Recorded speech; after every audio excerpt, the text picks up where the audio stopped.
Why, hello everyone and welcome. Let me make sure everything's all nice and good. So, today, where is it? It's over there. We're going to be doing a little something different.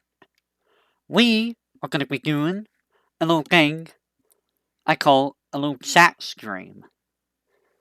In which I am going to try to fix things up a little bit here. Let me try and fix this up a little bit more. There we go. I am going to be doing a little tier list thing for the Final Fantasy series. Now, give me a second. This is not correct.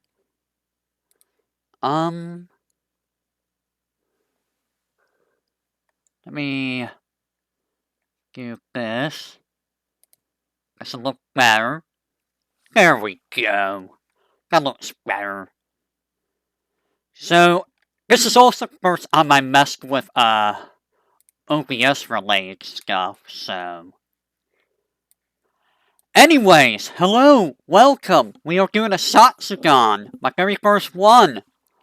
For those who don't know what a Zatsudan is, I just learned this recently.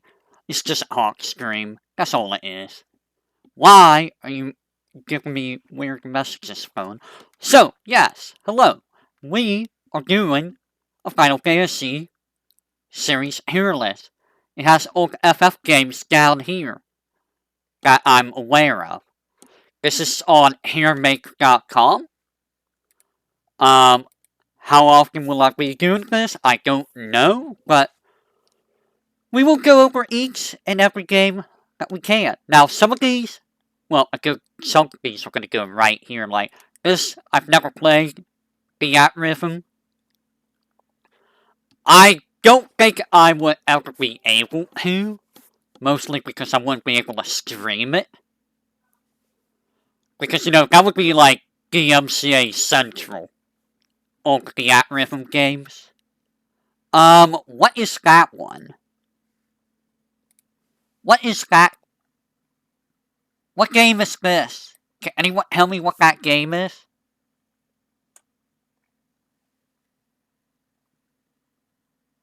Is that Echoes of Time?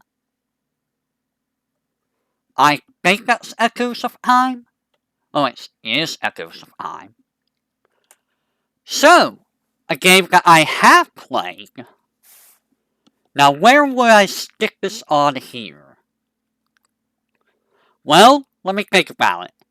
I think Echoes of Time would go probably right here. Now, my reasoning. It's not a bad game. It's honestly a pretty solid game for the most part. The storyline is kinda really? If I remember correctly, the story wasn't exactly the most interesting story. It wasn't a bad story, mind you. But it wasn't, like, it wasn't really anything special to me, personally. It's just kinda just, you know, if it got an update, yes, that would be good. Have an updated version. It'd be nice to have an updated version of all the DS games, because let me tell you, if you're not playing on the DS, it is a nightmare to play. It is an absolute nightmare to play. I am going to...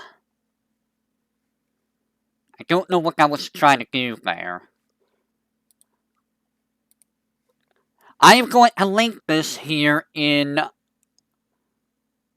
Give me just a second. There's a Wii version? I didn't even know if there was a Wii version. Give me just a second, and I will link you guys to the link, the list. Where is it? I will link you guys to the list so you can see exactly what everything is.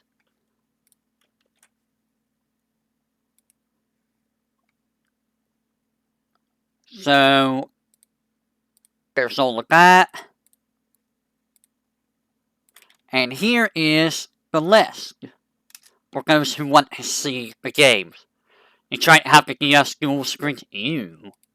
That sounds awful. That sounds absolutely horrible. Where did... There it is. So, yeah, I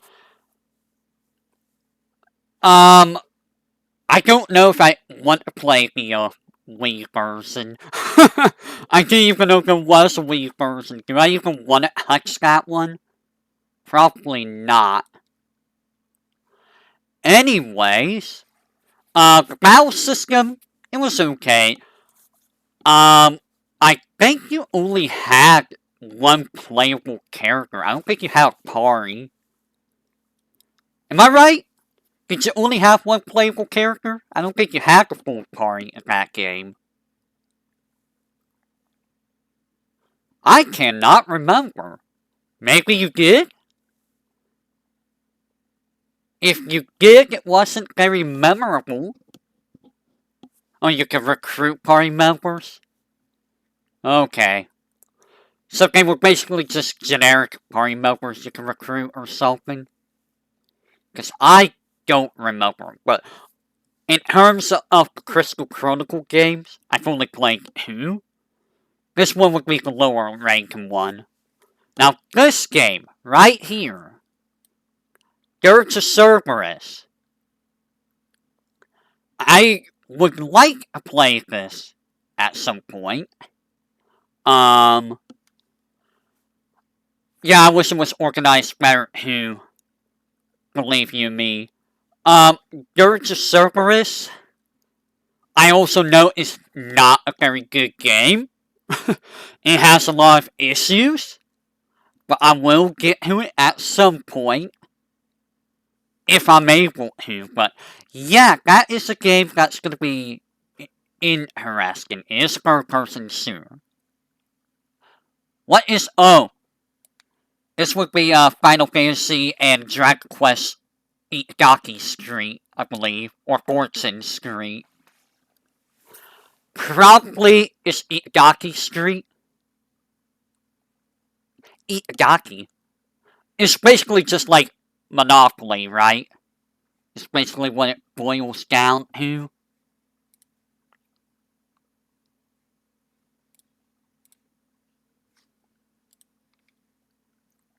I probably would never play this. Not only that, it's basically just, it's Japan only, so I wouldn't be able to play it anyways. Now, what is this game? Is this the original Crystal Chronicles? This looks like the original Crystal Chronicles. Also, there's another one of these, Itagaki Street. There is an English one. So this is one I have never played. I have it on my to-play list, but I've just never got around to it. Mostly because I hear that playing this solo is kind of a nightmare. It's kind of not great solo. But I am still interested to see how the game plays. I might try it at some point. Now, it's the final boss. Dimensions 2. I have heard about Final Fantasy Dimensions. When it was a, full-on mobile game. A full-on, gacha game. If they can make an offline version, I think. Now, I don't know if I'm ever gonna get to play this. I would like to check it out. I do believe it does have an end. It's the offline version, so... But I don't know how I would go about doing that. It would be interesting to see, though, in all honesty. Now, here's a game that people probably know me quite well about. Final Fantasy Brave Exvius, which is a mobile game, a gacha game, that I've been playing for about 4 or 5 years now. Almost every single day that I could. So, where do I think Final Fantasy Brave Exvius falls on this list? Honestly, if you want my honest opinion, right here.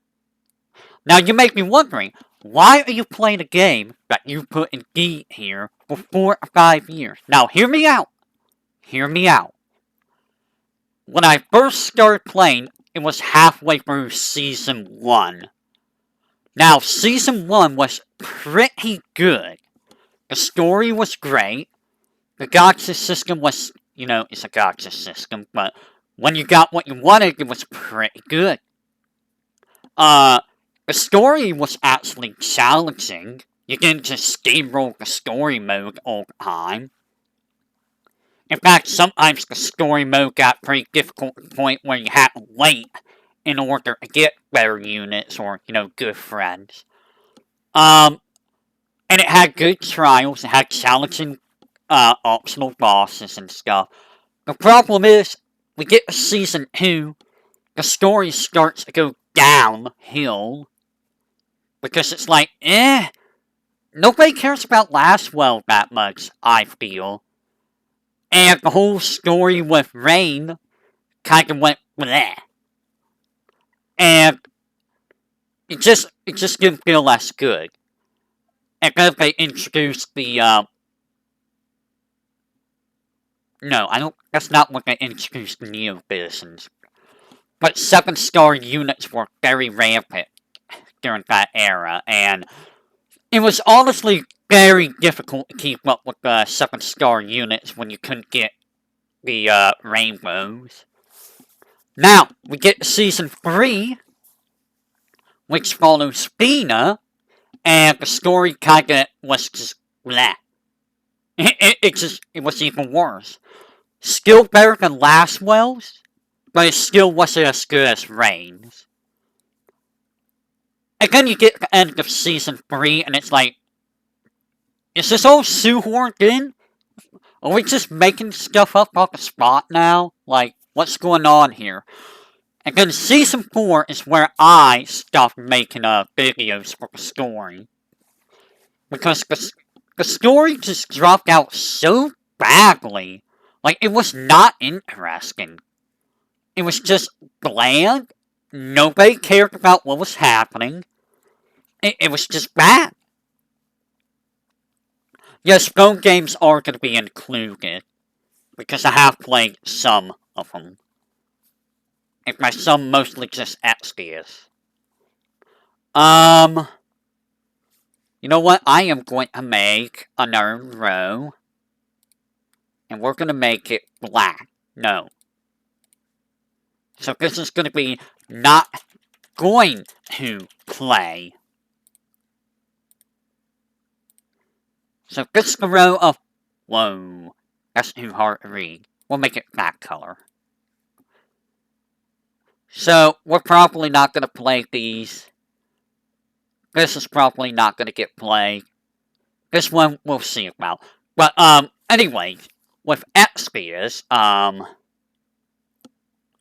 am dropping frames for some reason. Weird. Would I recommend Exvius to anyone? Not really. Because Exvius is kind of just not good. I don't know why I'm dropping frames. That's weird. It's just not that great. And if you really want to keep up with the game, you have to spend money most of the time. Which, I'm not going to go into details on that. I'm not going to go into details on that at all. But, in terms of gachas, it's probably the least generous, maybe, of the gachas. Still, it's just not that good. That, and nowadays, for the past 1 or 2 years, it feels like that the content we have been getting has been way, way worse. Like, It's just not that exciting. It's not interesting anymore. Neophysician units, they usually have like 5 abilities. And it's like, okay, this is not, this is boring.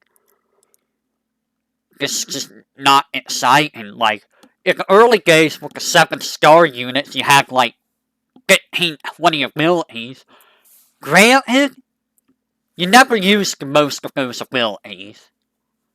Like, half of those abilities, 3/4 of these abilities, you don't use. So cutting down on the abilities probably wasn't a bad idea, but, like, it's just not that exciting. What is this, Final Fantasy Tactics S? That's going to go and not going to play, because that is Japan only, I believe, and it's discontinued. So, yeah.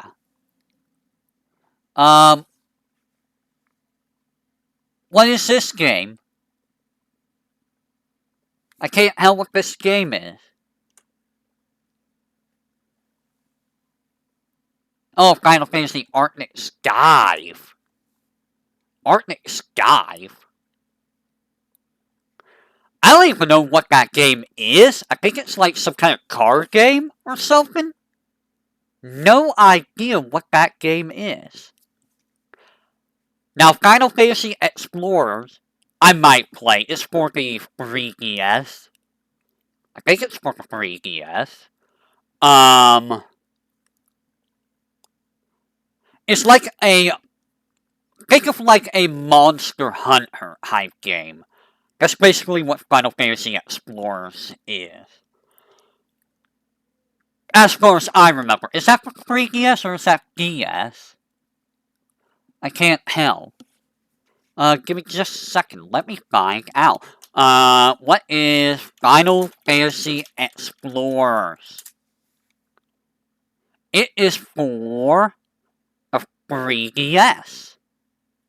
Interesting. Oh, Arctic Skive is Japan only. If you can look that stuff up for me whenever I need it, that would be great. But, yeah, if I recall, Explorers is just like a Monster Hunter game. I might play it at some point. If anything for the wiki, for, you know, wiki stuff. I can't... It doesn't? Let's see. This looks like... I don't know what this is. That's going there. Crisis Core Final Fantasy VII. Where would I put this game? That is a toughie. And I'll tell you where I'm going to put it. I am going to put it right here at B. My reasoning. The story is honestly pretty good, I think. Now, granted, they could have done a lot more with the story. But, I think the story leads pretty well into Final Fantasy VII. We get to know more about Zack. And they made Zack amazing. We got to see Aerith a little bit. They really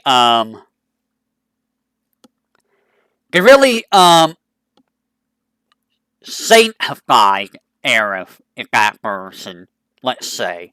Sephiroth was pretty cool. Nobody likes Genesis, because Genesis is a hobo.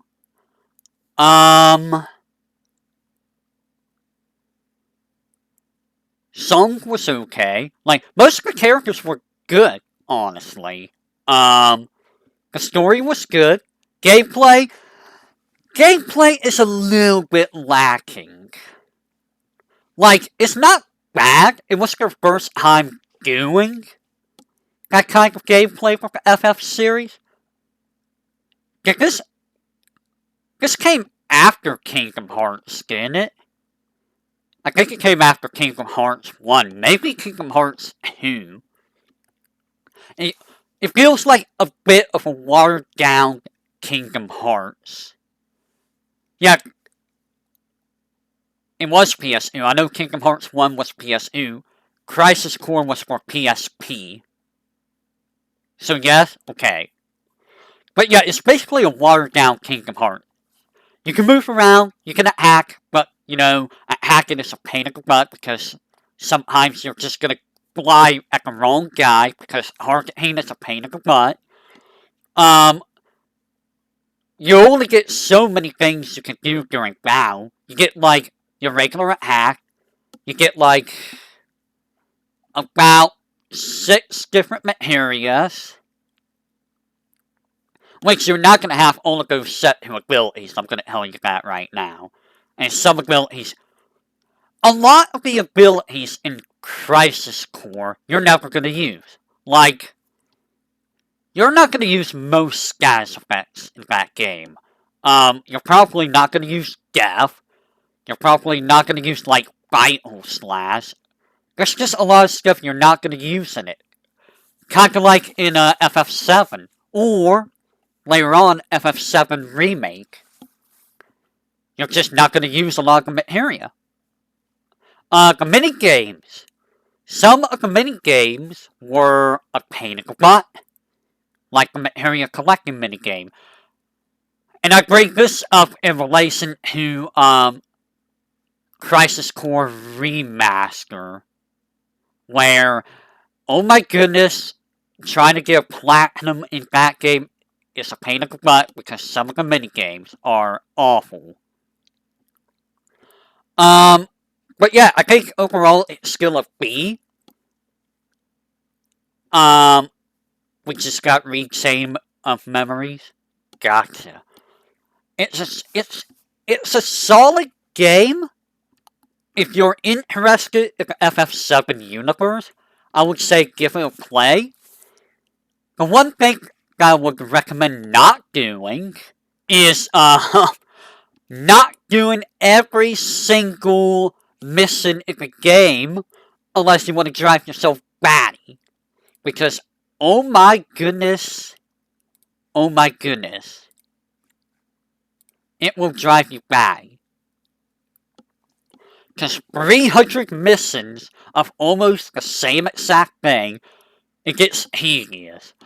Now, you can break Crisis Core super easily if you do the missions. Like, the moment you get access to the missions, and if you start doing them, before you even start doing Chapter 2, you're gonna break the entire game right there and then. It's hilariously easy if you do the missions and then go do the main story.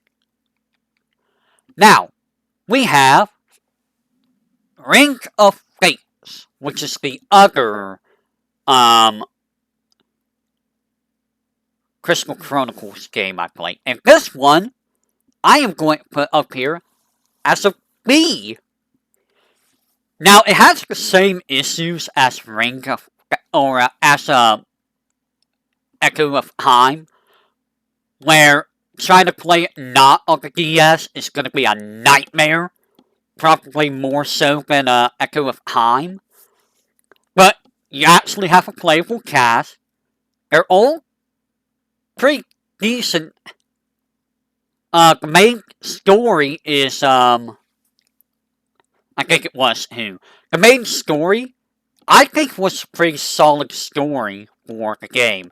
Especially when you get closer to the end of the game. The story gets really good towards the end of the game. But overall, I think the story is pretty well done. Like, it's honestly a really good story. Now, the combat is okay. It's the same as Echo of Time. Obviously, because this came before Echo of Time. So, it's gonna be the same.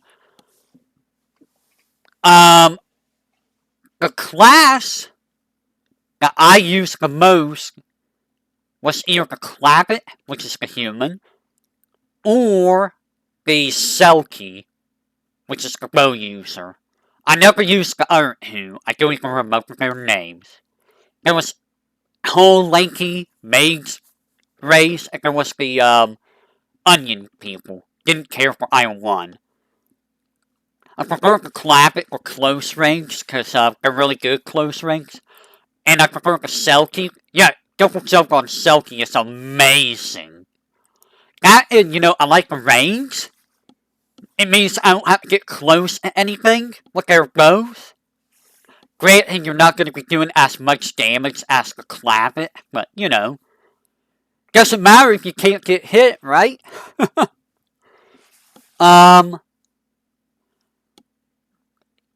Once you beat the main story, you can keep going up with difficulty, and you'll get better, equipment and stuff. The game does get hard on the highest difficulties.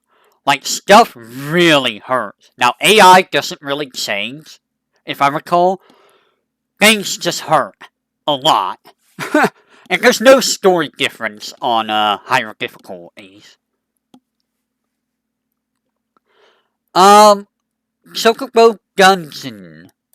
I think the first one is Japan only. Yeah, Chocobo Dungeon 1 is Japan only, so that one's probably never gonna get played. What is this game? What are you? Oh, World of Final Fantasy! Hello?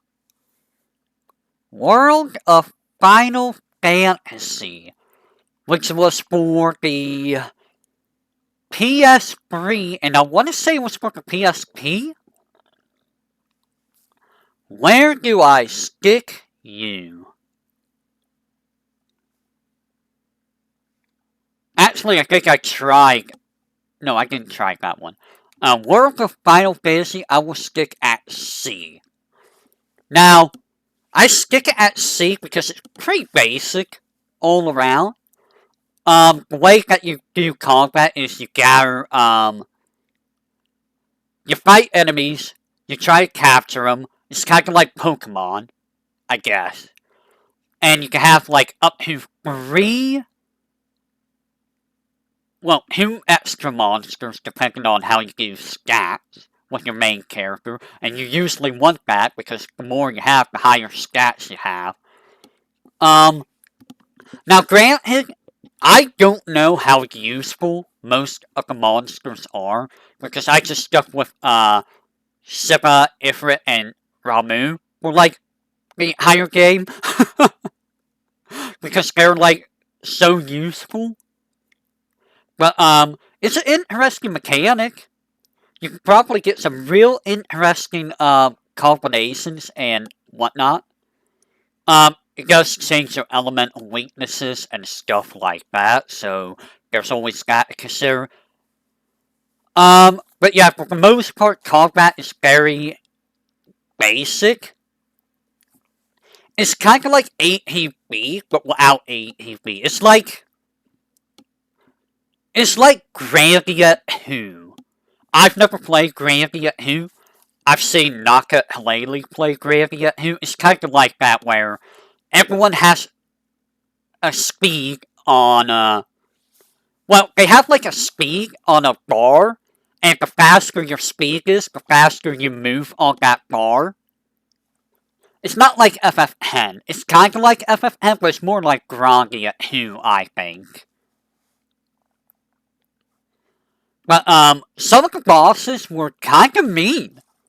Like the King Bomb, if you didn't have, guts, you would probably die. I got lucky where I survived with 1 HP with, I think it was Rain? Lon died.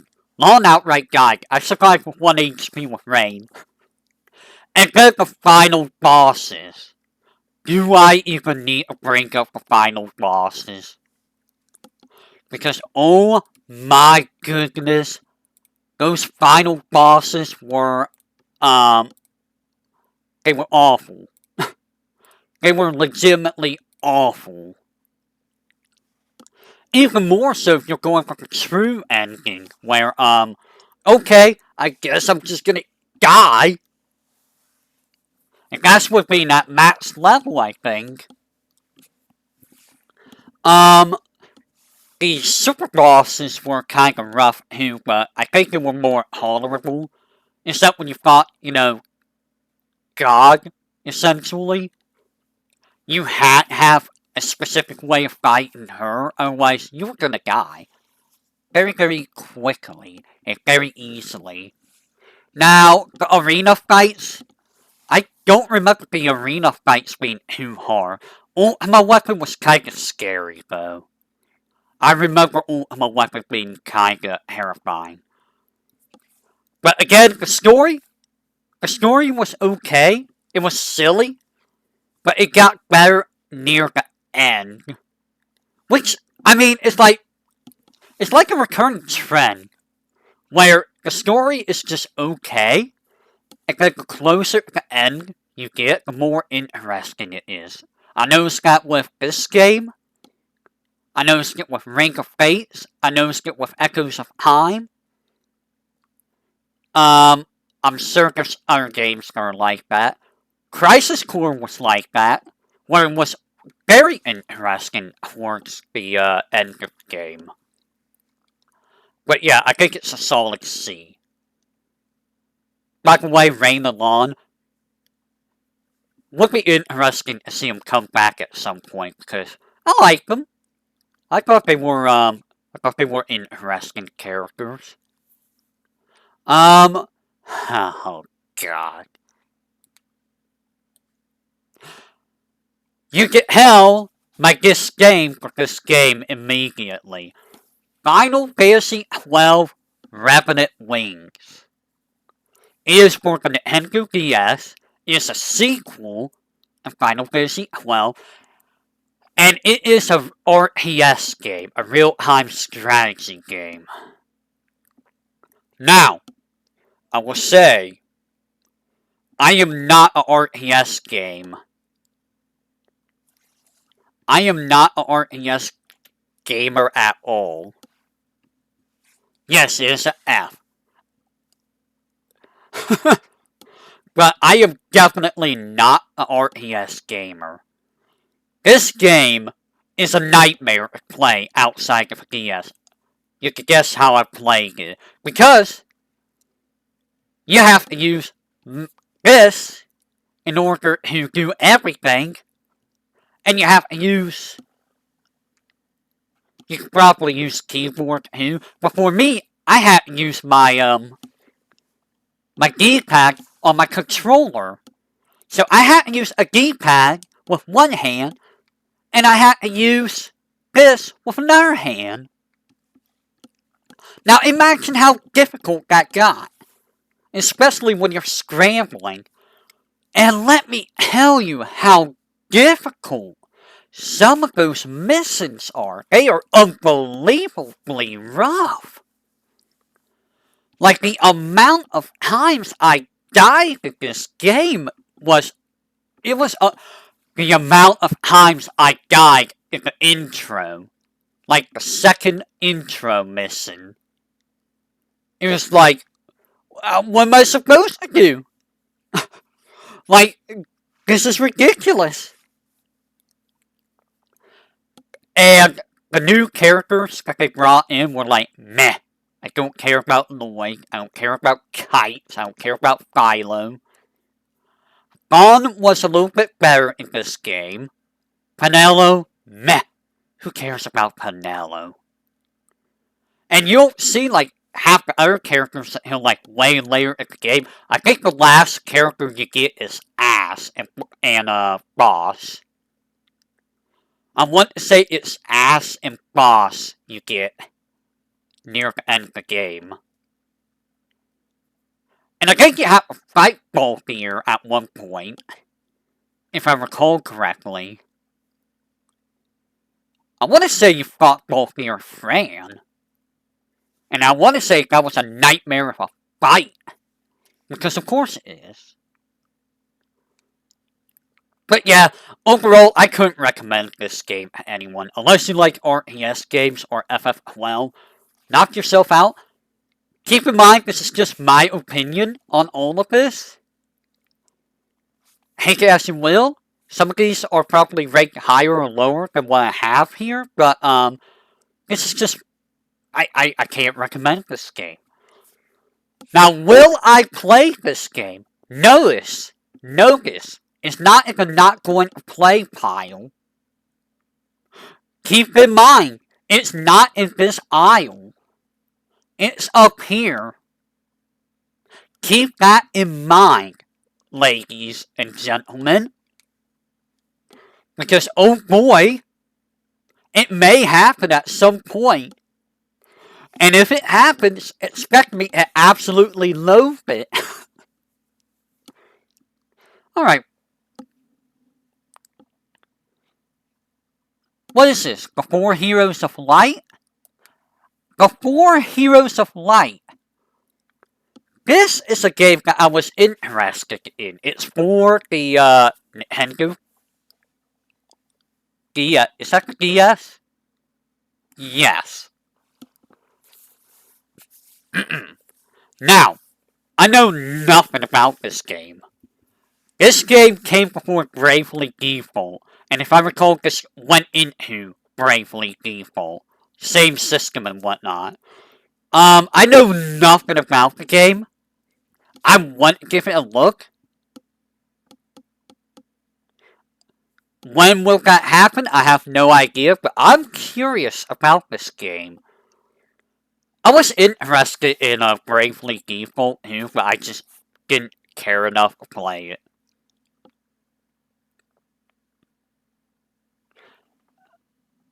What is that? What is that? Final Fantasy 15, A New Empire. I don't know what that is. I've never heard of that one. What the crap is that? It's not a DLC, because I played all of the DLCs. I have no idea what it is.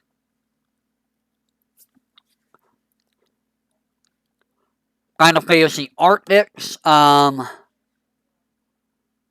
are not going to be playing Arctics, because that's Japan only. The Crystal Bearers, Final Fantasy Crystal Chronicles, The Crystal Bearers. This game is an MMO. Ew. Yeah, I'm not going to play that. So, The Crystal Bearers, I think, is for the Wii? Is it for the Wii? I know nothing about this game. I've heard of it, but I know nothing about it. I know nothing about the story. I know nothing about the characters.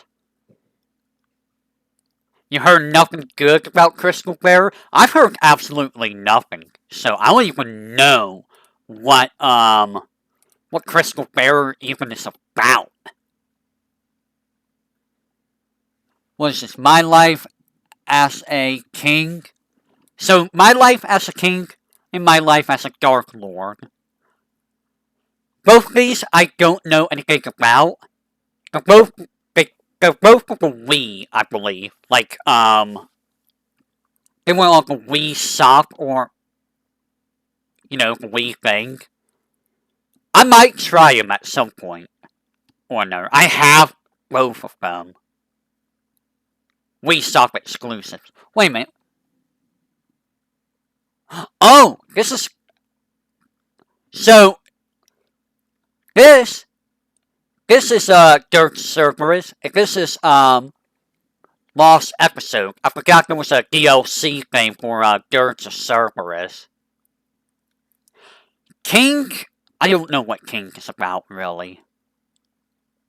Hey, is this a game that I know? It is a game I know. This is a game that I know. And it's a game I am playing right now.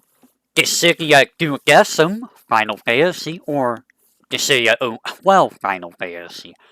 This game, I'm gonna go right here as C.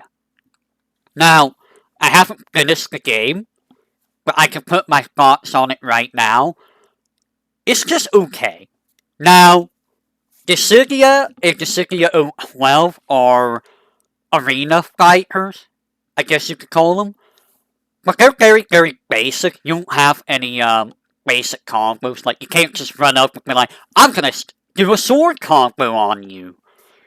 No, you're limited to 3 brave hats on the ground, 3 in the air, and then you're limited to 3 HP hats on the ground and in the air.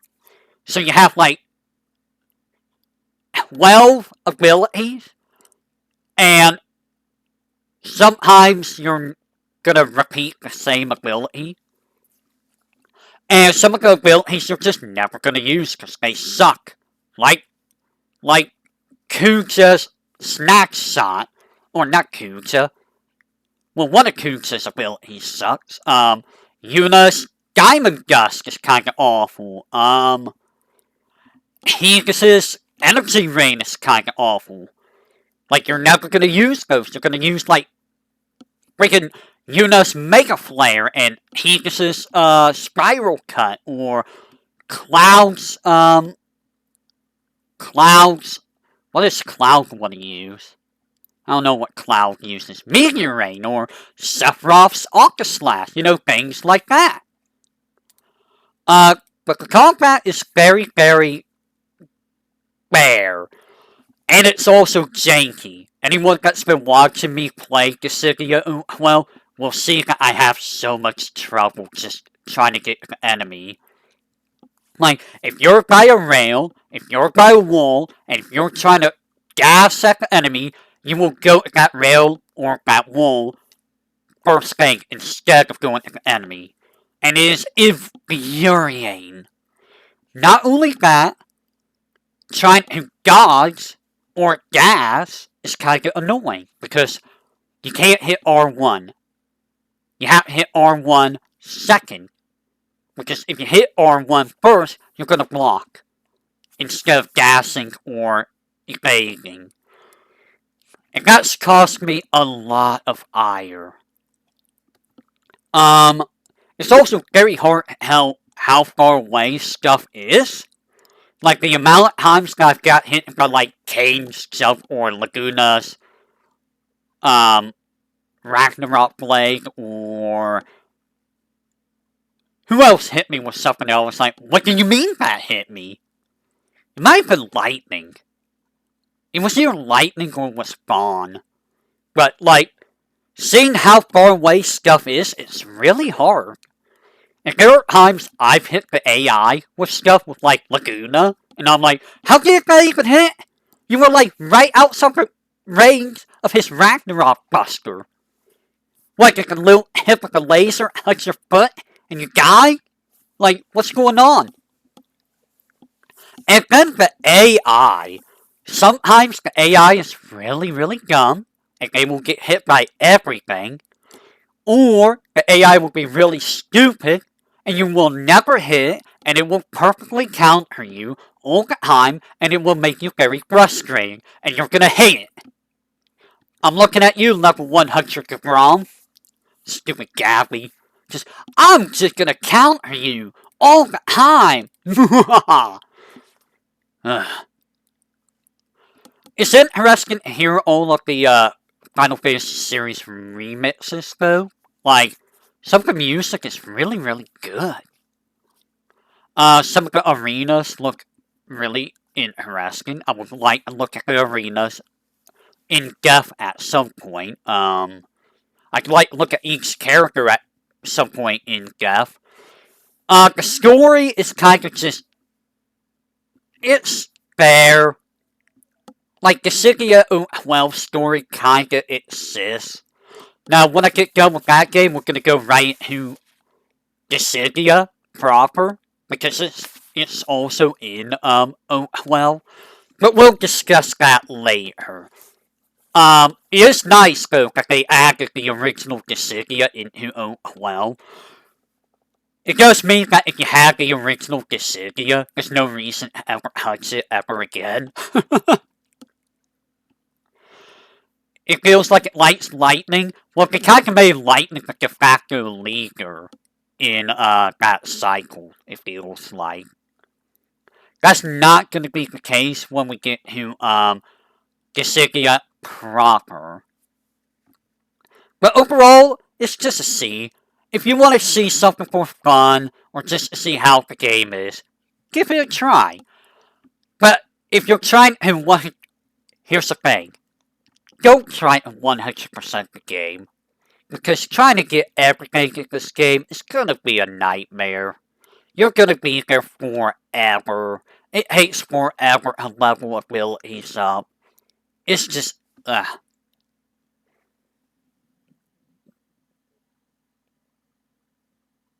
What is that? Is that the original Dissidia? That looks like the original Dissidia. So, original Dissidia is also gonna be right here. Now, it's behind here because, in all honesty, Dissidia 012 is better. Well, that's not Record Keeper, I don't think. I think that's original Dissidia. But, 012 has everything the original has, and more, and better. But I played the original on PSP years and years ago with a friend of mine. I tried to use XDeath. It did not work. XDeath is awful. Don't use XDeath. He is so bad. He's so slow and bulky, and he just dies. He's just like, I am XDeath. I am Tree Man. I am going to die. But no, you can guess who I main. I use Hera. And Hera is dumb. Hera hits you once, and if you have the right stuff on, it's like, here, just take 9,500 HP damage and die. Yeah. Dissidia is kind of broken. Now, he is. X-Stuff tries to be cool, but like, I still like X-Stuff. I like X-Stuff more than Goldbash and Garland, but like, in terms of fighting, he's like one of the worst characters in the game. If not the worst. But yeah, if you're gonna play Dissidia, just play Dissidia. Oh, well, there's no reason to play original Dissidia. Hey! Look at this, it's Final Fantasy II! It's going right here in D here. Now, I say this as someone who has played almost all versions of Final Fantasy II. I played the NES, I played the PlayStation 1, I played the Game Boy Advance, and I played the PSP version of the game.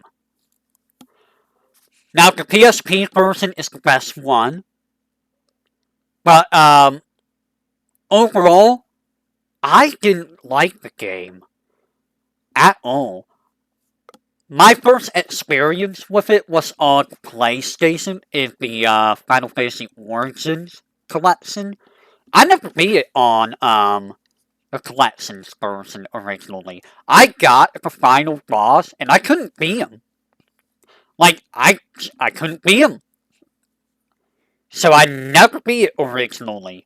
It wasn't until I did the LP game where I actually beat the game. Now, the story, there's a lack of a story. It's the second Final Fantasy. What story's there is like, whatever, nobody cares. The characters, they're just, man, nobody cares. Whatever.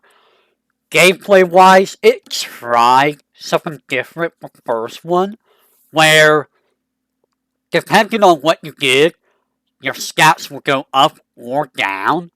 Now, I don't think they went down in the Game Boy Advance or the PSP versions.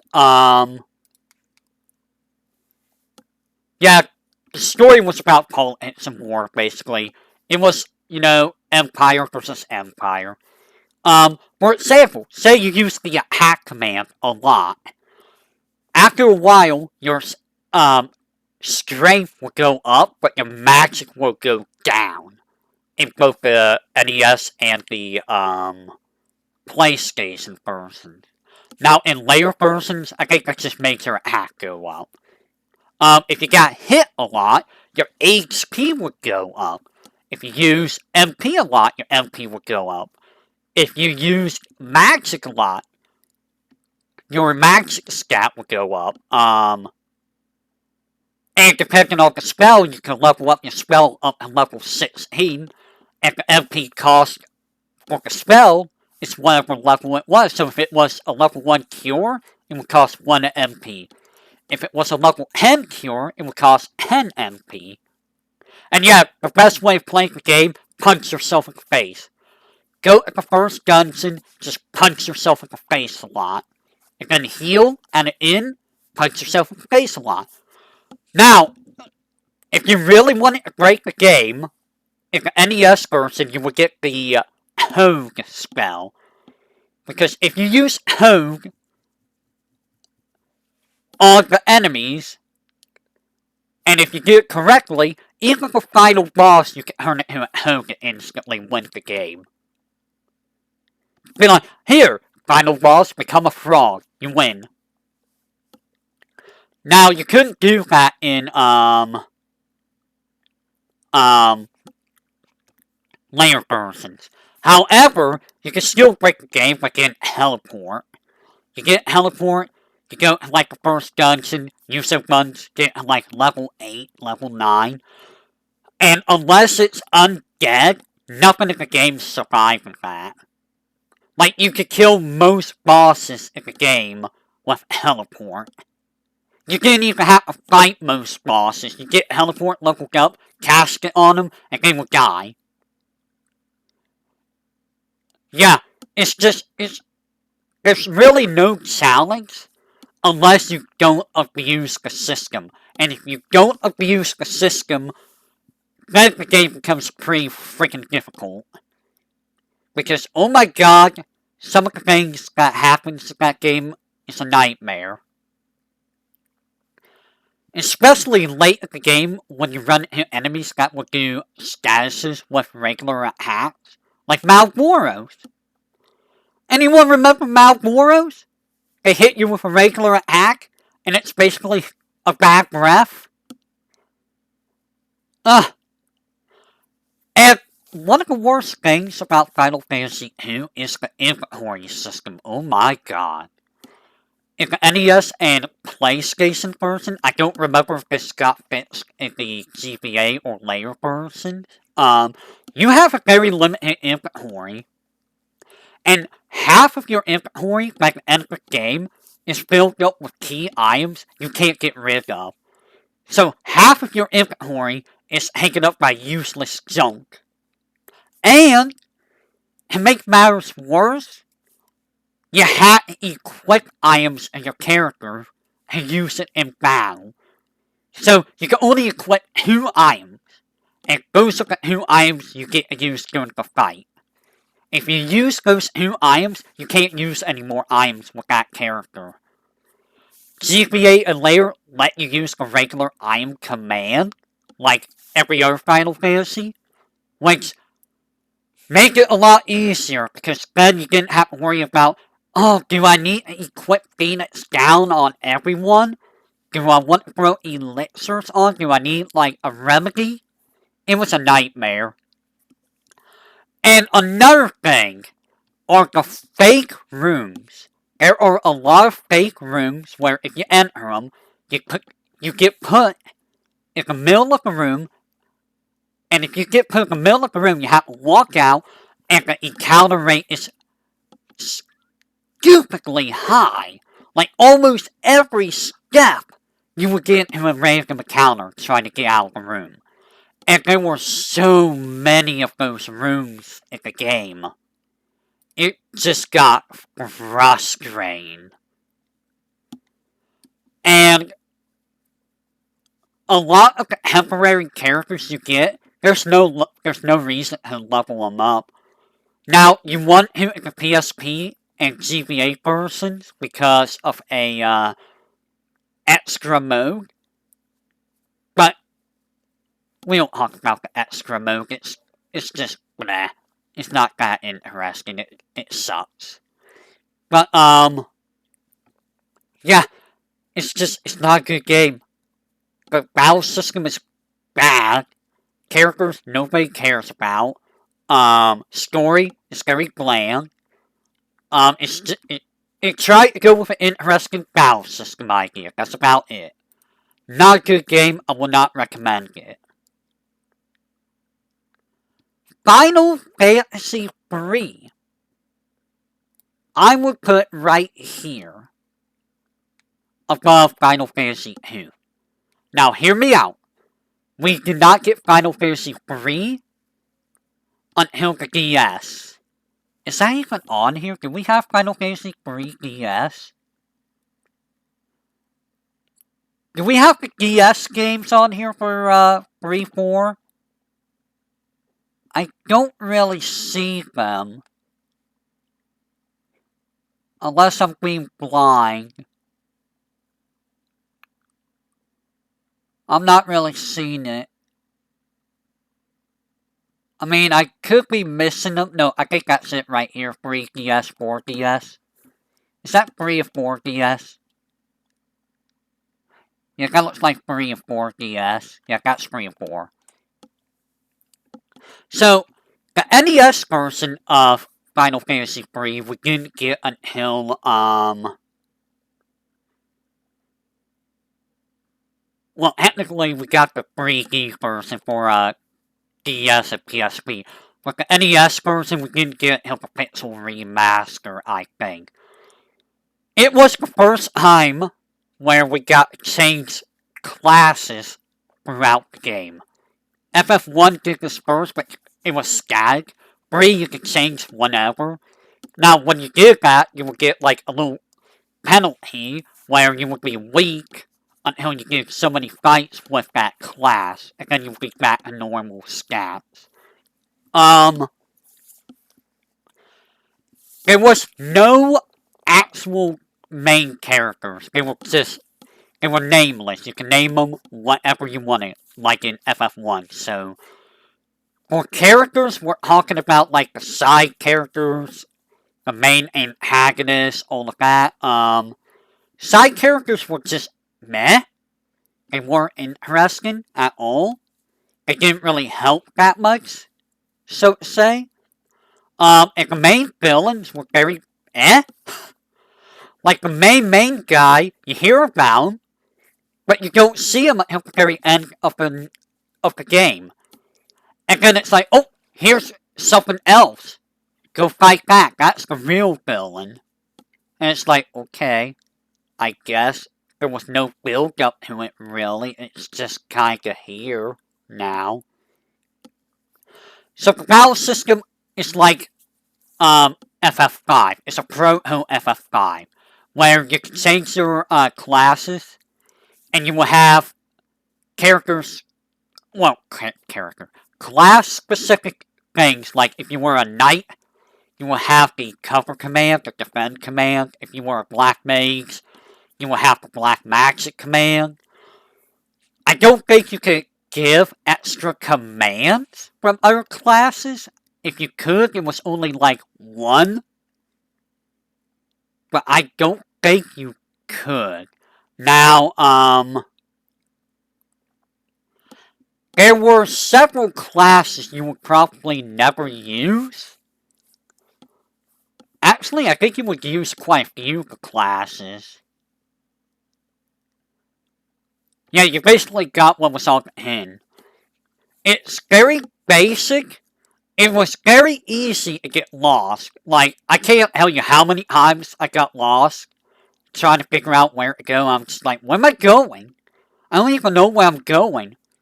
Oh, by the way, going back to FF2 real quick. You can wrap around the entire world map in FF2. You can walk from the start of the village, go south, and wrap all the way around to, the starting village. And you can fight endgame enemies. Almost.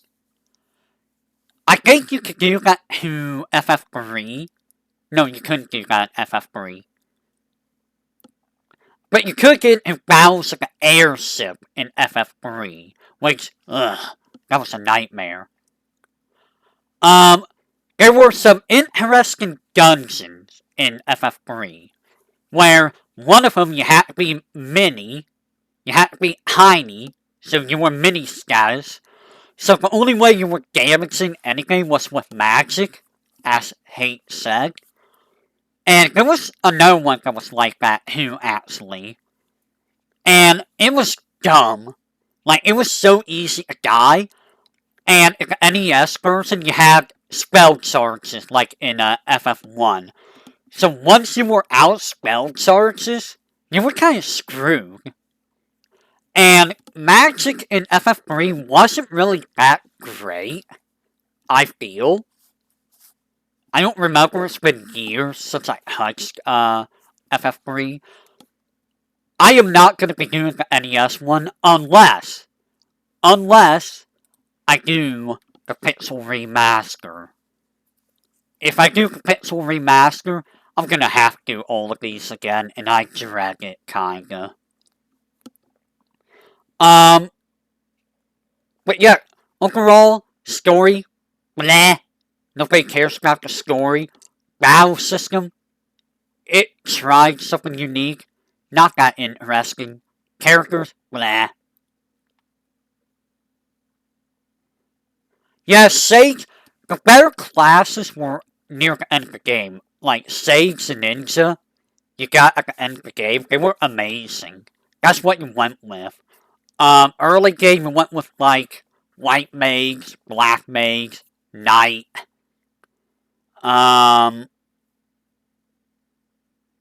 Chemist was okay for specific situations.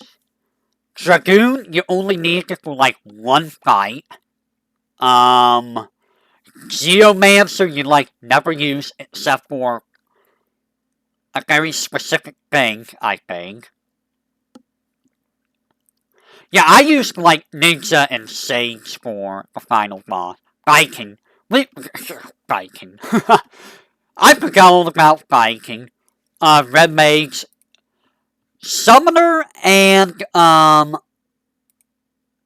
Evoker I never really used. Like, at all. Give me a second. Give me just a second. There we go. But yeah, like, it wasn't that great. Get back down there, Fiat Rhythm. You're not Fiat Rhythm. Where are you?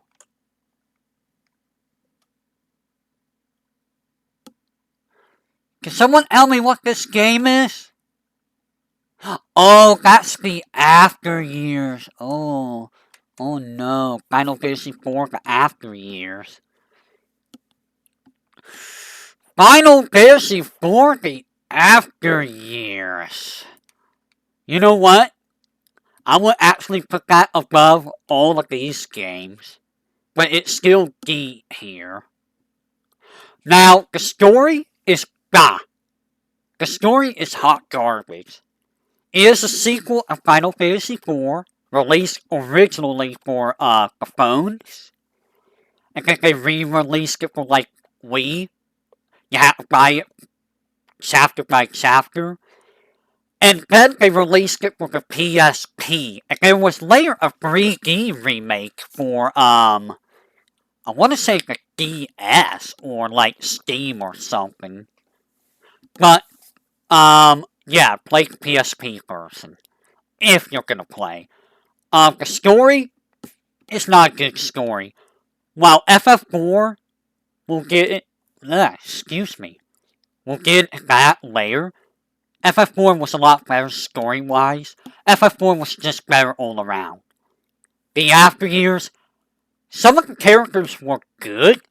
Like, they made Edward amazing. Like, Edward was like one of the best characters in the game. Like, in terms of the story, in terms of characterization, in terms of usefulness, Edward was, like, really good. Which is funny to say, because in FF4, Edward was, like, the worst character ever.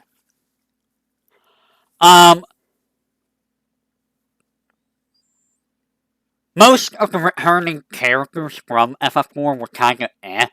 They kinda screwed them up. Like, Rydia was just... I don't like what they did with Rydia. And, like, if you want a black mage, you would use, like, Palom. Because Palom was better. I mean, Rigia was still good for summons. But, like, Palom is better for black magic. And if you wanted white magic, you would use Porum. I think, over Rosa. If you wanted a monk, you would still use Yank, I think. I don't know if Yank was better than Ursula. I forget. And, like, if you want to talk about the main character being annoying, you want to talk about Theodore, you want to talk about Cecil's son, Theodore, Mr. Huh? Huh? Huh? Huh? Huh? That's what you'll hear, that's what you're gonna hear him say, like, 50 million times.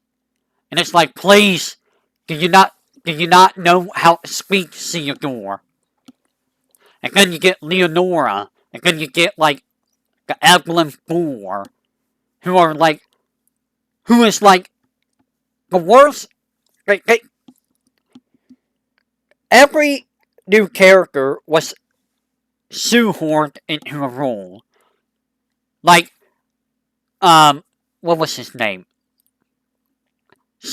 Sangetsu. He's the old one of the Evelyn Four, and he makes sure that you know he's old.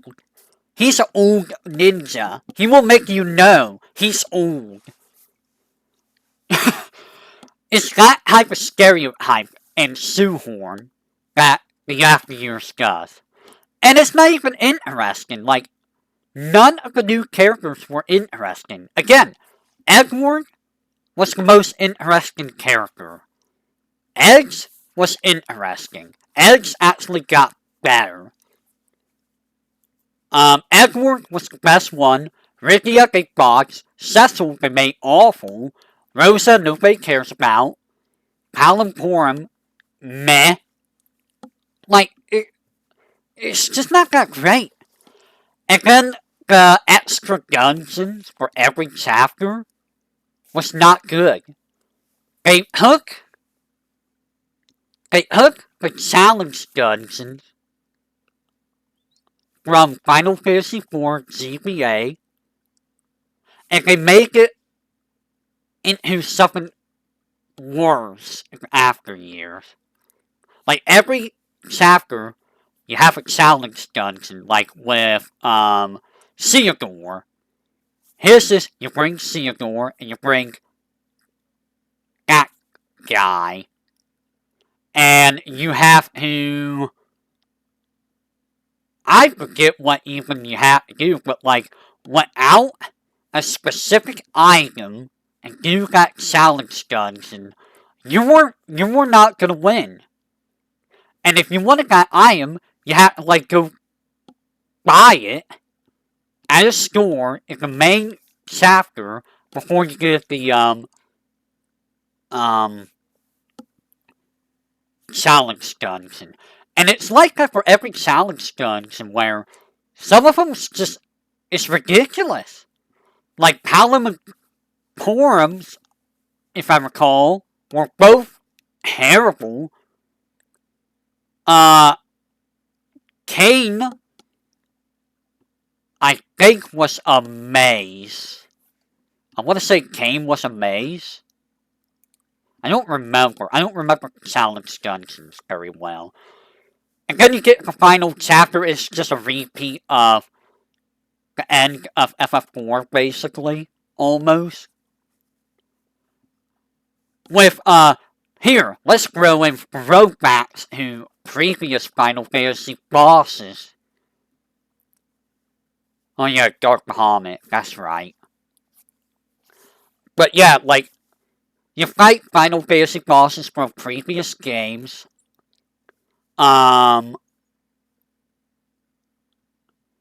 you go down to the next floor and you fight more bosses. You didn't have to fight everyone, because I remember Omega and Sinryu were optional. You didn't have to fight them. And they were jerks, too. Oh my god, were they jerks. As usual, because it's Sinryu and Omega. What you expect. But yeah, it's just like, it wasn't interesting. The Super Boss that they added in the PSP version was a little bit more interesting because they had you split between 3 different parties. But, like, it still wasn't that interesting, and you had to level everyone up for it. But overall, gameplay-wise, it's FF4. They added in a band system, which you're not going to use that much, but you might use. Otherwise, gameplay-wise, it's actually like FF4. Yeah, we'll get to the bonus dungeons. I don't... Yeah. Characters, we don't care about the characters unless you like Edward and eggs. The characters are terrible. Story-wise, not interesting. Just, a whole bunch of things are happening. There's a mysterious girl. She's doing stuff. Man, let's all band together. We need to do something. The world is ending. Some weird thing is trying to destroy all planets. By the way, that was a plotline. The world of FF1, 2, 3, 5, and 6 were all destroyed canonically, apparently, according to that game. And it's like, really? You're gonna do that? That's why we have previous FF bosses here? Because their worlds got destroyed? What? I'm sorry, but no? That's awful? It's just awful. What is this game? A Jito Final Fantasy. I have never played this game. It's a Final Fantasy Type 0 spin-off. I know nothing about it. I don't know if it's Japan only. I don't know what it's for. I just know it's a Final Fantasy Type 0 spin-off.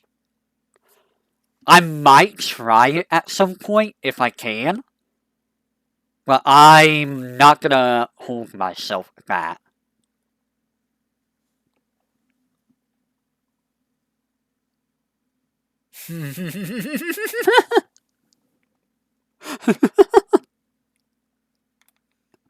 Anyone remember this game? Anyone remember Final Fantasy Old Bravest? It is a mobile game where it's a AFK game, I believe. I think it's an AFK game. It is the absolute worst mobile game ever released. And I think this almost cost Square a lot of profit. And I think it almost cost Square to never do mobile games again. It is a game where you would swipe the screen and make your units go. And if you wanted the premium unit, it was like 99 cents per unit. But they would die super fast. So you would pay 99 cents like constantly. It was a money sink game, is what it was. It was not good. It's awful. Am I ever gonna do this game? Do I need to? I mean, do I need to really touch this game? Like, I'm not gonna pay for anything for it. I'll have you know. But do I really, really need to touch this game at all? Like, it's not worth it. Like, I should honestly put it right down here. It's that bad that I should not need to touch that. This is another game I'm not going to play. It is War of the Visions Final Fantasy Brave Exvius. It's just a spin-off of Brave Exvius. It's another mobile game. It's like Final Fantasy Tactics, more or less. I I have no reason to play this game. I already play Exvius. I don't need to play another Exvius. Final Fantasy Brigade. That is another mobile game that was in the US for a while. It was Japan only for a very long time. I actually kept up with this for the Japanese version for the wiki. And then the wiki stopped updating even though there was still stuff going for it. And the English one only lasted like a year or two. It did not last very long. I know nothing about the game. I don't recall the game being very interesting at all.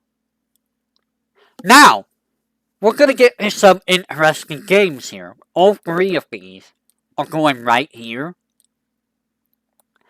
Final Fantasy Legend 1, 2, and 3 are all for the Game Boy.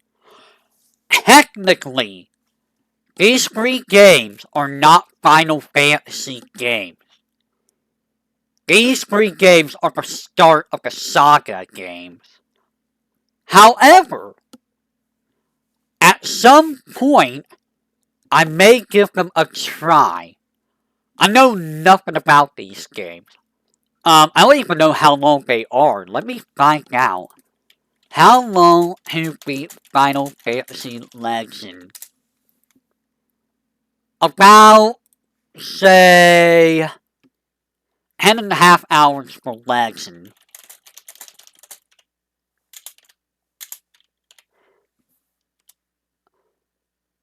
Final Fantasy Legend 2 is 15. Legend 3 is about 14.5 hours. So they're not very long games. But I might try them, but keep in mind they are Game Boy games, so, yeah, I don't know how well that's going to go, in all honesty, because, they are Game Boy games. They are Game Boy games. Now, Pit Logica Final Fantasy, that's a Japan-only phone game. I believe this game ended, like, 4 years ago. I kept up with this game. I kept up with this game for the wiki, for abilities, for equipment, events. It's basically like... It's a weird puzzle game. I don't even think you can play this anymore. I don't even know if there's an offline version. So, I don't know. What is this? Is this Final Fantasy Tactics fans?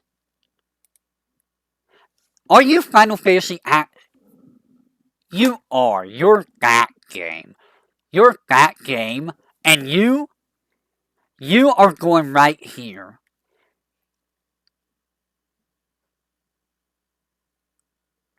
You're going above that game.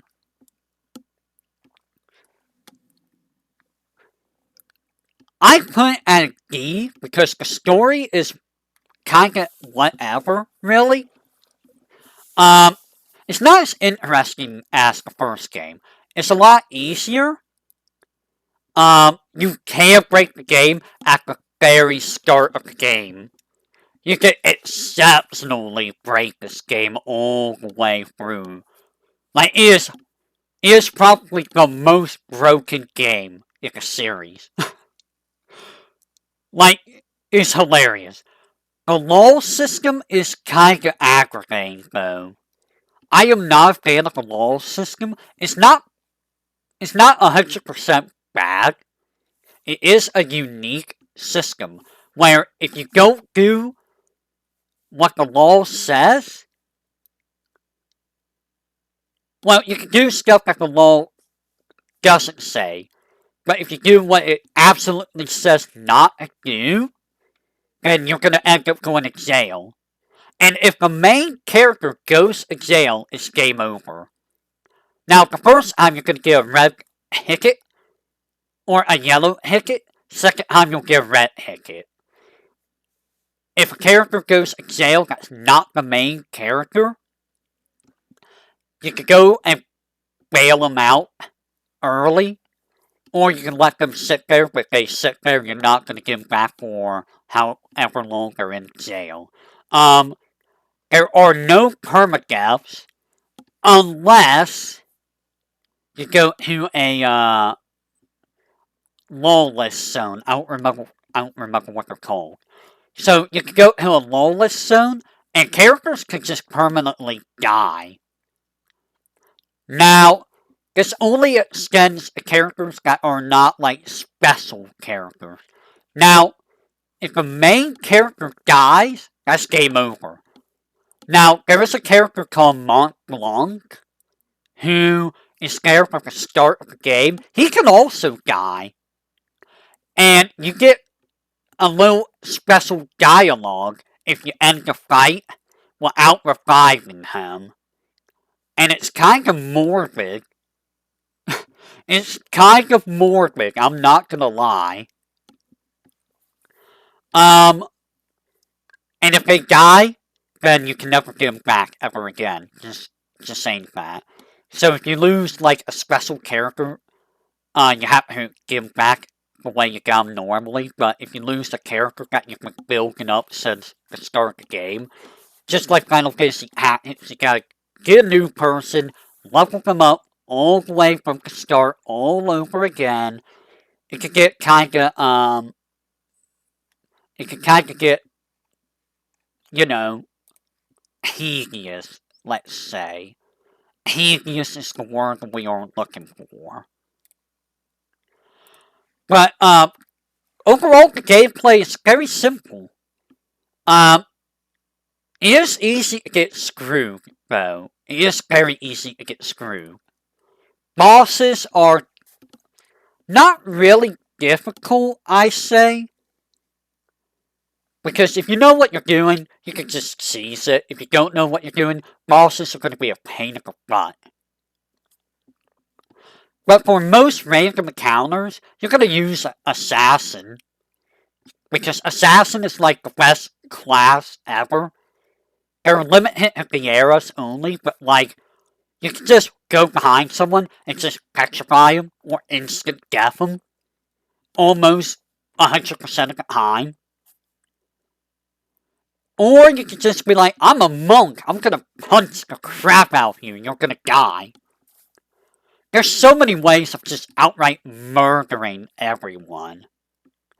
Now, I will say, if you're going for 100%, it can be hard, because there are specific missions that you can miss out permanently if you move the story too far forward, or don't do it right.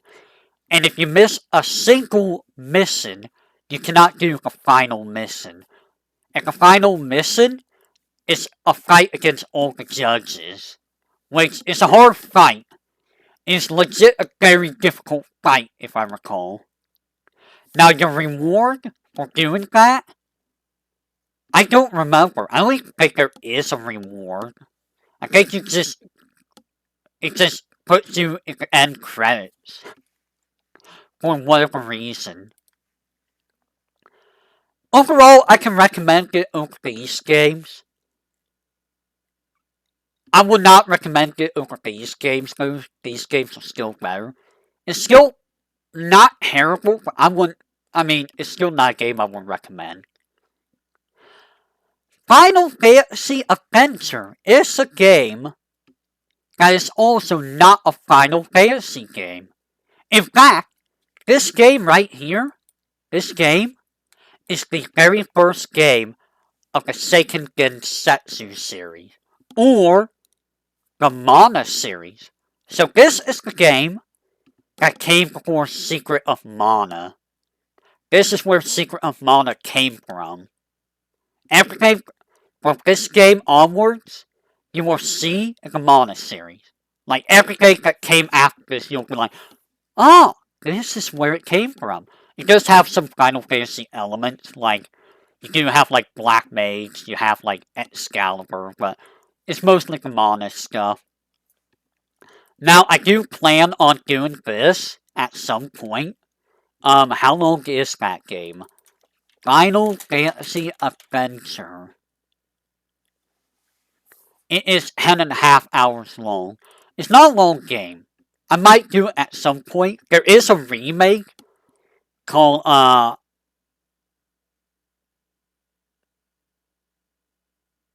don't remember what the remake is called, but it's part of, the Mana series collection.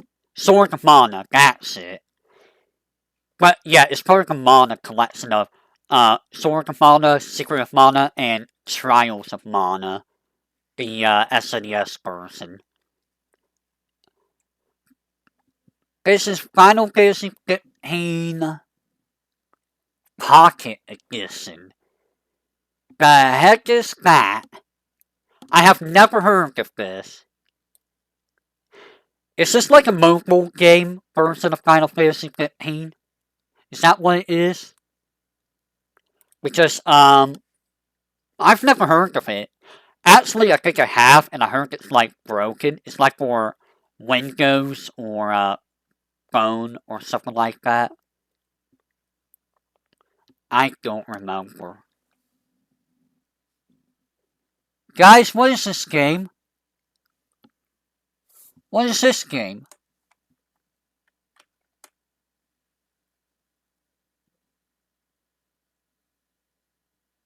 What is that? Is that Sword of Mana? Is that Mobius? That sounds like Mobius, sir.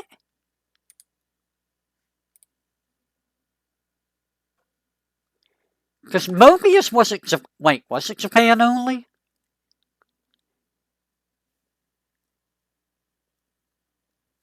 Yeah, I'm trying to. It's a Seiken.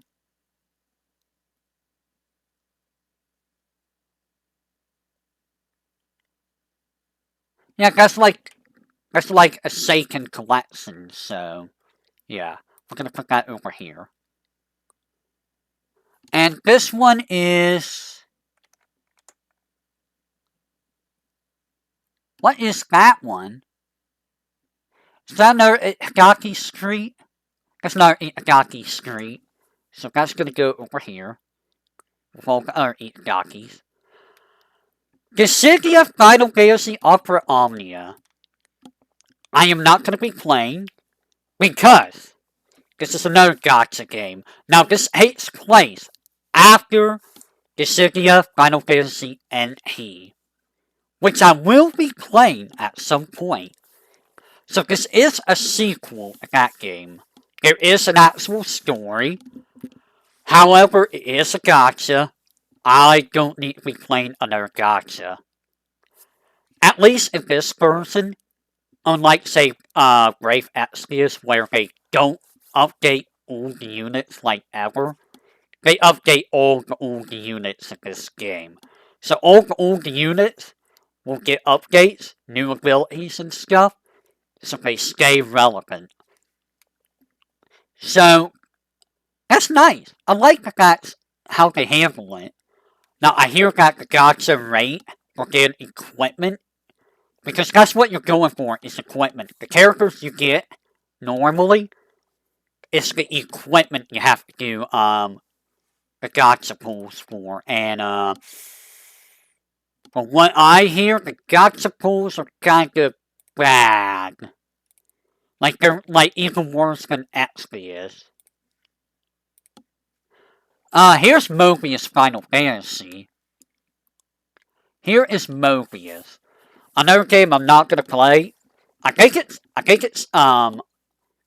think it's active anymore. I think they ended that some years ago. I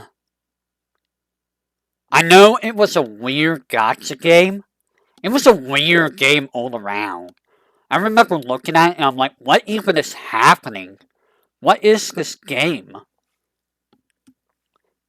Like, I don't even know what to consider that game. Here is a game. Here is a game called Final Fantasy III for the Nintendo DS and PSP. There is a PSP version of the game. Now, It is right next to Final Fantasy III. Higher than it. So, the game has actual main characters. Again, though, we're not going to care about the main characters. They are named, but we don't really care about them. Story is the same for the most part. Gameplay is the same for the most part. Everything is about the same. Now, here's the thing. Bosses are different in the worst way. Now, Final Fantasy III DS or NES didn't do this until late in the game, where bosses would get 2 actions to your 1 action. In the NES one, this did not happen until near end game. In the DS one, this happened very early in the game. To the point where you get to a specific boss, and if it gives fire breath twice in a row, you lose. You just lose. 1 fire breath was enough to kill half the party usually. 2 of them will kill you. And this was early on in the game, and the boss would be faster than your entire party. Now, this is a problem throughout the entire game where the bosses would get 2 actions and would constantly screw you over left and right, left and right. Now, I don't remember if there are spell charges in the DS version. I think there is not. You can rearrange your spells and change spells out a lot easier per character, so that was nice. I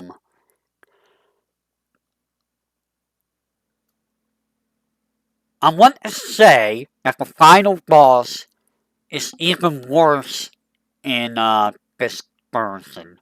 In the original, the final boss only had like 1 act, and you only have 1 target. In the DS version, the final boss had 3 targets. 2 of them would always use bad breath, and the main one would always use particle beam. And unless you abuse the system, the fight was hard. The fight was ridiculous. And it was ridiculous, and this extends to the original. I didn't talk about this. Final Fantasy III, for all versions, there's no save points. Your save point is on the world map. If you die in a dungeon, you have to redo that entire dungeon. Now, I bring this up because we get to the final dungeon. You have to go through a big dungeon in order to get to the final dungeon. Your shop is on the airship. If you need to go buy anything, you have to go through that big dungeon again to get in your airship to buy stuff. You can see where the problem lies already, right? Now, we get to the final dungeon. It's like a 10-story floor tower. It has mini bosses in the form of dragons that are awful to fight.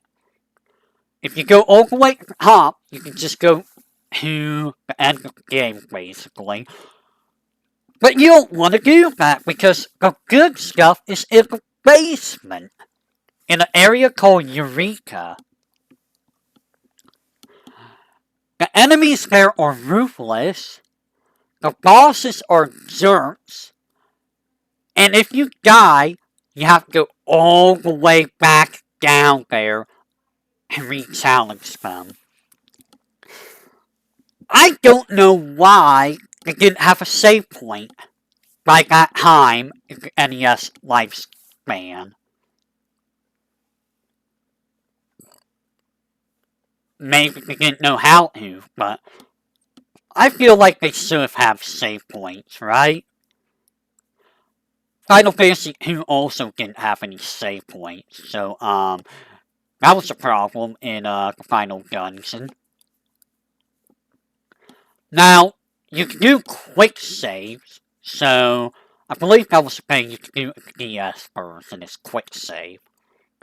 And in the DS version, there is a way to duplicate items. Like in Final Fantasy VII, you can duplicate items, which means you can make infinite elixirs, infinite choco flares, infinite whatever you needed. That's how I beat the game when I did it. Because I would use Chemist, which doubles the effect of items. I would throw choco flares all the time. Because normally those cast flares, and that does about 4,000 damage, right? With Chemist, that does 8,000. That is how I beat the game. Was spamming that, spamming the elixirs, and just praying that I wasn't going to get screwed. It is not a good game, and it will frustrate you. And guess what I have to do? Guess where it is? It's not going to playlist. It's up here. So guess what's going to happen at some point. And on that note, we have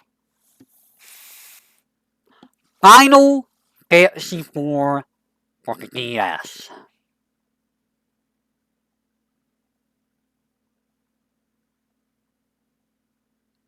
If I had to beat Hoover model right now, you would see me shaking my head very slowly with my eyes closed. Now, they added voice acting to Final Fantasy IV DS, which was nice. It's nice to hear how characters sounded. They added a system where you get heat abilities of characters, and with temporary characters, if you teach them X amount of abilities and after they leave, they will give you abilities equal to the amount of abilities you gave them. So this is how you will get some better stuff like draw hacks, HP plus 50%, dual cast, etc. That was interesting. That was an interesting way of handling things.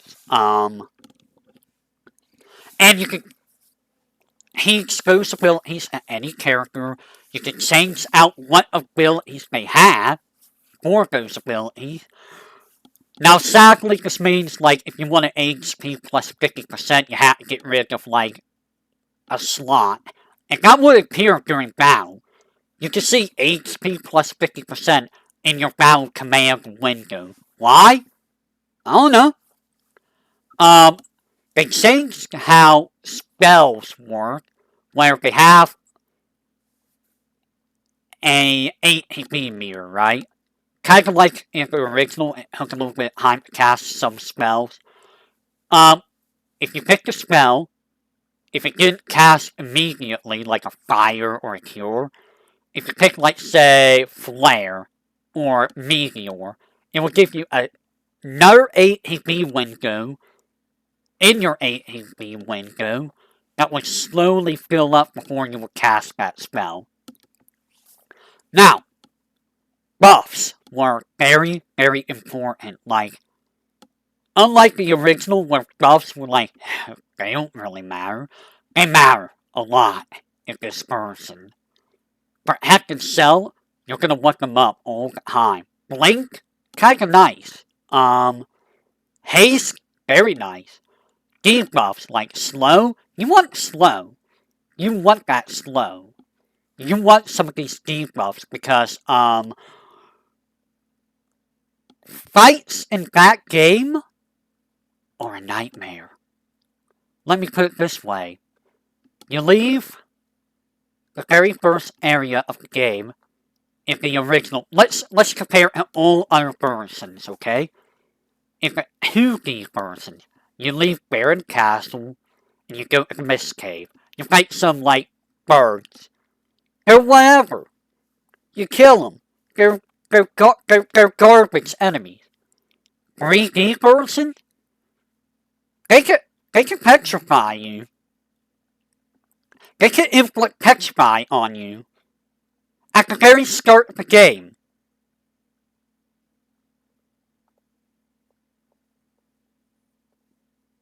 And it's like, what do you mean petrify at the start of the game?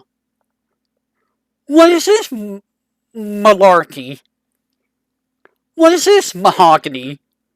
Why? And it gets even better. So, if a 2D person, when you're heading to,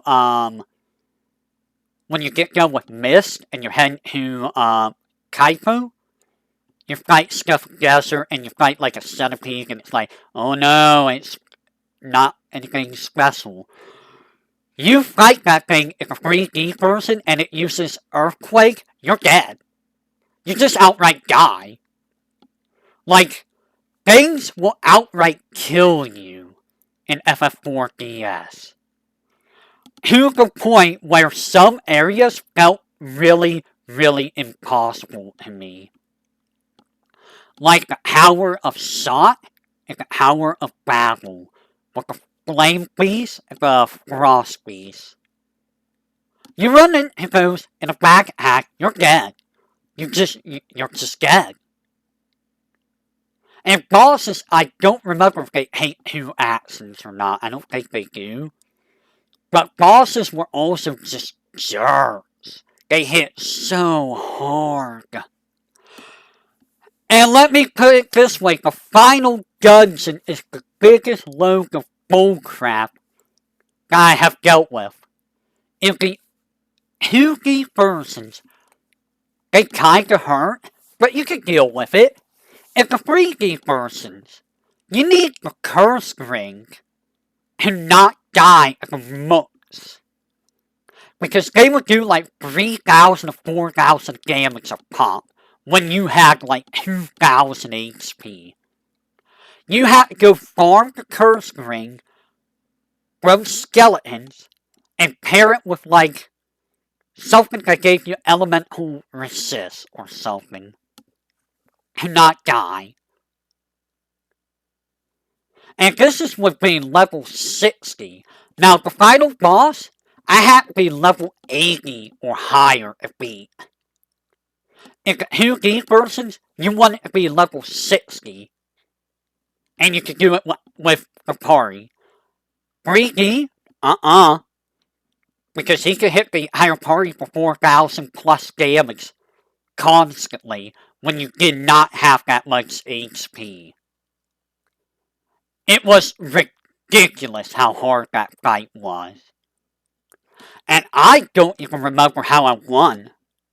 Like, I legit don't remember how I beat that fight. It was just awful. Like, severely awful.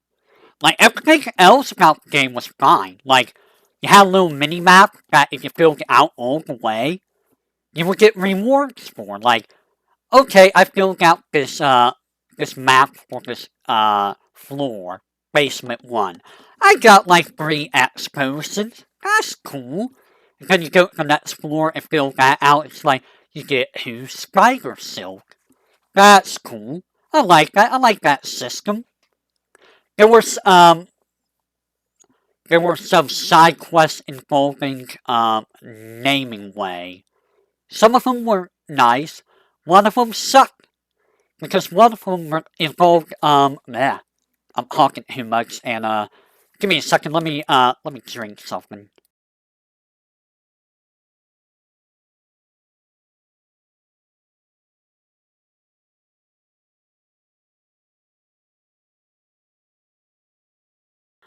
Alright, I'm back. One of the side quests involved getting a rare item from any land called the Rainbow Pudding. It was like a 1 in 256 chance of getting, like a pink hail. If you wanted to get the ability to remove random encounters, that's how you had to get it. I believe that's how I got to old bosses in the final dungeon is. I spent a full day farming for that one item, just so I could have that ability. Now, spoilers, whenever we get this game, whenever that pops up, I'm probably gonna hack that item into my inventory. Because, no thank you. I don't want to have to do that again. Please, I don't want to have to do that again. But overall, the game, it's not bad, except for how BS fights are. That's about the only thing bad. Still better than FF3 DS. Final Fantasy Tactics Advance. Ooh. Ooh. Ooh. Ooh. Ooh. Oh god, I'm sounding like Fauna. Is a SRPG for the Nintendo DS. It is a better version of Final Fantasy Tactics Advance.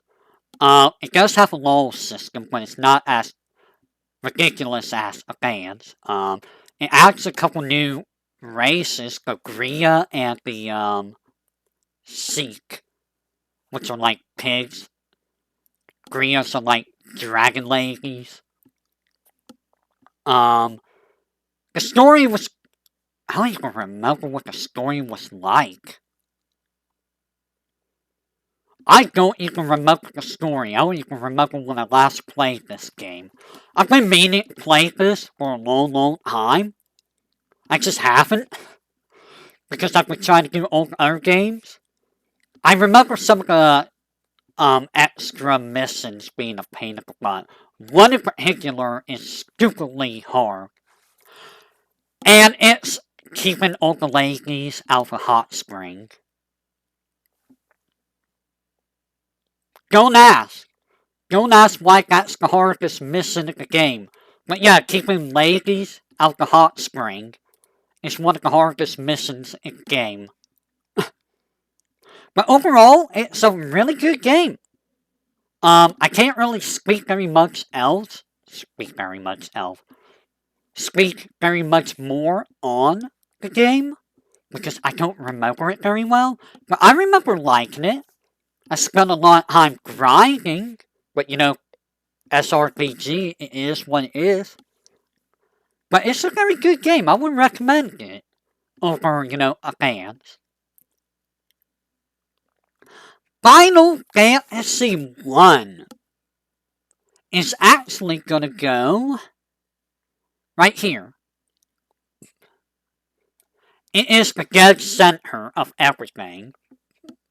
It's not a bad game. It's not a great game. It's the first game. It does what it does, and that's all it does. But, it does it pretty well.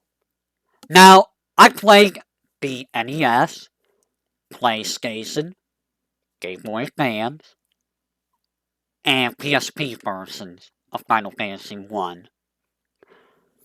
The NES and PlayStation 1, now my first version of the game was the PlayStation 1, which was paired with the PlayStation 1 of Final Fantasy 2.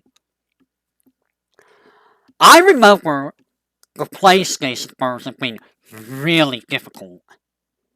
The spell charges was really hard to manage. I think I went with Fighter, Black Mage, White Mage, and Red Mage. I think that's what I went with.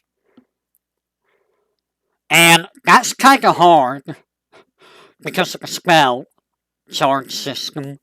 But I beat the game. I quick saved Scum for the final dungeon, but I beat the game. It's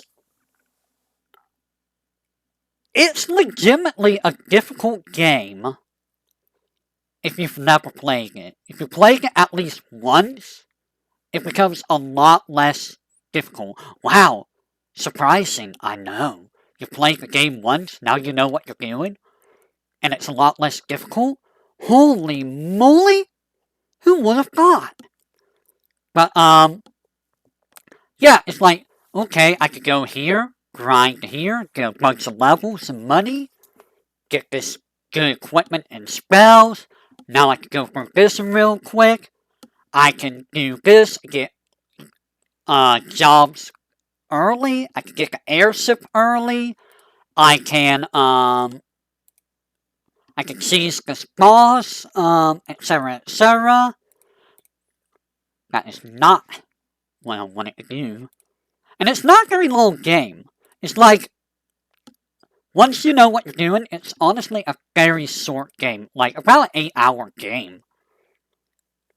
If that. You could probably speedrun the game real quick in a single day if you know what you're doing. Obviously there's no story, really. Story is, world's got crap. We need to go, fix things. Let's go fix things. It's basically a choose-your-own-adventure game, but being linear. If that makes sense. It's D&D. It's basically D&D. Because it's based on D&D. They even said a lot of the elements came from D&D. Thief was useless. Fighter was good. The mages were good. Monk is broken.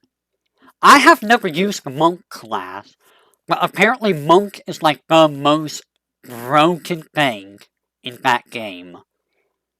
Especially when you get a black belt. Now, if we do the Pixel Remaster, I am probably going to try out the monk.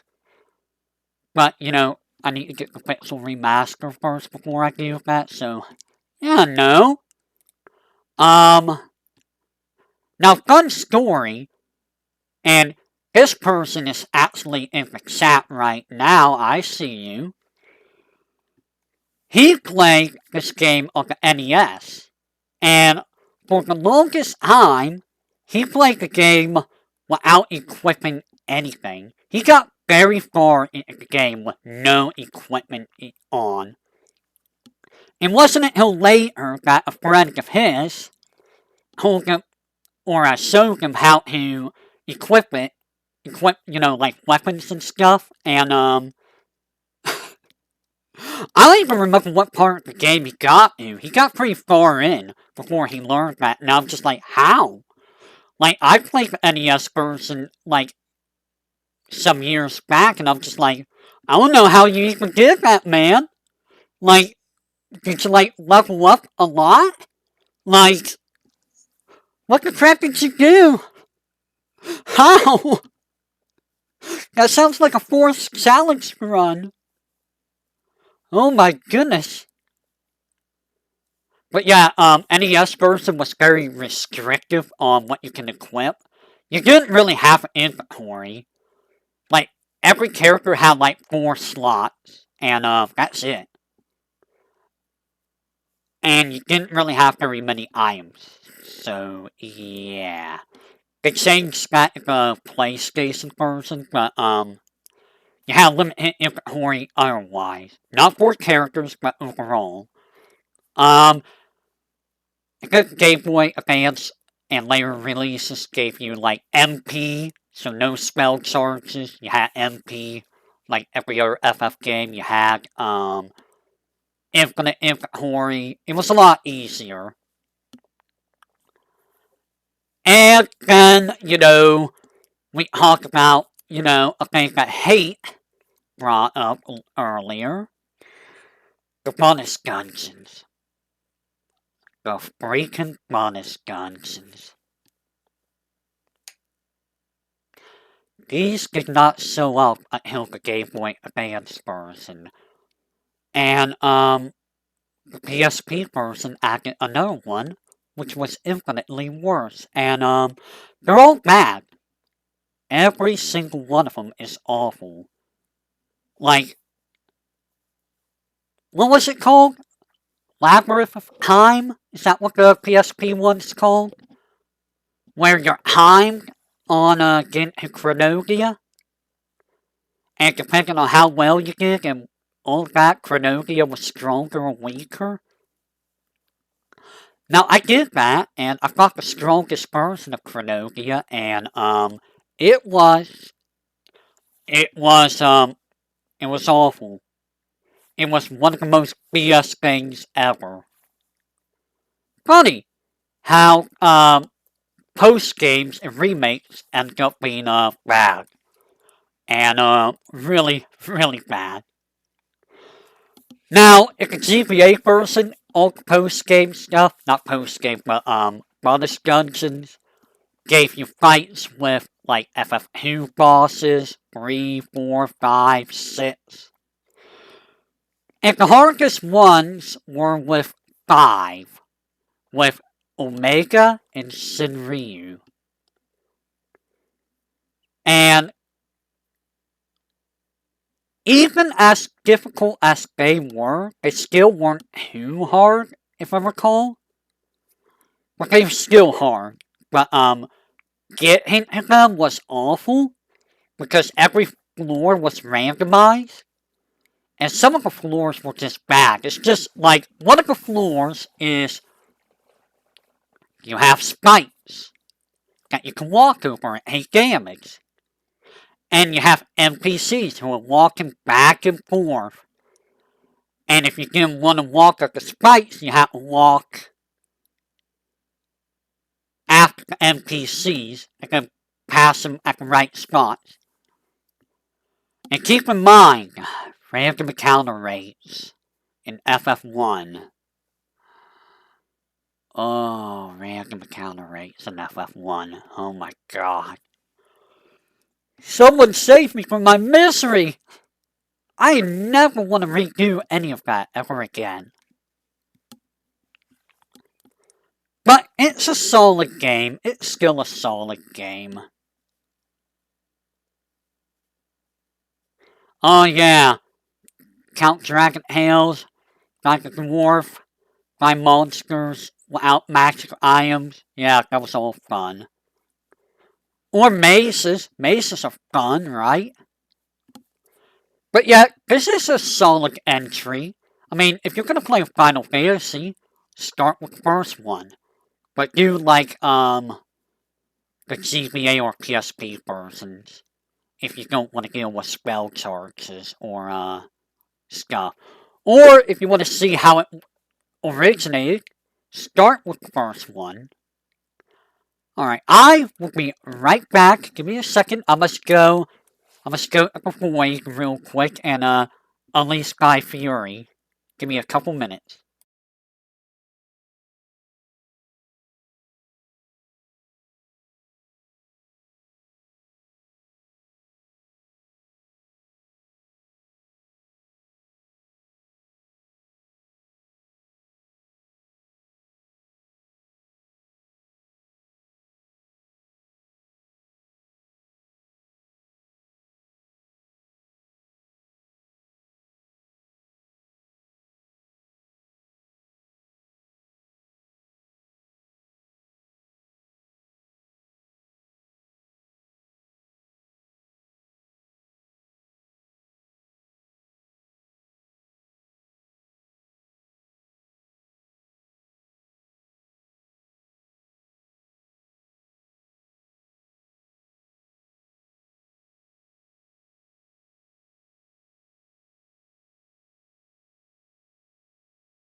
Alright, that Malboro's been watered. I am back for Boyd. So, what we got next? That is a Fiat Rhythm game. That is a game that I'm not gonna play because, that's gonna be DMCA land. And we don't want to go to DMCA land. My voice is kind of rusty. I can't sing right now because I'm dying. FF14? No FF14. We don't play MMOs at this house. There are no MMOs in this house. Is that Final Fantasy 11? Oh no, that's 11. Anyways, Final Fantasy 9. I am putting here. There is no S rank, by the way. S rank, no game is perfect. A is where it's gonna stop at. So, Final Fantasy 9 is the first game I'm gonna be putting on A here. My reasoning. All the characters, every single characters in the game, I adore all the characters in the game. Sagan is a pretty great character. Silly little goober. But you know, you can rely on him. He's a very reliable guy. BB, I mean, BB's good. Ain't nothing wrong with BB. He's just trying to learn, grow up the world. Steiner's a goofball. Gotta love Steiner, old Rusty. Aberrant.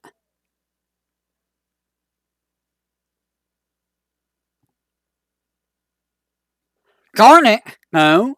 Garnet, I think is probably one of the better characters. She starts off as, you know, your typical princess, you know, just all high and haughty. It feels like, but she starts learning, starts, growing up as a character. Stops being all huffy and stuff.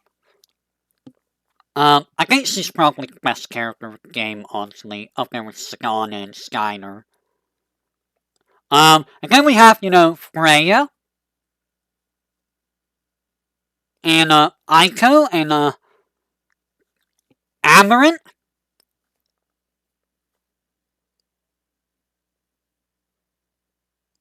Now let's talk about the story.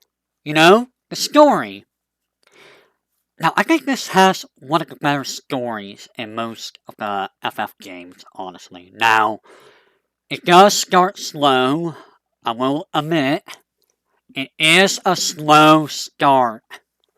And I think even Down can agree with how slow the start is. Like, once you get past the intro, Evil Forest, Ice Cavern, Galley, I think it starts getting a lot better. Like, it starts picking up a little bit at a time. Disc 1 is probably the slowest, but after that it starts really kicking in. And I think the way the story is, I think it's handled really well.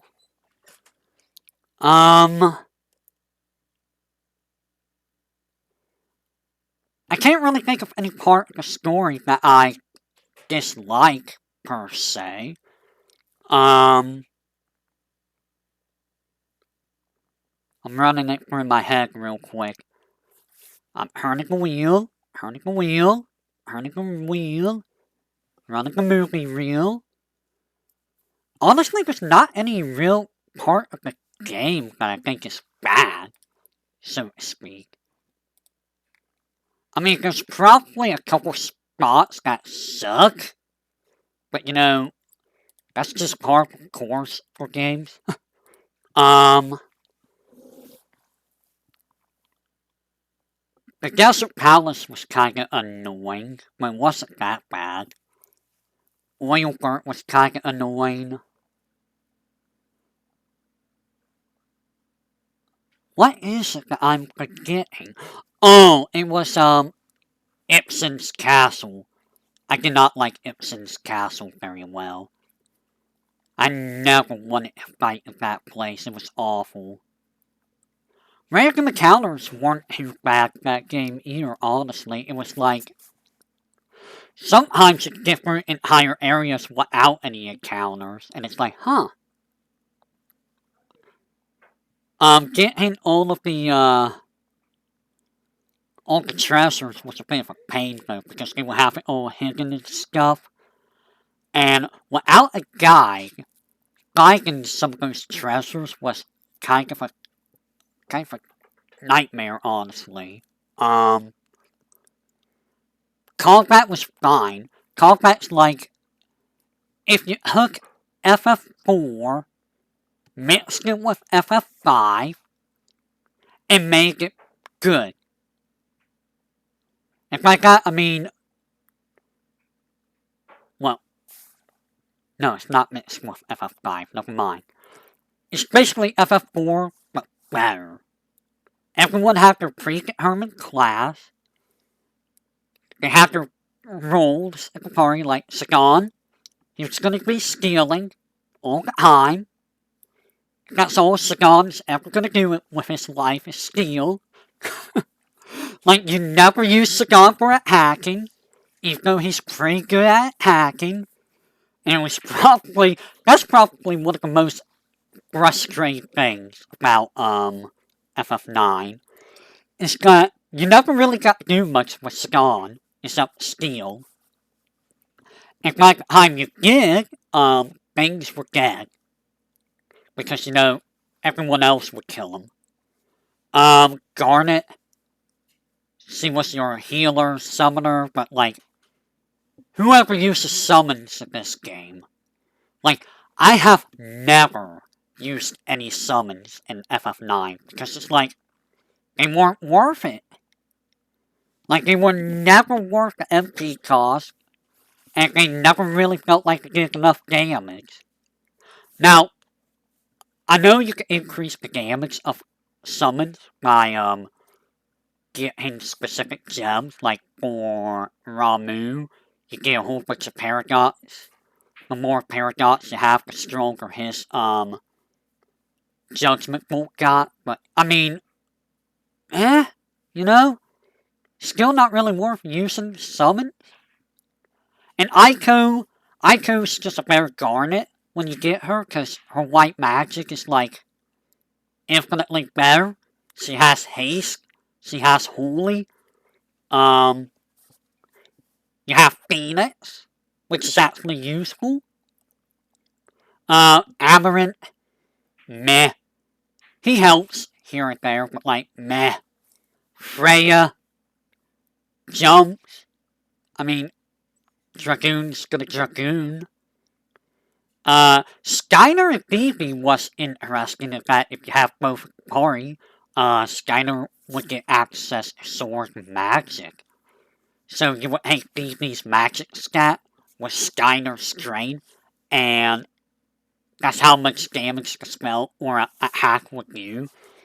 Now granted, Skyner's MP is awful, but it was still really good damage. And, like, even without Phoebe, Skyner's really, really good. Like, he is strong. And Phoebe is probably the strongest character in the game. Because black magic hits like a truck. Oh, and I guess there's Quina. I kind of forgot about Quina. Because it's Quina. Does anyone remember Quina? Did anyone ever use Quina? I mean, Quina has uses here and there, like, Grand Dragon farming, but, like, Quina wasn't really that useful. The music! I have not talked about the music in any of these games. I feel bad. But the music of Final Fantasy IX is, like, so good. Like, the battle theme is great. Boss music is amazing. Final boss music is so good. And like the world map music, I love that music. It's probably one of my favorite world map musics, really. Um, some of the area themes were okay, but like overall, I think the music was great. And like the ending theme is also good. I know a lot of people probably don't care for like uh vocal music for endings, probably, but like I thought it was good. Um, I already mentioned this. I think I did. But the overall story is so good. Like it starts out like kind of generic. Like it's just this country is fighting this country, and then you find out later it's like that's not actually what's happening, is it? Oh, um, hmm, there's other things going on here. Um, maybe something should be done about that. I'm trying to say stuff without spoiling things. I mean, I kind of spoiled some stuff already, but you know. If you watch this, you're probably already expecting to be spoiled, so, you know. And combat felt good. Combat was slow. That's the other complaint. Is that fights were so slow.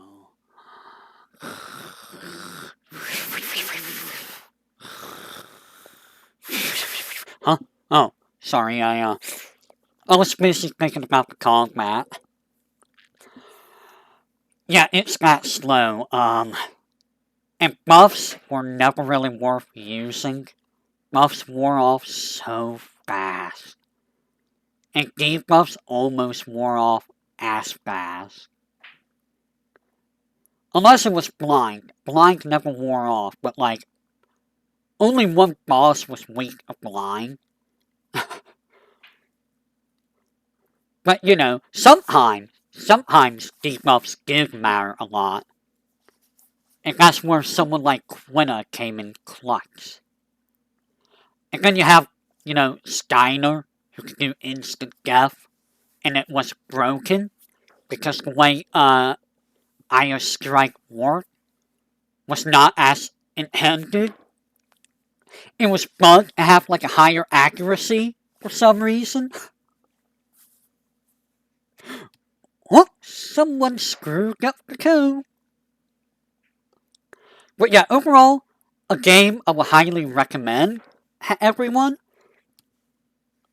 Leveling up felt good, getting abilities felt good, and getting abilities, oh my god, it was ingenious. Just, you put on a piece of equipment, and it had a set amount of set abilities, and that's how you learn your abilities. You keep this piece of equipment on until you learn it, and then you learn the ability permanently.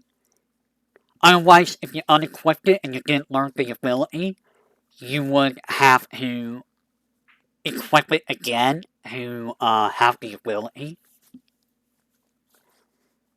And some abilities were really, really nice. Others is like, why would I have this? Why would I ever use this? And that's how you got like status immunities. And most of your ability slots are going to be status immunities. Because why wouldn't you want to be immune to like poison and petrify and heat? When you want Sagan and heat. Who late for that? Sagan's always in heat. Alright.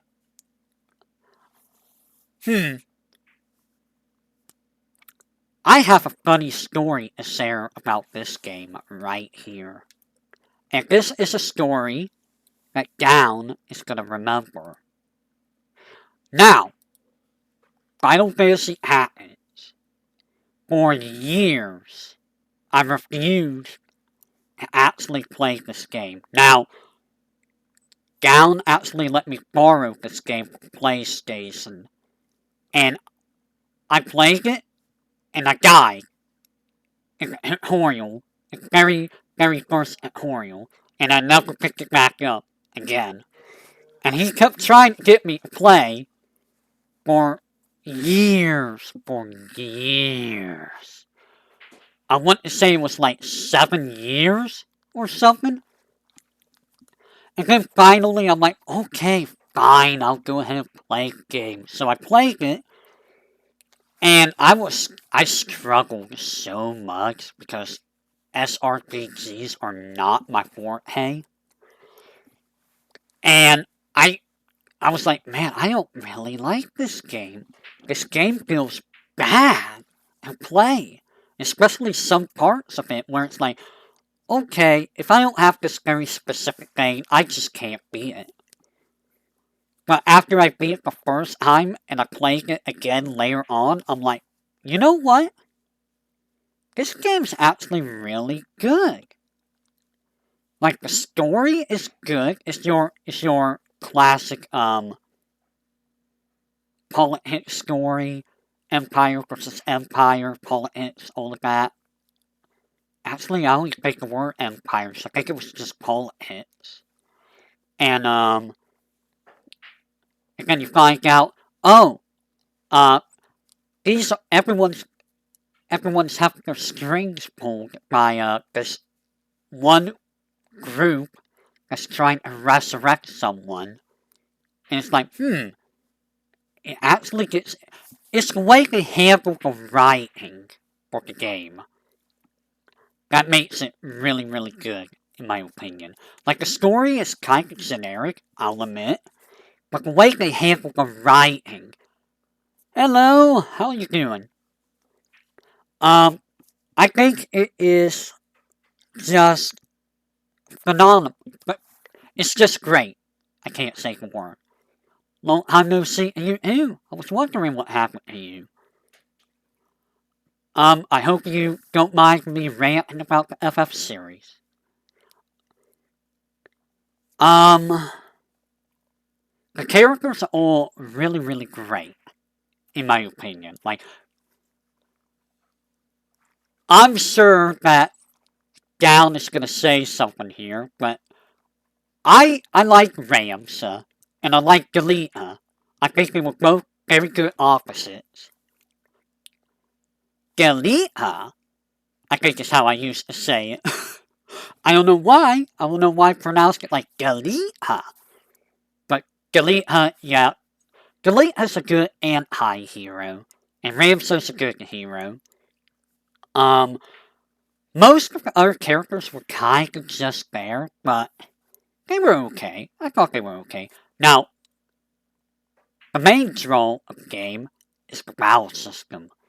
Oh my goodness, is the battle system good. Now, I will admit some fights are just dumb. The 1v1 fight in particular. Anyone know what I'm talking about? Right? When you have the 1v1 with Ramsa? Yeah, that was a real fun fight. But just the amount of customization you can do with characters. And the way you level up in that game's interesting. Like, okay, I'm gonna throw a rock at your head. I'm gonna get this much EXP and this much JP. That's how I'm gonna level up my job. That's how I'm gonna level up my character. Now, granted, you can abuse the crap out of this, but I want to say there was a hard cap on how much you can gain JP per fight. But you can be like, I'm gonna surround this chocobo and then punch the chocobo and then heal the chocobo and then punch it, and like, that's how you would like level up. And the scary thing is enemies can level up too. And let me tell you how scary that could get in some fights. It's like, no, I would rather you not level up Malboro. Please do not. Or, Hiamats or any dragons. And just the amount of thinking you have to do is like, this enemy's here, there's a group of them, if I use this ability, I can hit them, But some of them, if not all of them, might get away. So I may have to time this, or I could use this ability, hit this one enemy, have it target that enemy so it follows them, so no matter where they go, as long as they're in range, I can hit them. Or you could be like, I could try to use this chemist and throw a phoenix down for a guaranteed revive, or I could try to use a rise with my white mage, a full heal or a full revive, but it has a 30% chance of not working. But I have to do something because here's the thing. If someone gets KO'd and you don't revive them before they hit 0, they're gone. Regardless of the character, they're forever gone. So you have to end fights before anyone hits 0. And if Ramsa hits 0, it's game over.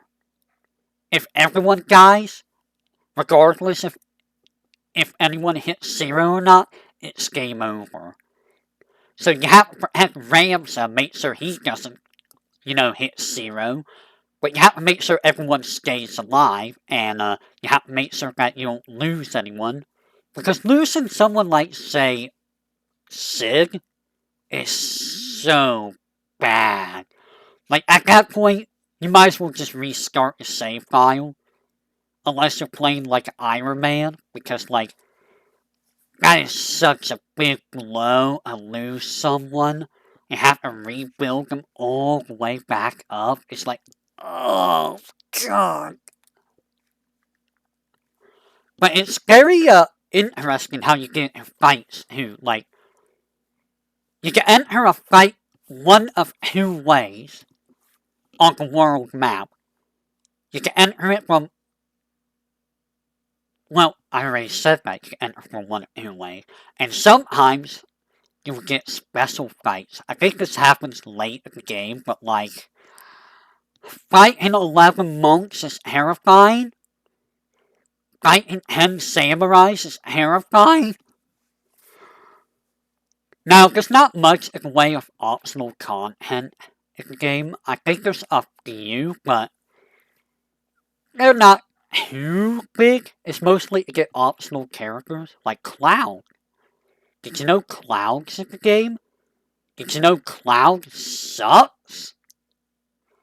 Cloud is so bad in that game. Like, why did they make him so bad?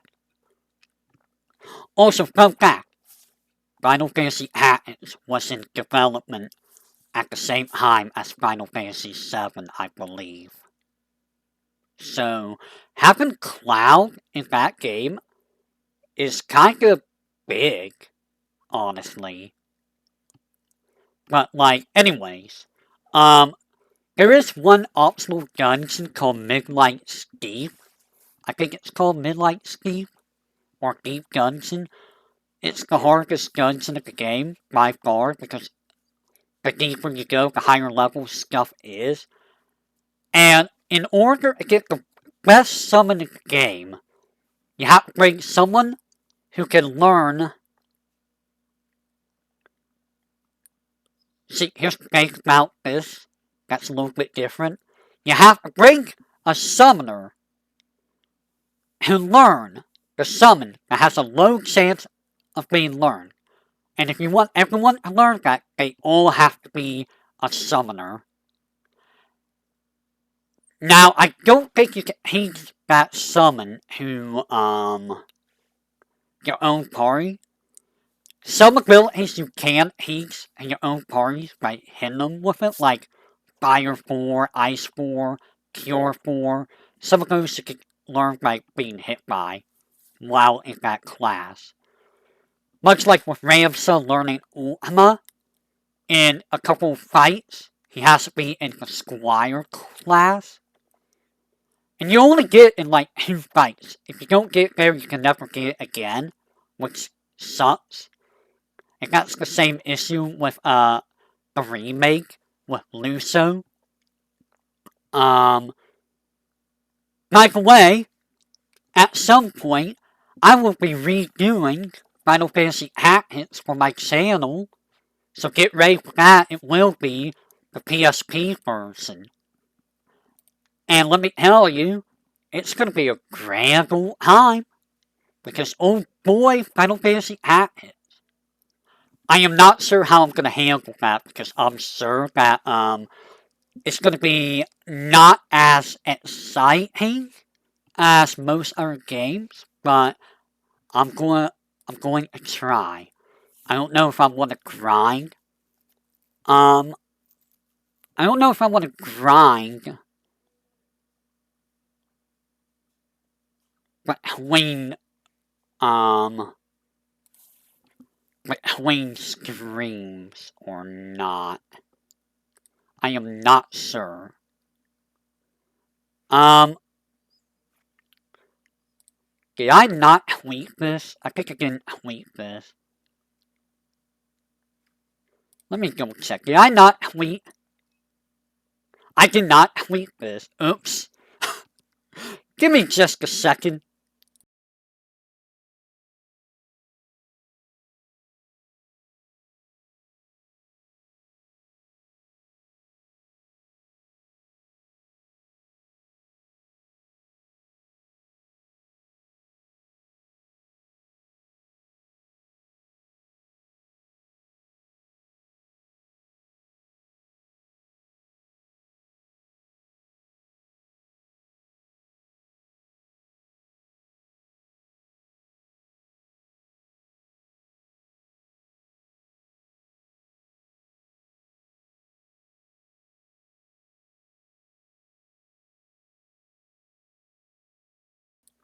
My bad. I can't believe I forgot to tweet that.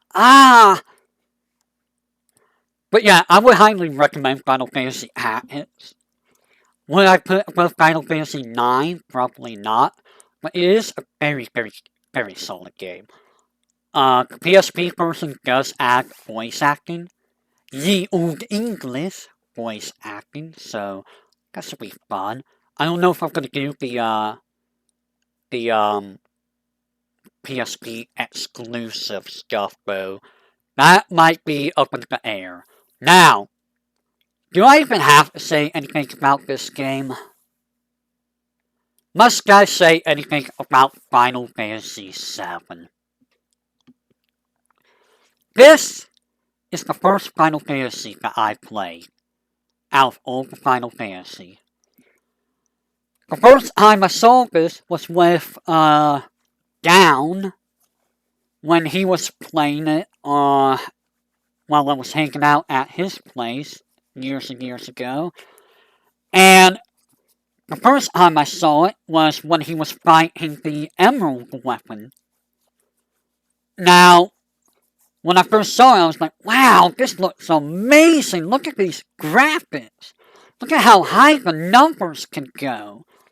And I remember trying to play it, because he let me try it, and I died, obviously, because, Emerald weapon. Well, I was so enamored with the game. I was like, wow, this game looks so awesome. I wish I could play it myself. And a lot of the stuff that I did for not only my stories, but for a lot of things later on in life, kind of stems from Final Fantasy VII. Like, you'd be surprised how influential this game has been to a lot of things in my life. Like, in all honesty, had I not played FF7 at all, I don't even know what I would be doing, really. Like, if it weren't for FF7, I might have gone with N64 instead. Meaning, I would have missed out on the PlayStation outright. Meaning, I probably would have not been a big fighting game person. Wow. That's something to think about. I would not have been a big RPG person. And I probably would not have been a big fighting game person. I wonder how that timeline would have went. That might have been a really weird timeline. Huh. Anyways, FF7 is a classic. We all know this. I got to play this a little bit at another friend's house.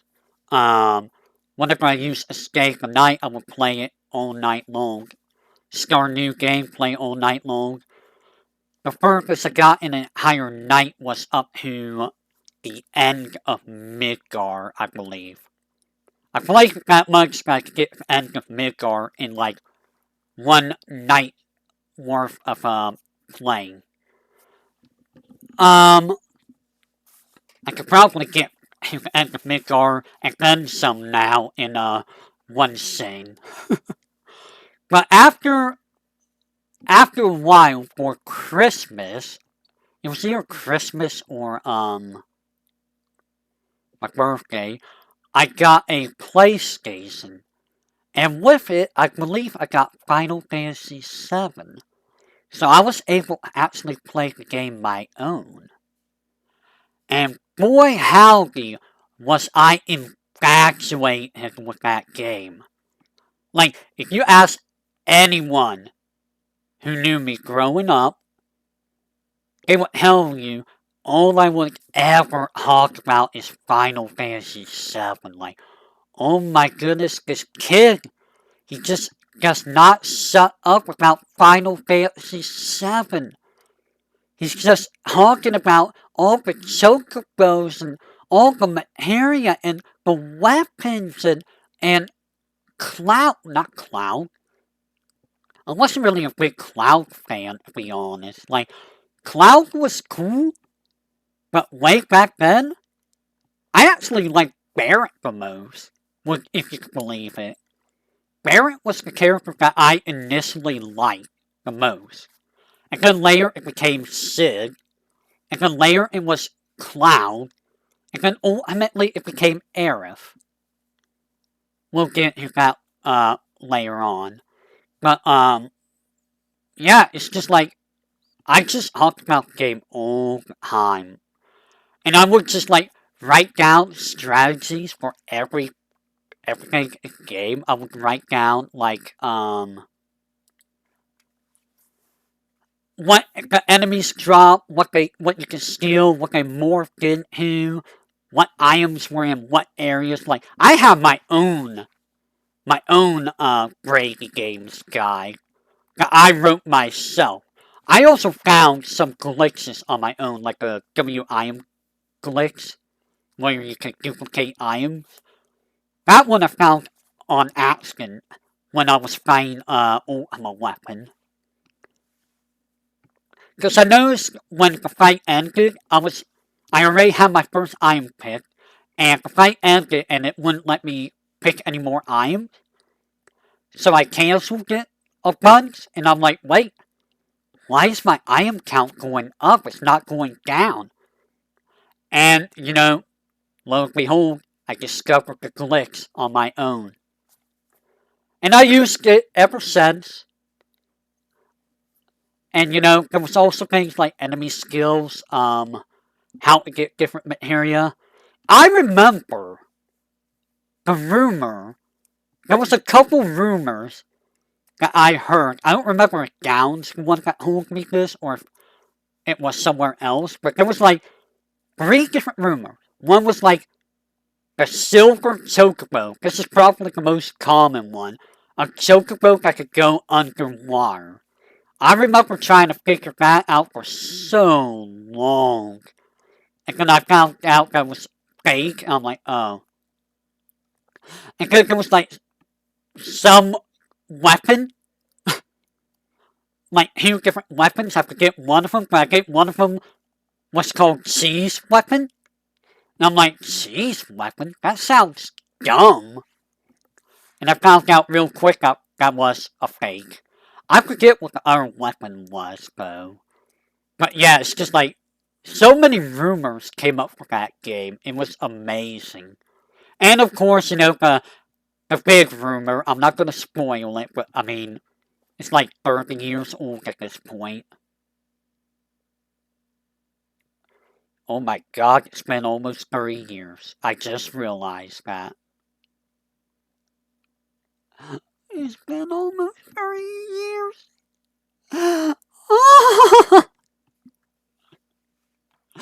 Are you kidding me? It's been that long since FF7 came out. Didn't it come out in 96 or 97?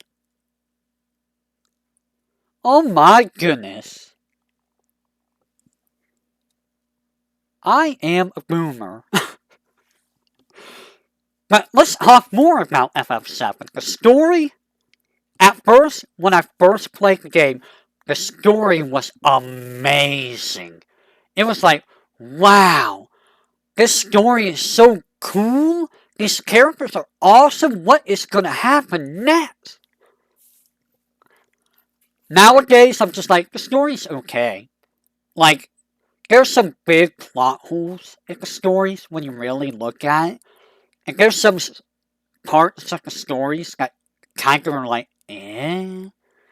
Like the whole North Corel story, Cosmo Canyon. It's just like, they were like side chapters. They didn't really matter that much in the grand scheme of the story, but like, you know. But man, was it such a good story the first time I saw it, and the next few times I saw it. Now, when I redid the Let's Play a few years ago, I looked at the story more. I'm like, huh, I didn't realize some of these things were the way they are. So, I even learned something yesterday, or a couple days ago, regarding Nibelheim, where if you look at young Cloud's materia, he has one materia. It's called preemptive, right? It seems useless, right? However, I thought about this after watching a video yesterday, and I'm like, in all this time of me playing this game, never did I realize that that preemptive materia had a story significance. I'm like, oh my god, Square. Almost 30 years later, and I missed that detail. It blew my mind. I was just like, no way. The smallest detail. And what? That's why that happened? Because he had that materia? Bruh. That's ingenious. And some of the other plot stuff, I'm like, huh. Interesting that they did it this way. Also, when I when I redid the bleh, when I redid the LP, that's kind of what made me go, you know what? I think I do like Aerith the most because they actually do her character very well in the original. Cloud's character was okay. Like, you know, he's just a scarecrow mercenary, just, eh, eh, okay, I'll do it, but it's gonna cost you. I don't really care about the planet. You know, that kind of guy. But he also has his goofiness. Just like, yeah, you look like a marshmallow in that sailor suit, Barret.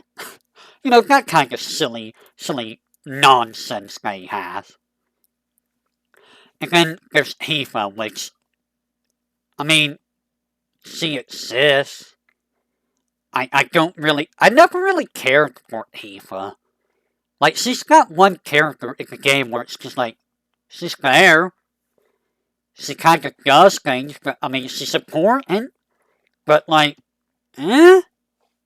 And then Barret. Oh my goodness, Barret was so good. I still think he's good, but, like, not as good as he used to be. Now, the remake, we'll get, is the remake on here? Is the remake on here? is the remake on here? It is. We will go over that later. But yeah, Barrett's really good. He's silly, he's goofy, and he's the tough guy, but he's a softie on the inside. Sig, he's foul mouthed, also a softie. Yuffie, I never really cared much about Yuffie. Red 13, don't really care much about Red 13, to be honest. They didn't really give development to Red 13, like, at all. He had a little, but, like, in the grand scheme of things, Red 13 didn't really matter. Same with Sig, honestly. Sig mattered for one thing. Well, a couple things. But other than that, Sig was there. Red 13 was there.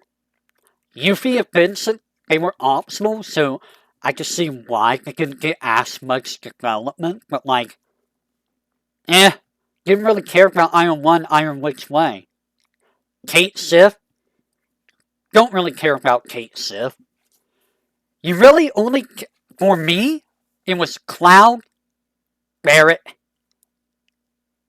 and Aerith that I cared most about the main characters. A little bit about Tifa, a little bit about Sid, but like, most of the cast were kind of just there. And in terms of villains, Sephiroth, like, at first I thought Sephiroth was awesome, but like, after having played the game over 100 times, no joke on that, I have played it over 100 times. I was that bored as a kid. I don't think Sephiroth's that great of a villain. Honestly, I think Sephiroth's kind of a bad villain. Like, I know I'm gonna get hate for that, but like, he's kind of just there. Like, he kills random dudes, he drags Cloud around, and then he gets the black materia by manipulating Jenova, I guess, and get Cloud to go to him. And then he's just a creator for like the rest of the game, and like, I don't know, like, like, in terms of villains, like, the main villain here, Kuja, is a much better villain than Sephiroth. And honestly, I feel like the main villain here might be better than Sephiroth. Genesis could be a better villain than Sephiroth. Well, Genesis we don't care about, but you know. Yeah, like, I don't think Sephiroth's that great of a villain, in all honesty. Now, here in Crisis Core, they made you more sympathetic as Sephiroth, which I appreciate that. I appreciate the extra background lore as Sephiroth, but like in FF7, his background is just like, okay, he learned this, and now he's just going on a rampage. Why?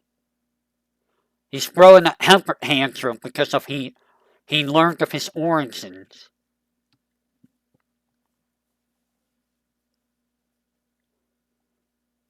Does that make for a good villain? Not really, in my opinion. Like, Hojo is more of a villain than Sephiroth. And honestly, when I redid the LP, I'm watching Hojo, I'm like, dude, between this and the rest of the series, Hojo's more of the main villain of the Final Fantasy VII series than anyone else. Like, Hojo is more of a villain than Sephiroth, than Jenova, than Genesis. Like, everything that happens is mostly because of Hojo. Like, if it weren't for him, well, if it weren't for Hojo, Sephiroth wouldn't exist. the whole thing with Genesis wouldn't be a thing. Genova wouldn't have been excavated properly. Like, Hojo caused a lot of problems. And he caused a lot of problems for the cast. Like, he's the reason why Cloud ended up the way he did. He's the reason why Sephiroth ended up the way he did. He's the reason why Vincent got screwed. Let me think. He's kind of the reason why Barrett got screwed. Kinda. But that was Shinra in general. That wasn't really Hojo. Red 13 with Hojo, yeah. Aerith is a big one. Getting screwed over by Hojo. Like, so many of the characters got screwed by him. And that doesn't even include in the past. Like, even more in the past got screwed over by Hojo. In terms of gameplay, oh my goodness. The gameplay is amazing, but it's also very simple. It is the type of game where hold circle, you win. For like 90% of the game. I am not joking. Most of the game you can hold circle on a half and win that way. There have been people, Garlic the Great did this recently, where they did a challenge run of, can you beat Final Fantasy VII with only a hack, or holding the button? And I think they did up until Diamond Weapon, because, I mean, you have to use magic on Diamond Weapon to kill Diamond Weapon. Unless you get, like, limit breaks, but, I mean, you know.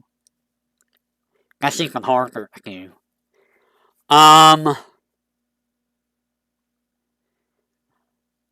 materia system does let you customize your characters, which is a bit of an upside, because everyone can do everything, but it's a downside because now nobody's really unique except for, like, their limit breaks and their weapons. Like, some characters may have a little bit higher stats, like Aerith has higher magic, Cloud's all around, Barrett has higher vitality, etc., but like, that doesn't really matter much in this game, in all honesty. Like, everyone can just, like, use the same abilities as everyone else, which, I mean, that's nice. You can be like, hey, everyone can throw fire, or everyone can use cure. That's nice, but it kind of makes it easy. And then you get certain materia like, say, I don't know, enemy skill, where if you know where to get the enemy skills, well, good job. You make the game super easy. Because Maxra Magic will carry you all the way from Disc 1. And then you get like Aqualung, Trine, Beta, Magic Breath, that's going to carry you from Disc 2. And then you get Disc 3, and by that point you'll have like 4X Cut, you'll have probably Knights Ground, probably heck, enemy skill is still useful even then. You'll have like Shadow Flare, Pandora Spots, Bad Breath, Level 4 Suicide, Level 5 Death. And that's not including other things like HP up, MP up, Bahamut. Bahamut's so good. Summons are so good in that game. They limit how many you get to use by the level of the summon materia. So if it's 1 star, you only get to cast it once. But, you know, the level up system for materia, really good. Really well handled. It does take a while to level materia up, though, is the problem. Like, by the time you get to, like, Disc 2, you might have to level 2 elemental spells, like Fire 2, Ice 2, or by Cosmo Canyon if you keep it on the higher time.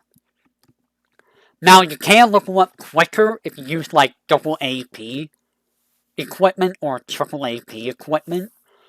That does mean that you're limiting your materia slots, so you do have to think about that. Um, Anything else about materia? If you throw like all materia on like elemental materia like fire, ice, lightning, cure, it just FF7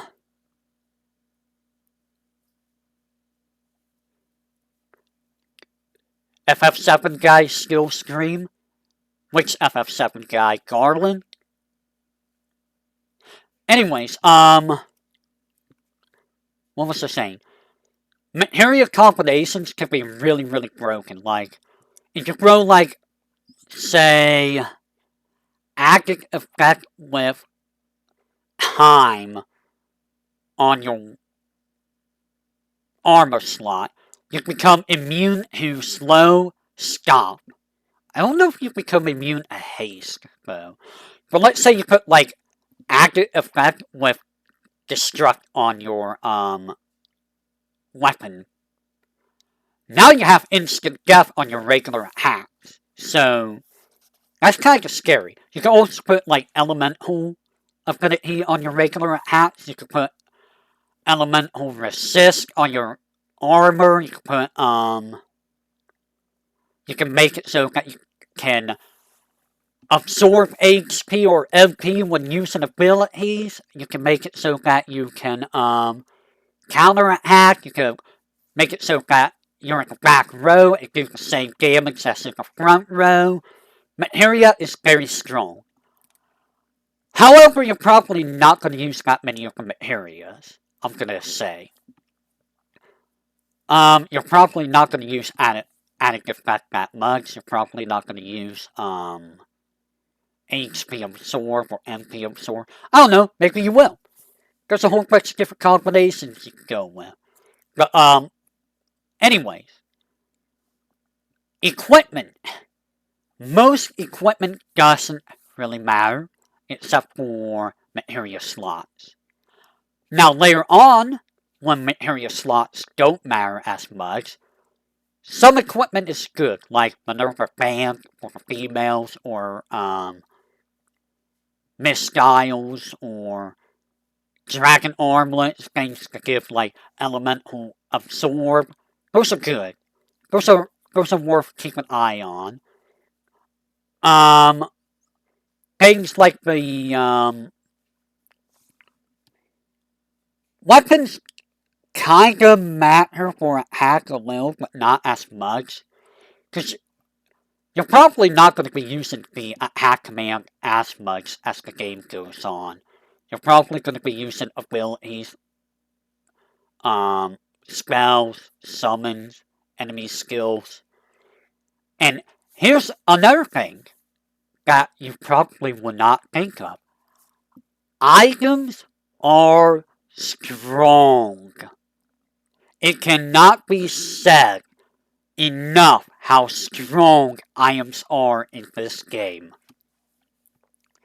At the start of the game, you can get an item called Grenade. Now, this only hits one target, so unless you're hitting something with like lightning all against all machines, you're probably going to use that over like a grenade. But Grenade hits hard enough that it can kill a lot of stuff in one hit.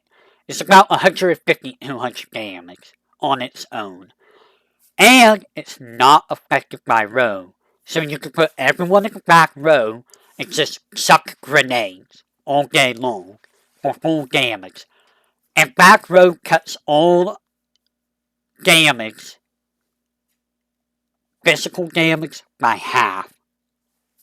Now, let's add on to this. Let's add a combination. There's an item called Tranquilizer that cures a status called Hyper, or a Fury, rather. Now, if you use this item when you're in normal status, no Fury, you'll be put in a status called sadness. Now, what this does, your limit gauge will fill up really, really slow at like half speed or something, but all damage you take is reduced by 33%. Add this with a 50% damage reduction in the back row, and you're going to be living. It makes it so that you're not taking that much damage in the back row.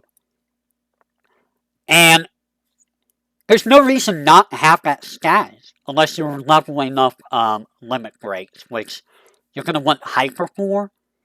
Hyper increases your limit gauge by like double, but you do take 33% more damage overall, so, there's the trade-off. And I used to go with that strategy a lot, but now I just go with the sadness strat, because it's like, if they can't kill me, what does it matter? And I have Aerith if I need to level up limits, so,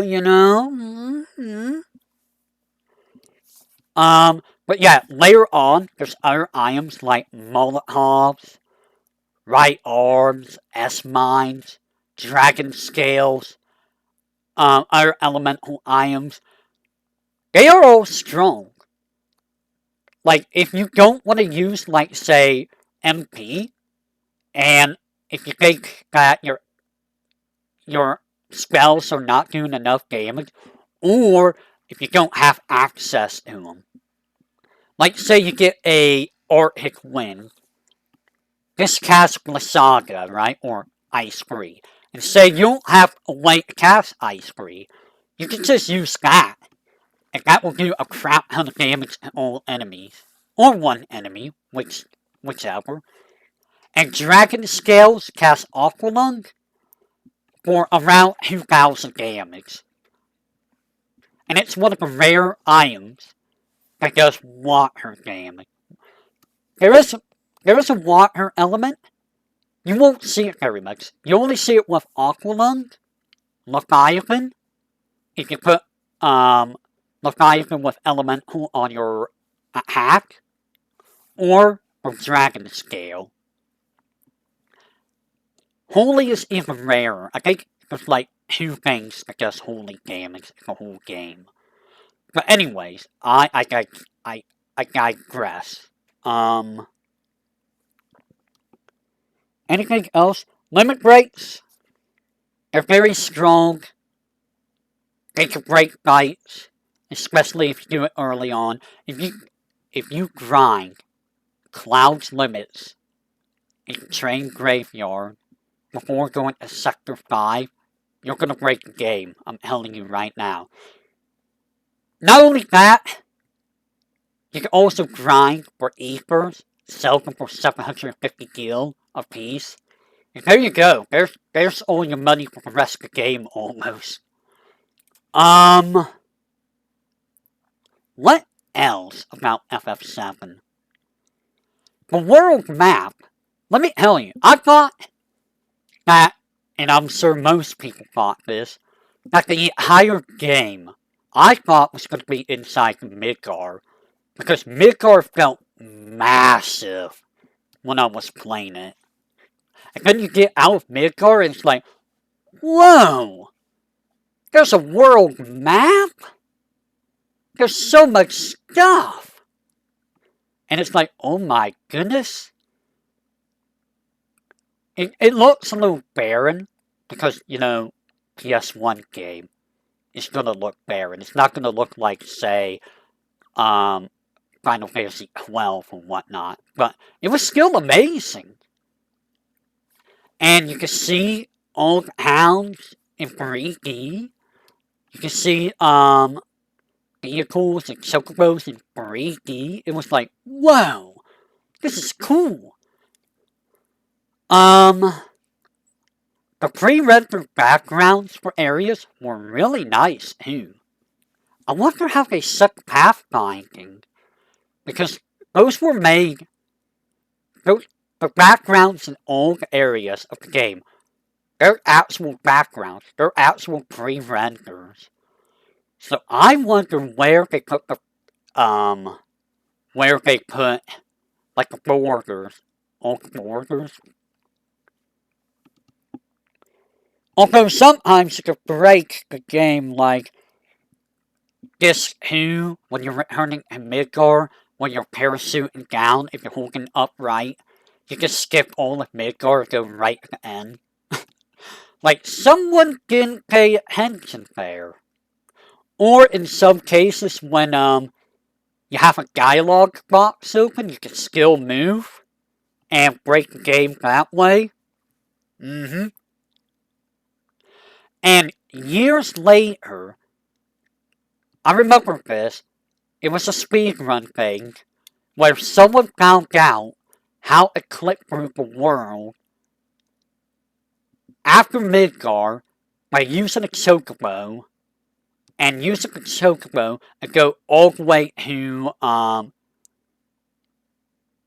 don't know if it was to Junin or to the other continent, but it was a lot of speed, or a lot of times saved. And glitches, let me tell you. Oh boy, the glitches, man. The glitches. Oh. The amount of glitches I have archived and done for my channel, there's so many. There are so many in this game. Oh my god. And some of them is really, really bad.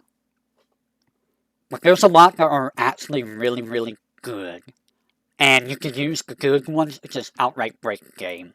It's just like, yes, the game is broken. Like, you could duplicate, some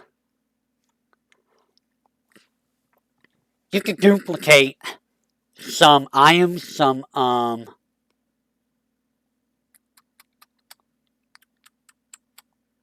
materia. Yeah, you can duplicate some materia, actually. Oh, Narissa's gonna be streaming. I wonder if I should catch Narissa stream. Anyways, but yeah, you can just break the game wide open. It's not a hard game. I will say, there's a couple bosses that are hard, and to this day, I do not like fighting them. Demon's Gate and Carry Armor. Now, anyone who has played the game will know why both those bosses suck. Like, they are awful. They are bad. And sometimes it is complete RNG with Carry Armor if you die or not.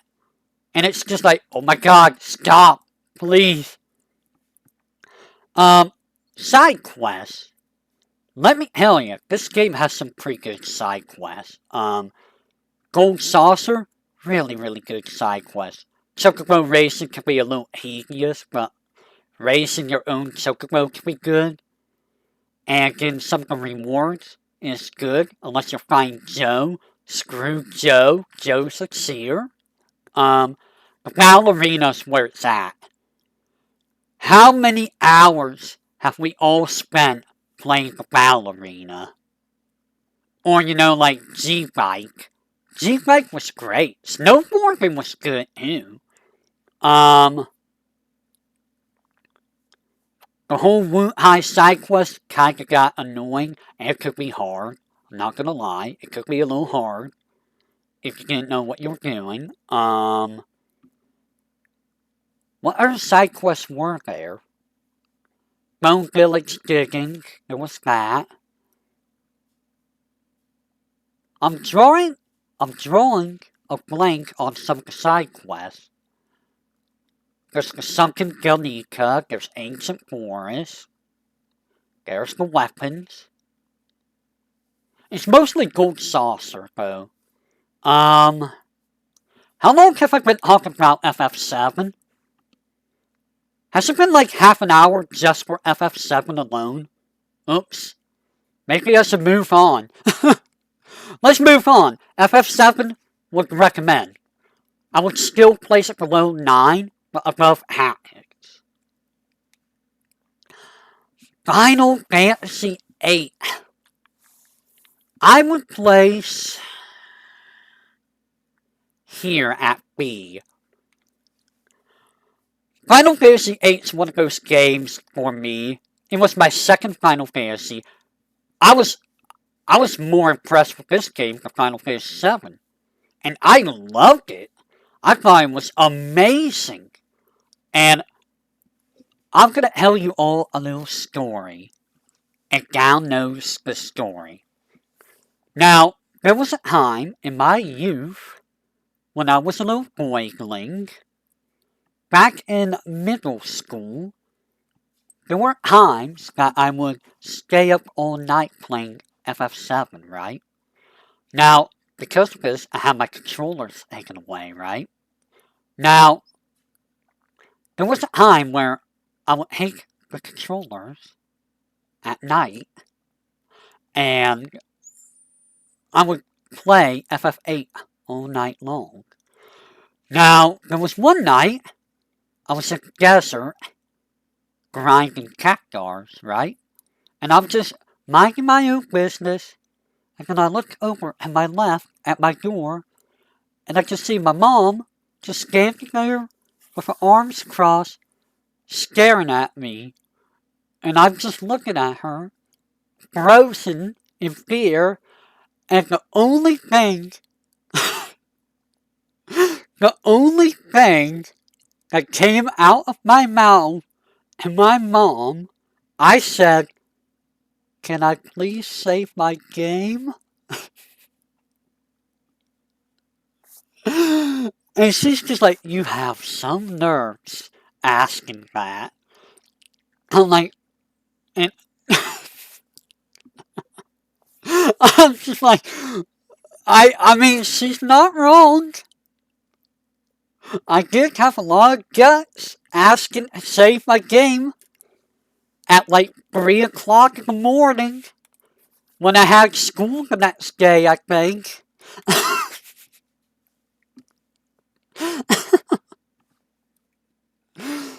Oh, oh me, oh my.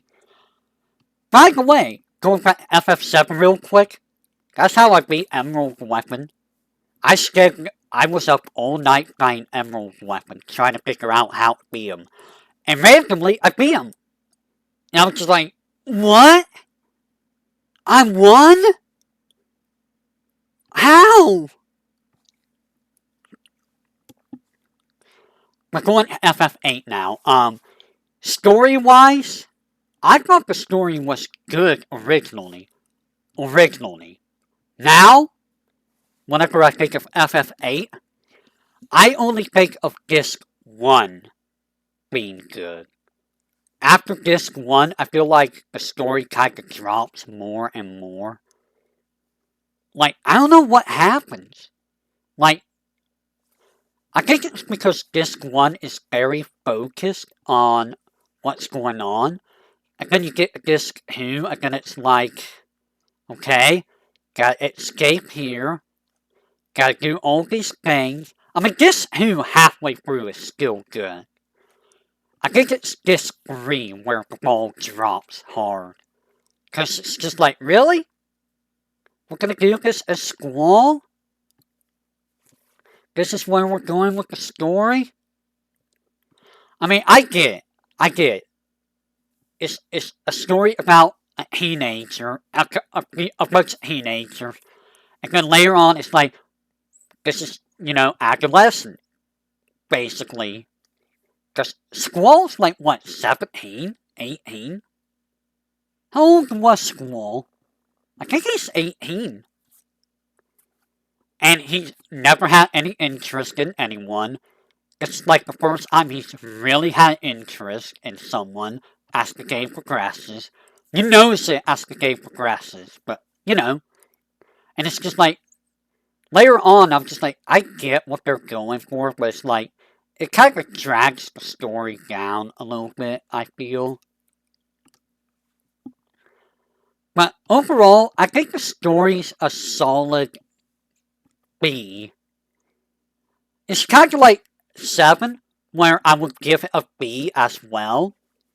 Like, they're not the same, but like, I still think 7's story is better than 8. But 8, I think, might have better characters. I think. Like, Squall's a more edgier clown, I get that. But honestly, back then, when we were that age, who wasn't edgy? I mean, I wasn't. Okay, I might have had a little bit of edginess, maybe. But not like Squall. But like, it's the type of character that a lot of kids back then could relate to, I think. Now, I don't know if they can relate to Cloud as much. I mean, Cloud is still a great character. Don't get me wrong. And Squall. Squall is still a good character. But, like, I think he's more relatable than Cloud, in my opinion. And then we got Cell. He's the doofus of the group.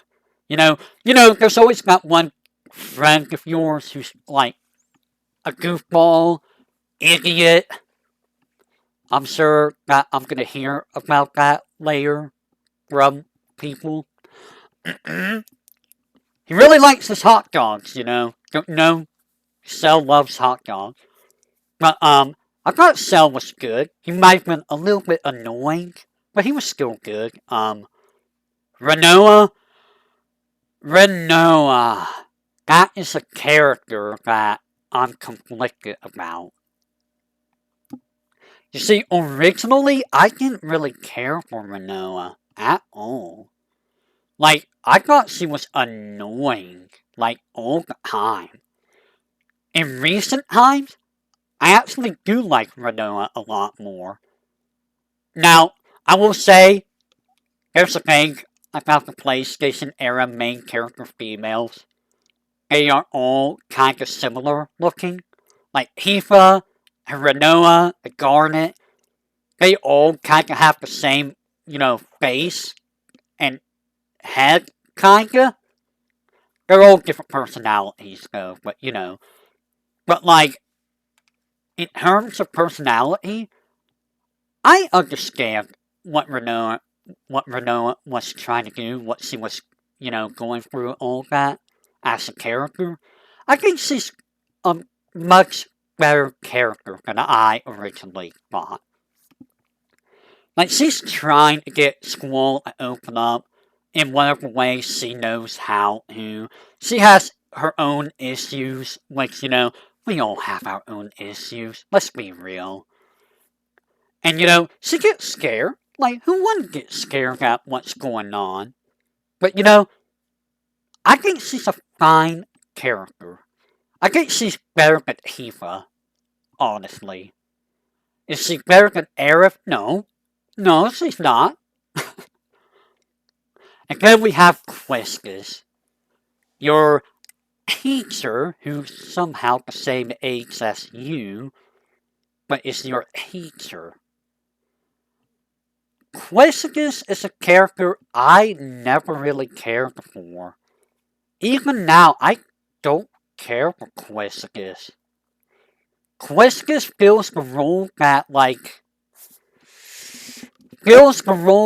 say, Freya or Tifa does for me, where she's just there. She doesn't really do a whole lot. She's kind of just there. And then we have Irving, who is your flirty, sharpshooter cowboy guy. Now, Irving was the character I liked the most originally, believe it or not. Why? I just like Irving. What can I say? But recently it's like, he's okay. Not my favorite. I think that goes to probably Squall or Renoa more now. But he's still up there. And then we got Cypher, which, I mean, he's your butthead rescue surface guy rival. He's there. Now, the character I say is the best character in the game, bar none, Laguna. I love Laguna as a character. He's goofy. He he he is so goofy of a character, and he's not even trying to be goofy. It's just in his nature to be goofy, and he's a good guy. He always tries to do things and help people. Maybe not. Maybe that's not how it always goes because Laguna's luck sometimes is kind of not there. Let's say, but I mean, he's just trying to help. He wants to help people, even though he's silly and goofy and all that stuff. And then the rest of the characters, yeah, the main villain, Amicia, just I feel like Amicia kinda is a worse villain than Sephiroth. Because, she kinda just is there. She's omnipresent the entire game. But, she doesn't really do much when you really think about it. You don't even get to see her until the very end of the game. And, you get, no real characteristics for, Amicia. It's I don't really care about this villain. She kinda is just there. Killer boss fight, by the way. That is a really good final boss. Sephiroth had a good final boss fight, but I think Amicia knocked it out even further. Combat-wise, probably more broken than FF7. I don't know. The fact that if you know how to play the game, now the first time you play, it's not as broken. It's actually hard to get a grasp on. When I first played it, I didn't know how to play the game really. I'm like, how do I jump into this stuff? What's good? How do I draw? How do I do stuff? Why are enemies leveling up? The fact that enemies leveled up with Squall? That was a unique thing. And it also made the game really hard. Oh my god, the first playthrough was so difficult. And I could imagine it was so hard for so many people because of that level up mechanic. And the lack of understanding how junctions work. But, if you knew how it worked, and you knew how... bleh. Give me a second, let me clear my throat.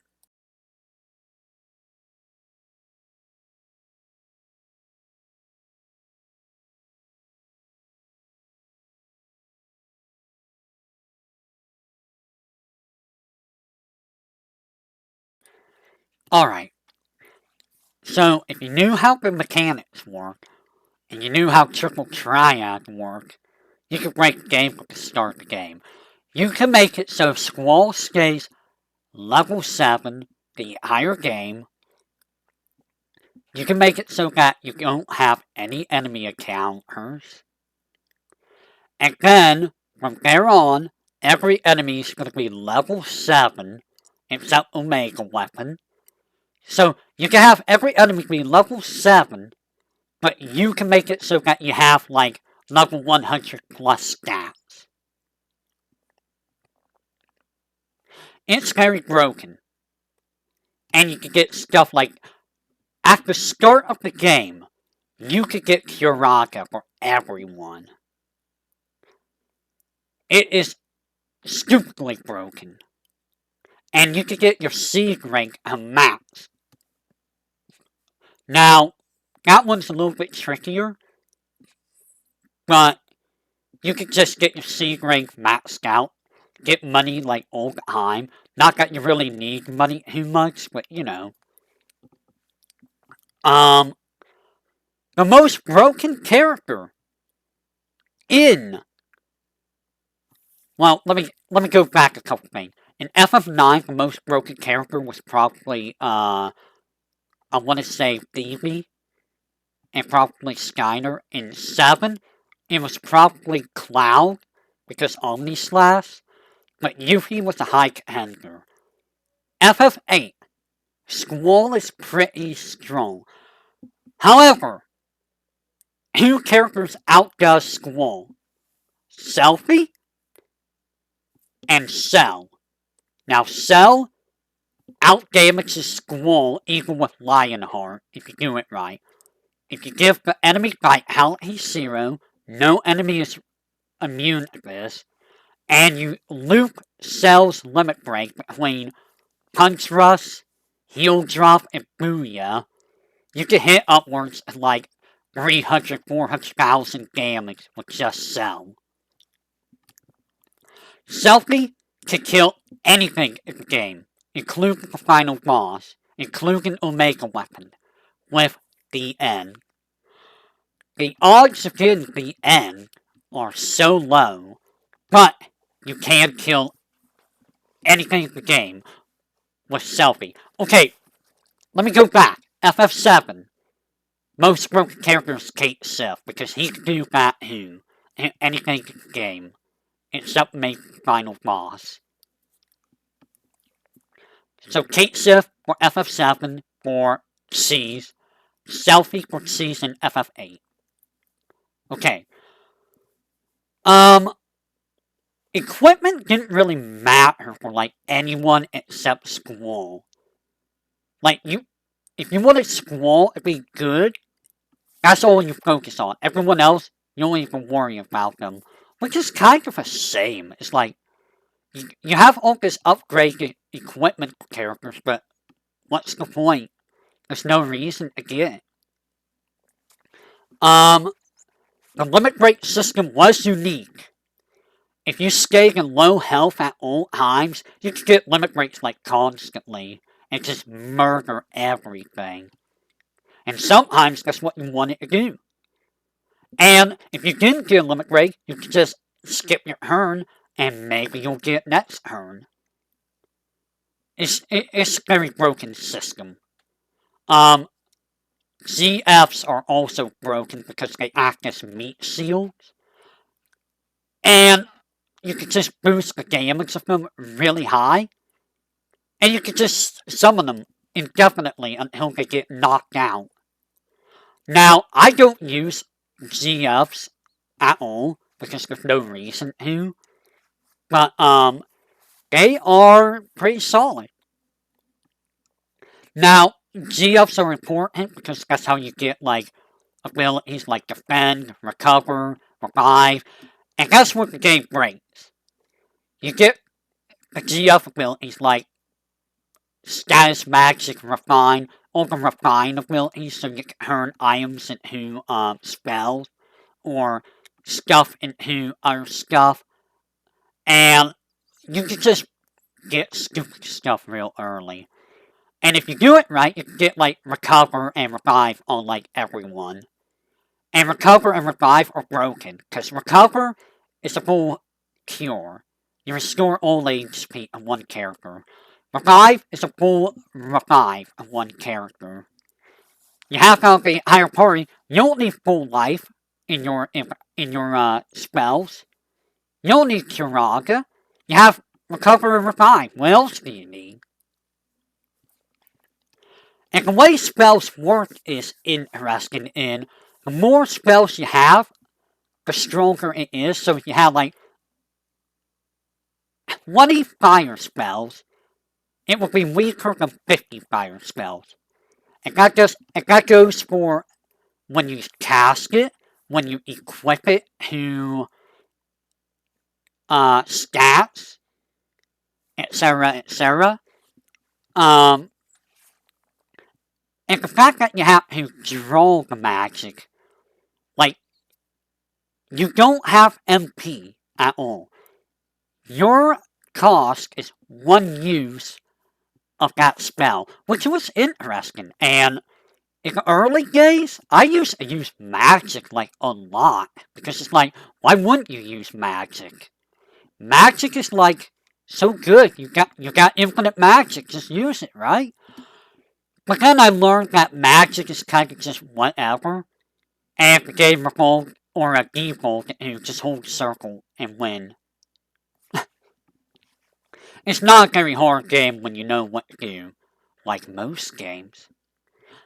Now, in regards to my Final Fantasy VIII playthrough from like 10 years ago, people are still watching that for some reason. I don't know why.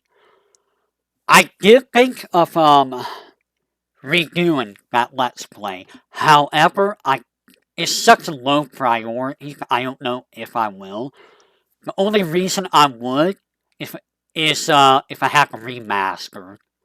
So 8 and 9 will have to be remastered versions if I were to redo them. And I'm not buying those myself. So yeah. The music in FF8 it's okay, but it's not as good as say 7 or 9. It fits the tone of 8. Now, the battle theme and boss theme for 8 are amazing. Those are good. The rest of the music is kind of just eh, except for a few pieces. Anything else about FF8? Side quests were kind of just not really that great, except for one.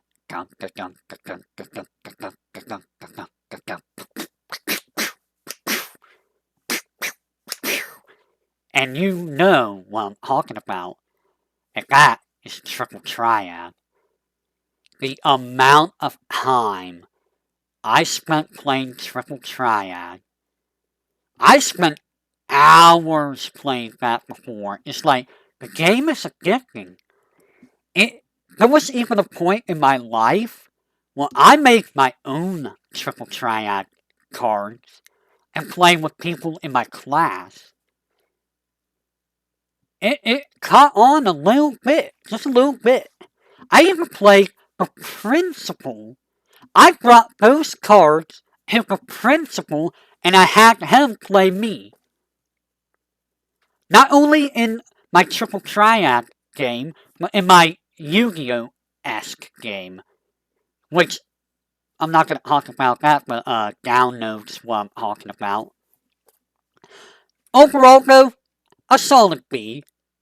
I think Crisis Core is better, but it's better than Ring of Fates. Not as good as 7, Hatnets, or 9, though.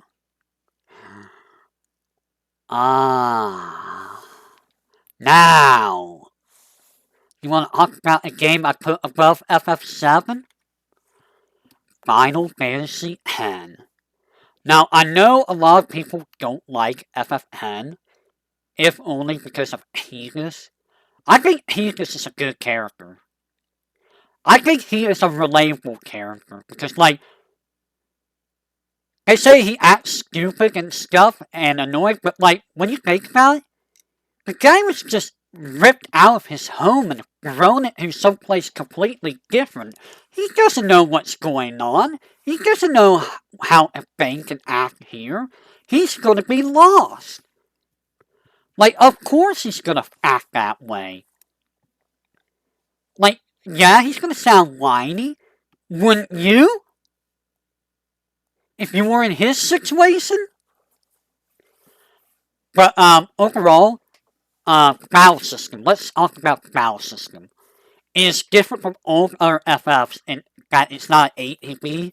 It is seat HP, I think it's called. Where instead of there being an 8 HP bar that fills up, you have like this list on the corner of who is gonna take what action where. And depending on what ability or action you're taking, may put you further up or down on the list after that action.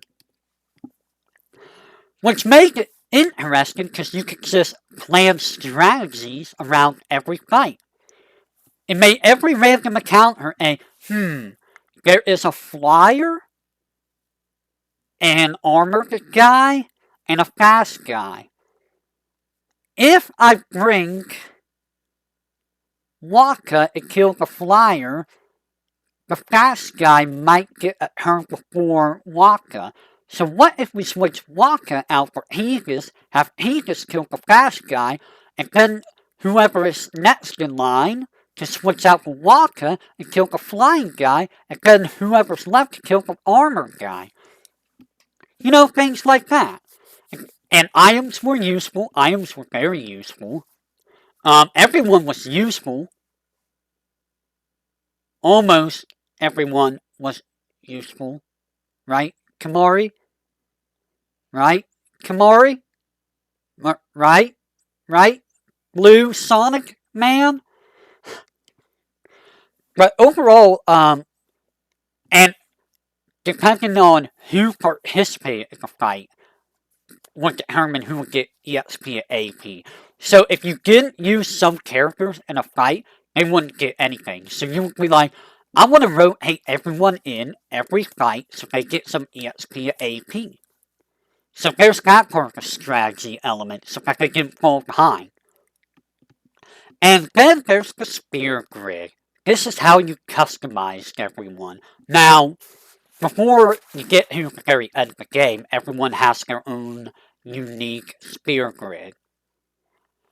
So he just had like quick hit, haste, things like that. Waka had like delay buster or status or like dark attack, things like that. Lulu had black magic, Yuna had white magic, etc., etc. And you would take the AP you gain, or not the, is it the AP? I think that's where you use the AP, right? And you would use that in the spear grid and go down whatever paths you want and try to get abilities that way by using spears. Which is a unique way of leveling up. And I love that that's a way to level up. Once you get to the end of the game, though, everyone can become everyone else for the most part, except for unique abilities, so it kind of kills that a little. But I mean, by that point, I mean, post game is dumb. The main game can be a challenge, I will tell you that. Even now, some main game fights can be hard. Like, Ebrai on the airship.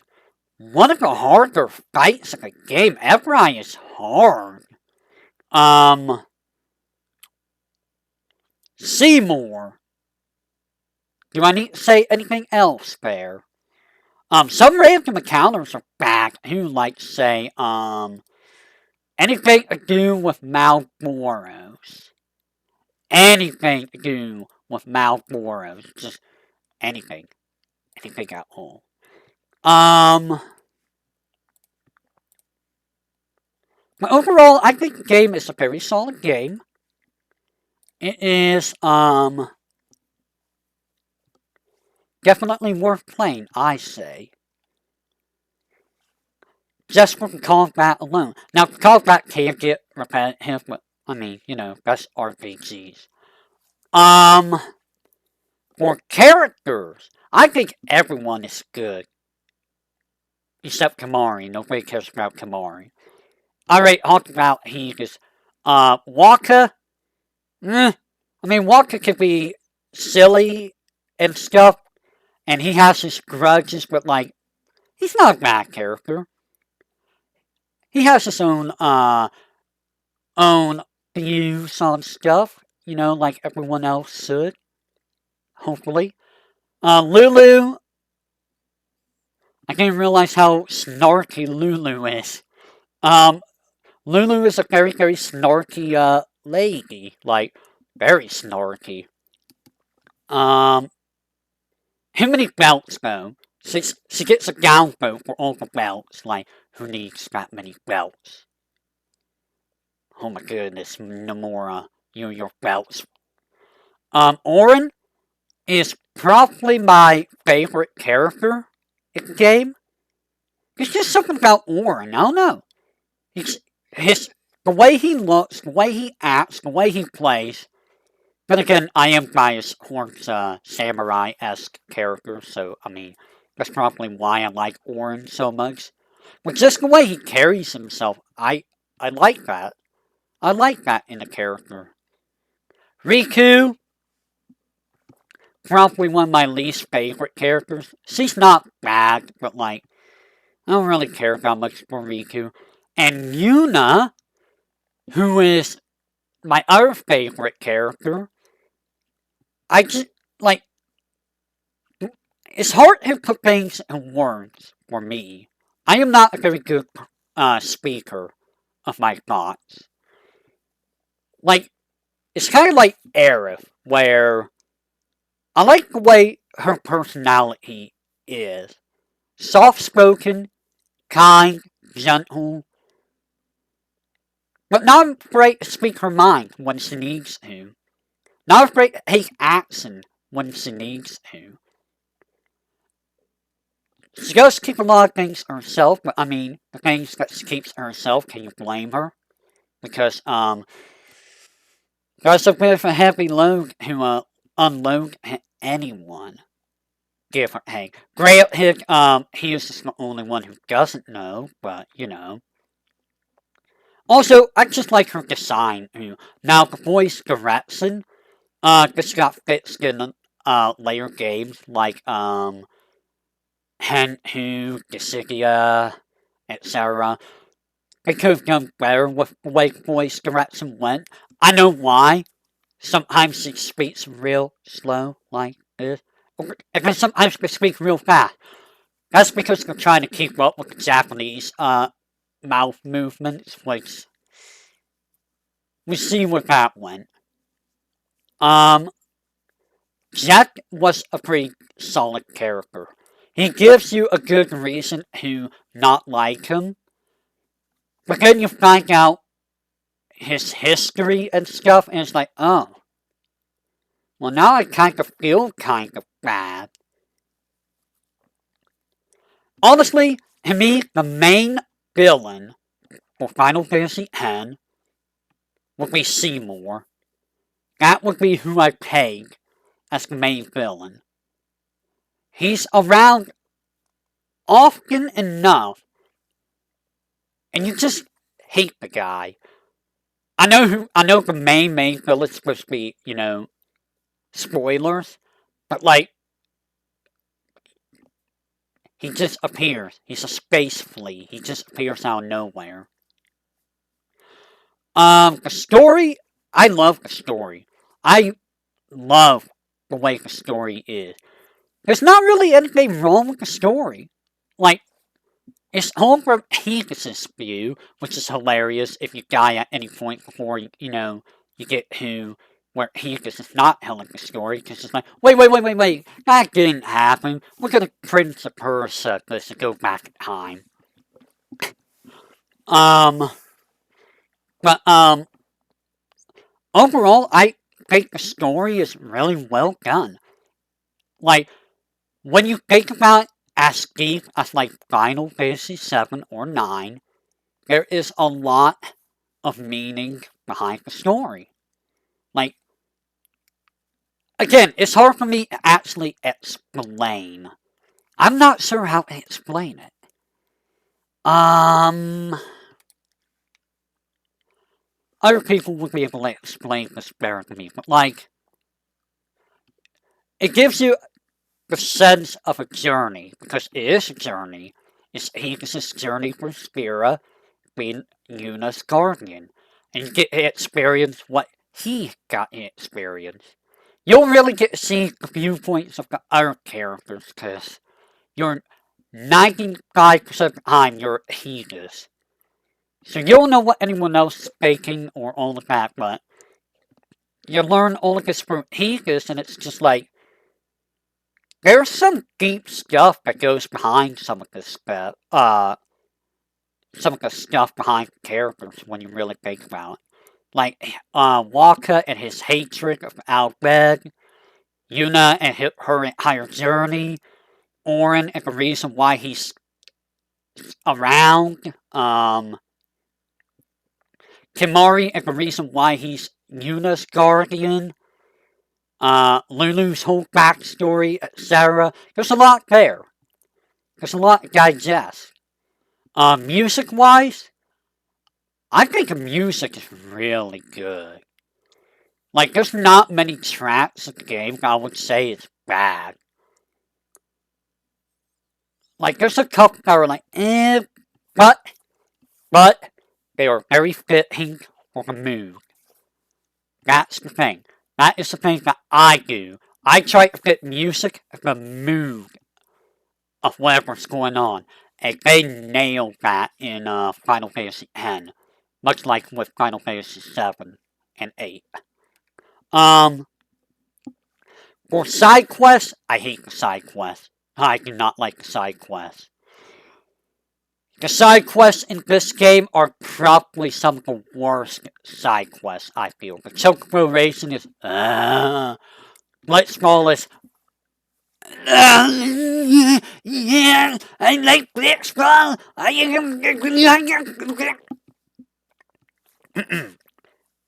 If you couldn't tell, it made me have a hernia. I don't like Blitzball. I know there are people that do. I don't like Blitzball. And getting everyone's ultimate weapons is a pain in the butt. And if you want Walkers, you gotta play Blitzball, boy. Sorry, Walker, you're never getting your ultimate weapon. And the areas are really gorgeous. Like, just looking at every area, it's really well done. Now, granted, you can't just go all over the place.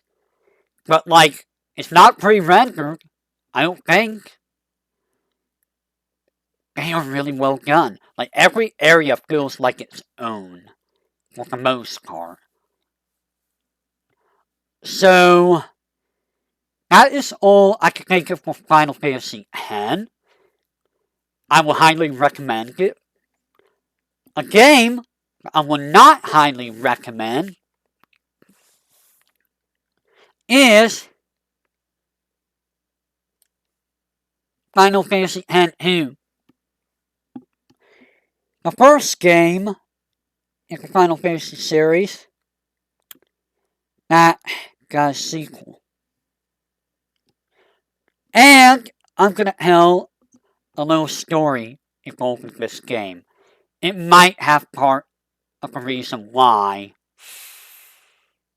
I dislike the game. So hear me out. Final Fantasy X-2 came out, and I wanted to get it, so I got it, right? And around this time, I was in high school, like, I want to say sophomore or junior. It's like 10th or 11th grade, something like that. And around this time, I was still playing Yu-Gi-Oh, right? And I beat this guy in Yu-Gi-Oh, and he gave me a website as a reward. Like, here, I get this, here's a website, just check this out, it's Final Fantasy related. So I checked this out at the school library, and you could guess what kind of site it was. It was FF related, but not in the way that you want people to see. So later that day, I got out of it as fast as I could, I'll have you know. Later that day, in another class, I had someone come in and say that the vice principal wanted to see me, right? So I came down like, yeah, what's up? What's going on? It's like, I can't believe you would do this. I'm like, what did I do? And he told me what had happened, and I just went dead silent. I'm like, oh no. And he said, I know that you're not a bad person, and if this wasn't the first time that you ever got in trouble, you would have been expelled. But since this is the first time you've ever got in trouble, we're gonna send you to a 3-day detention thing. I forget what it's called. But yeah, I got home. He also called my mom at the same time that we were having a talk and let her know what happened. I get home that day and she demanded every Final Fantasy thing from me. And my dad asked why, and she's like, I'm going to break all of it. Luckily, my dad had sense and said, no, that's a lot of money. You're not doing that. I mean, I got grounded for months for that, but like, yeah, you can kind of see where part of that might tie into my dislike for the game. That's my own personal story, unfortunately. Now, about the game itself, the story is not that good. The story follows Yuna, who is trying to find Helios. That's basically the entirety of the story. And then she gets mixed up with political stuff, just, Yuna things, and yeah. It's not interesting. They boxed the characters. Every character from Hen got boxed. Like, they were all bad at this game. Yuna was a lot more perkier, and, go get her, and she spoke her mind a lot more, but, like, I didn't really care for that Yuna at all. Like, the story wasn't that good. The music sometimes was like, and I'm like, oh my god, my ears. And, like, the gameplay, the best part of the game was the gameplay.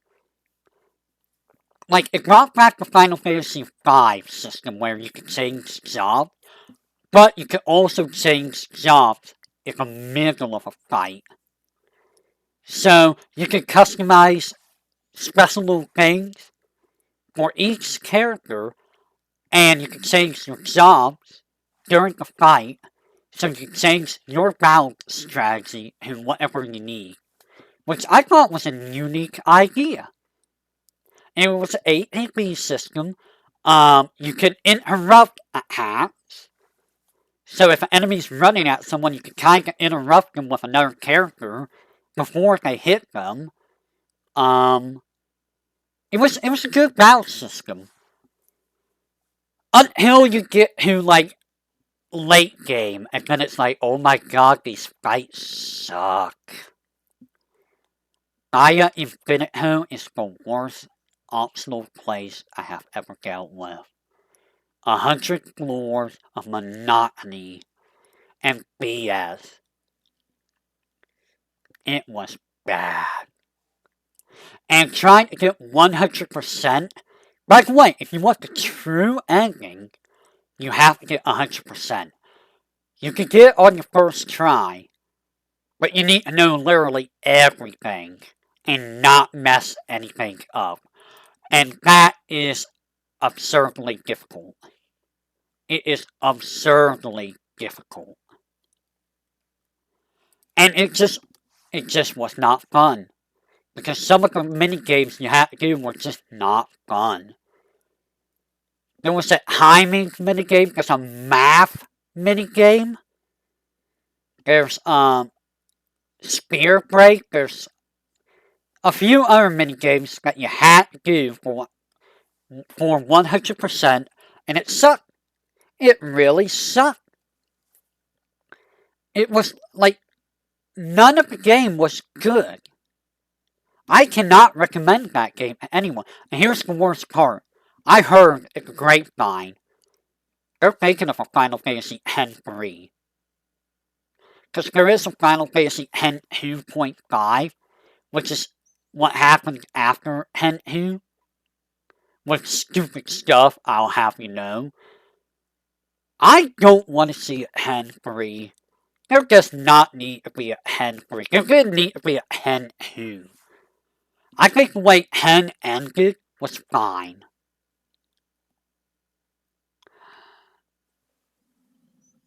Is that Final Fantasy 11? That is Final Fantasy 11. Final Fantasy 11 is going right here. Final Fantasy 12 is gonna go here at the end of C.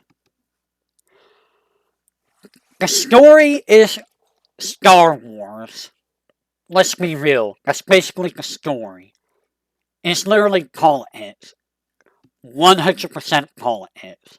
It's not really that interesting. The characters, not really interesting. Bon and Penelo only exist to serve as secondary characters, as someone who held the narrative. Because the real main character is Balthier. And he's a good character. Balthier and Fran are both very good characters. Ass, meh. Boss, meh. Was there anyone else? No. Combat was more like MMO, because it was going to be MMO originally. It's okay. It can get addicting. I'm not gonna lie. Even though I don't like the combat, it can get very addicting just to sit there and level up. Because I've done that. Now, it is a little interesting that there's a chain bonus where if you kill X amount of the same enemies within a same amount of time, you'll get better rewards for that enemy, better item drop chances, better EXP. But if you kill any other different enemy type, or don't kill that enemy type in a set time, then you lose that bonus. The way you level up is interesting because there's a job license where it's kind of like it's kind of like FF10, where it's like a spear grid of sorts, and you need to get LP to learn specific things. Now, this does mean that everyone will become like everyone else, except for their quickenings. And with weapon stuff. Some characters are better with certain things than others, but, that's basically how that devolves into. You're never gonna use Eidolons, or Espers, sorry. Espers you use once against the story. Optional bosses are difficult. Like, optional bosses are some of the most difficult in the series. Main story bosses, not so much. There's a couple main story ones that can be hard, but they're not that difficult. But, like, overall, it can be a difficult game. Now, when a character is KO'd in battle, you can actually switch them out for someone in your reserve, and then revive them in your reserve from your main party. So it's hard to get a game over, honestly. But like, for the most part, it's not that interesting. It's very kind of bare bones, and you're not really going to use abilities all that much. You're going to use quickenings a lot. Quickenings are broken. That's where all your MP's going to go to, is quickenings. Later on, you will be using some abilities like Reflect, Kiraja, Selga, Protecga, stuff like that. That's for the optional stuff. The areas are very grainy. It's very samey. They're not really that interesting. There's a couple that are, but most of the areas are just like brown. That is caves or tombs or a town that's usually not that interesting. It's just not that interesting of a game, honestly. And having to deal with the license in order to get better equipment can be a bit of a hassle. Same with abilities. In other words, expect to grind a lot in that game, especially if you want to do the side quests, because it is an MMO style game. So I would say not recommended, but check it out if you want to see what it's like. Now, you see, the Final Fantasy XIII Saga. I have not played Final Fantasy XIII. I have, for only 8 hours. It is on sale right now on Steam. If I really wanted to, I could get them. However, from my knowledge of the games, and from watching the games, well, 13 and 13-2, they're not exactly very good games. I'm just gonna be honest. I will do them at some point, because I kinda need to, because I am the expert of experts. I am the self-proclaimed Final Fantasy Master. But trust me, I do not look forward to these games. Final Fantasy Type 0 is a game I'm actually going to throw here at B. It is an action RPG that is also hit-based for the most part, and you get 15 playable characters.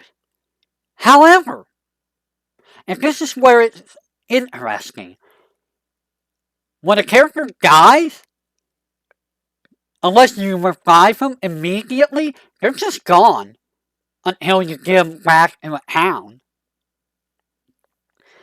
And they are replaced by the next character you have set in line.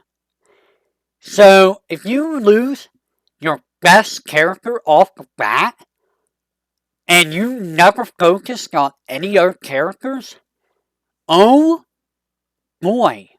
And that is a thing that I had to happen a lot.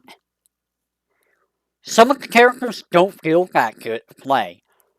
Others I wanted to try, but I like Ace. Ace is the main character, and he's just so good. Ace, Rem, and Goose are the three that I like using. And they all felt pretty solid. Goose was probably the worst of the three, but, she was still good. I heard that 8 was broken, but, I never used 8. Now, the game was kinda hard, in a way. There was no nice way to level up. There's a way to exploit leveling up, but that involved, changing your, PS4 time clock constantly, and, that got annoying. I don't know how you do it on the PSP, which is what it was for originally. But the story is pretty solid. Characters, they're all shoehorned into archetypes,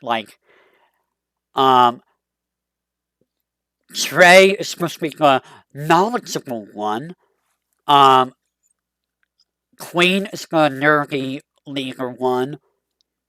Um, Goose is the sick carrying one. Sink is the airheaded one. You know, things like that. I mean, they hammed it up. I'm not gonna lie, they all hammed it up. Areas were kinda not interesting though. Areas kinda felt the same. It was mostly hounds or the fields. That's usually how it went. Um, the music was kinda not that great too. There's a couple good tracks, but overall it was like, eh. It's still a good game to try. And the further the game you get, the more interesting it gets, I think. It's just that it has issues, let's say. Still better than down here. You know what? I'm gonna knock it down to... I'm gonna knock it down to here. Final Fantasy 15.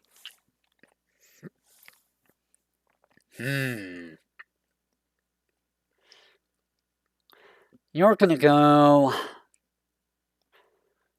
right here. Give me just a second.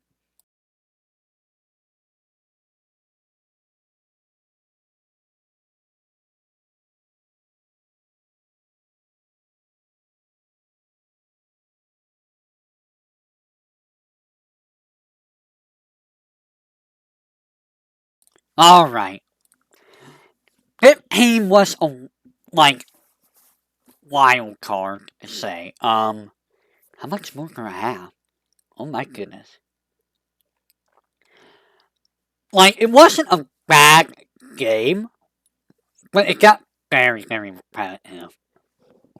Like, it is an extremely repetitive game. However, the story, it was okay. The story carries it a little. What really carries it are the characters. Like, Noctis, Ignis, Prompto, and Gladio are all really, really good characters. Like, they are the ones that push the game well, I think. Now, I know that means, I know that doesn't mean that the game is good. Again, it's one of those games where you get to the end of the game and it's a lot better towards the end, but, it also doesn't help that there's a movie before it, and an anime before it, that you kinda need to watch and know what's going on, kinda. And the DLCs, kinda, you know, you need to play and know what's going on in the main story, but, I mean, you know. Do I agree with how the game was handled, though? Well, I think if they had more time, the game would have been phenomenal. Phenomenal. Wow. I think the problem with companies, and this is why, like, Here's Kingdom or whatever else did so well, is they didn't have a deadline. If you don't have a deadline, that gives you so much time to fix things the way you want them to. And because they had a deadline for 15, they couldn't do everything that they wanted. I feel like if they would have tuned the battle system more and the story, it would be probably B or A here. But because it is the way it is, I feel like it's not as good as it could be. It's not as bad as these other games, but it's not as good. It's a game you could check out, but it's a game that I'm not going to go too in depth on, mostly because I don't remember it very well. But it's just one of those games that kind of just, you know. Now I'm going to throw some of these games here, like the Chocobo games, because I don't know what these games are. Like, I don't know what Dive Hunt 2 is. I don't know what this game is. I don't know what that game is. Um,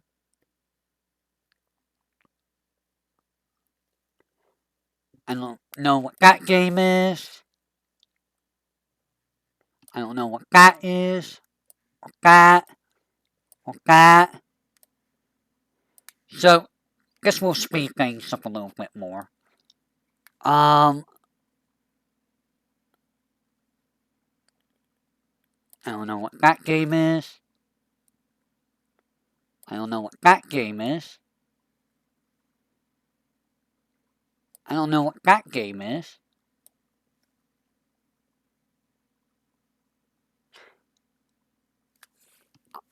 I don't know what that game is. Alright, so let's see. Crystal Defenders, I know what that is. But I'm not gonna play that. That's Mellow Milo.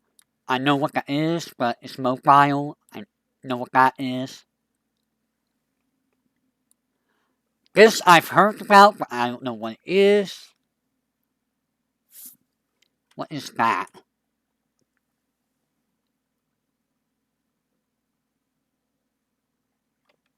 I don't know what that game is.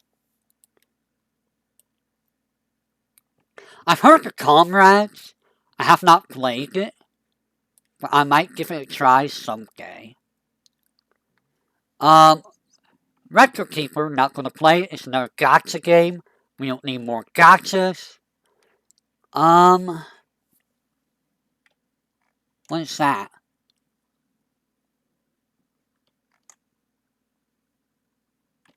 Final Fantasy Grandmaster? The heck is that? It's like FF11. Alright, there's the after years again. So we're gonna put you there. Be at Rhythm. Not gonna play you. Ah! Final Fantasy stuff with snowboarding. And Final Fantasy stuff with Z-Bike. I mean, in all honesty, I would like to try Z-Bike. I've seen it, but I don't know how, it would be played. This is like a hyping game. Not gonna play. What is that game?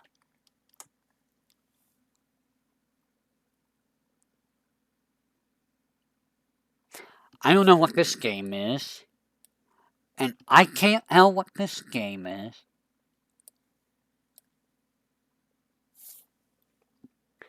Alright. We're almost done. Alright. Favorite story. Let's start with that. It's not an FF game, but it's set in Ivalice, which is FF12 and Athens. Now, I heard this game's really good. I know nothing about it. I may give it a look-see at some point. Just to see what it's like. But, yeah. We'll see about that. Chocobo Dungeon 2. I don't know if I will do. I tried it. I wasn't a big fan of it, but I might try it. Chocobo Racing's a racing game.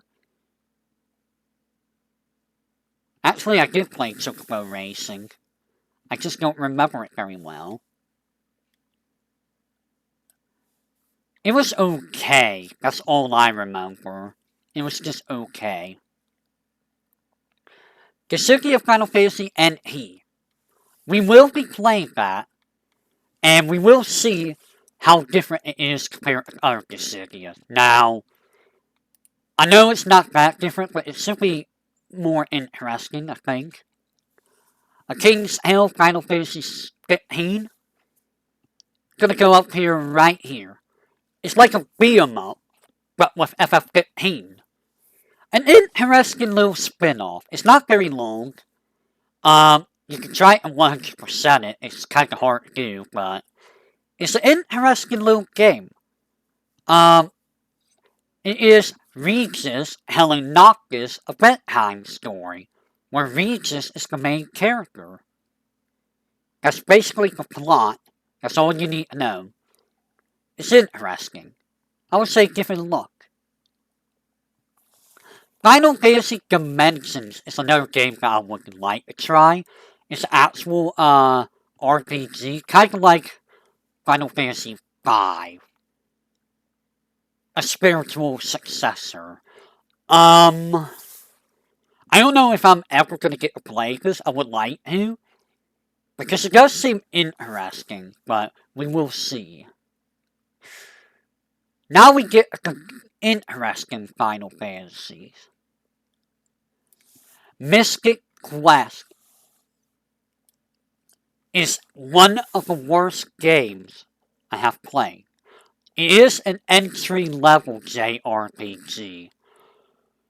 It plays more like a Zelda clone, in a way. And the battle system is bad.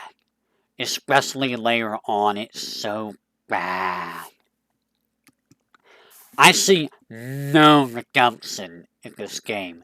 And this game actually made me take a 3-month break from doing LPs. Hilariously, when I came back and finished the game, it was right before the final dungeon. But it was so bad that it drained me of doing anything for LPs. That bloody bad. Now I'm fanboying a little, shall we? Final Fantasy IV, the original, I would put up here. It is a very solid Final Fantasy game. The first one with an actual good plot. Where Cecil is trying to redeem himself after being sent on a mission, and then after redeeming himself, he goes on a mission to try to stop Golbez from doing whatever Golbez is doing. It's not a bad story. It's a little generic fantasy story. But, I mean, it's the first actual real Final Fantasy with a story. And you get 5 characters in a fight at a time. And they all have their own unique class, like Rigia is a summoner who has black magic. Rosa is a white mage, she has white magic. Eggs is a ninja with ninjutsu. Kane is a dragoon, he has jump. And they all follow that archetype. Battles is the original, not the 3D, but 2D. Most fights are very, very simple. There are exceptions, like Malboros are always evil, and some bosses are going to be really, really rough. But it's on the easier side of the spectrum. Now, the pixel art, especially the PSP version, is so good. So good. I played this originally on the PlayStation version. And I remember liking the game a lot. It was like, wow. I never played this on the SNES. I kind of wish I did. And I did play this game quite a bit. Not as much as, say, like FF5 or 7. But I did play it quite a bit. Highly recommended. If I were to recommend a Final Fantasy for first-timers, this would probably be the first one over FF7 or 9. Like, these are for if you want a game, a solid, good game with story, good characters, good plot, good gameplay. I would recommend those. FF4, I would recommend as a, hey, this is a Final Fantasy game. This is kind of what FF is. And with that, we go to Final Fantasy V, which I will rank higher than even FF8. Now, we can get FF5 until the PlayStation version. That's the one I got to play.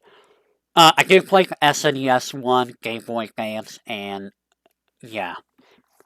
I remember this game being very, very difficult when I first played it. And I remember playing this after FF7, and I'm like, oh my god, the graphics are so bad. 7, 8, 9, and then I went to 5 or something like that. But yeah, this game was legit difficult. And I still say, this is one of the harder FFs, honestly. Like, if you want an FF that's gonna beat you down, this game can beat you down. Like, it will not hold your hand. And to this day, there are some fights that I will still struggle with. Because they're just that difficult. The characters, they're all goofy. Like, the characters are all fine. Bartz is Bartz. Lena is Lena. Galuf is a beast. And we got Gilgamesh. The first appearance of Gilgamesh was in this game. And that stuff, I mean, there's that stuff, I guess, Evil Tree Man. But this is the first good Final Fantasy with a job system where you can pick a job and you can change your job at any time outside of now. And you can put one extra ability from any job onto the current job you're at. Which made for a lot of versatile combinations. And if you knew what you do, if you knew what you were doing, you could very easily break the game wide open as per the usual. But it's a lot harder to break open, I feel. Now, some areas you're going to want to bring specific jobs because they're a lot better. Like Valley of the Dragons, you're going to bring, like, bards. If you have the Requiem song, etc., etc. It's strategy involved, but it's a game if you want a challenge. Music is solid. It's SNES, what do you expect? Music for FF4, same deal. But yeah, I would recommend this if you want a challenging one. Final Fantasy VI. I would put above FF7. Now, this is a game that I have not played that much, believe it or not. However, this is a game that has probably one of my favorite FF characters. FF7, 8, and 10 have my 3 favorite FF characters. The game's not too difficult. The first time I played it was very difficult, but I was very enamored by it. There are some areas that are going to be hard, though, I'm not going to lie. Some areas will chew you up if you don't watch yourself. But for the most part, the game's not too hard because of how characters are. Like Edgar. Edgar kills things so fast. Sabin, he just murders things. You need magic? There's Hera. Here's Celeste. Have them blow magic all over their face. And then you got characters you would probably never use, like Gao, or Strago, or Cyan. I use Cyan, but Cyan's not that good. But yeah, I'll let you try to figure out who my favorite character is. It's hopefully not in my banners or anything. Ha ha. Spoilers. It's only just Hera. Story-wise, I thought the story was good. I thought the story was amazing the first time I played. It's still not bad. So say it is a little bit here and there, if you know what I mean. But like, it's not bad. It does change out who the main character is at the time, I think. Which is good, especially given how many characters there are. Uh, let me think. Let me think. Anything else? The way you get abilities is pretty basic. You equip an Esper, fight battles, get at least 100, at least 100 AVP. And then from there, you just get the ability, and then you switch abilities. It's very basic. Not a whole lot to say about the abilities there. And everyone has their own unique abilities that they can learn and stuff like that. Some characters are better than others. Yeah, yeah, yeah. The areas are very well done, I think. But I feel like half of the game you're in caves. Like either half the game or a quarter, or one half and a quarter of the game, you're in caves. That's what it feels like. And then another half and a quarter, you're in some industrial place. That's what it feels like to me. Well, I mean, it's cyberpunk. Technical, not cyberpunk. I forget the word. Is it industrial punk? Something like that? Hmm. But, yeah, all the characters are unique. Everyone is really well done. Nobody cares about Gal, though. Gal sucks. Gal could go away. Some characters get a lot more screen time than others. Like, honestly, I think Hera gets not that much screen time when you think about it. Like, even in the first half of the game, she doesn't really get that much screen time. I think Locke gets more than her. It feels like, anyways. I could be wrong. I think the second half it's mostly Celeste that gets the screen time. And Kefka. Kefka is probably the best villain. Like, hands down. This is coming from a guy that likes FF7. I think Kefka is probably the best Final Fantasy villain. Like, all around. Like, the guy's just pure evil. He is insane evil. And it's not even like that's how he grew up. He's always evil. No, he kind of got screwed because he was basically a protest for the magicite or the Esper fuse and magic stuff. So his mentality got screwed over by the Empire because of that. If it weren't for them, he probably would have been a decent guy who didn't wear clown makeup all the time. And he gives you a reason to hate him and love him. Both. Too bad Sephiroth didn't live up to that, huh? Sephiroth, you dropped the ball. Like, even Etskef was a better villain than Sephiroth.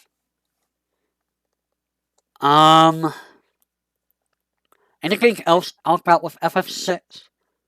Not really. Not really. It's just an overall solid game. Like, I can't gush about it like you do with 7 or 10 or 9. But it's just an overall solid game. And both FF4 and 6 and 9, you can play with a friend. The only Final Fantasies that have 2 players on them. That is honestly something interesting. And now, the finale. Final Fantasy VII Remake. It's going to go right here alongside Final Fantasy VII. Note, Final Fantasy VII Remake is amazing. It takes the hierarchy of Midgar for Final Fantasy VII and makes it playable. And fleshes it out so well. You know what? I'm going to put up one. The voice direction is so well done. Like, I liked Barrett originally, but the way that Barrett is handled in the remake, he is probably the best character in the game in terms of characters. Like, I like Aerith, don't get me wrong. The way that Brianna handled Aerith, it's really well done. It fits so well. The voice fits, the attitude fits, the way they handle the model, it looks really good. But Barrett just blows everyone out of the water with his voice and looks. Like, he's just so good.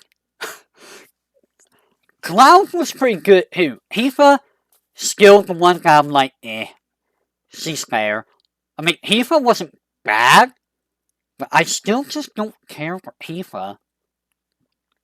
They did handle her a lot better than in the original, I think. Also, the way they handle Heidegger and Scarlet and Reeve and Prescott Sinra is so much better than the original. At least now we can tell, yeah, Scarlet and Heidegger and Prescott Sinra, they are real douchebags.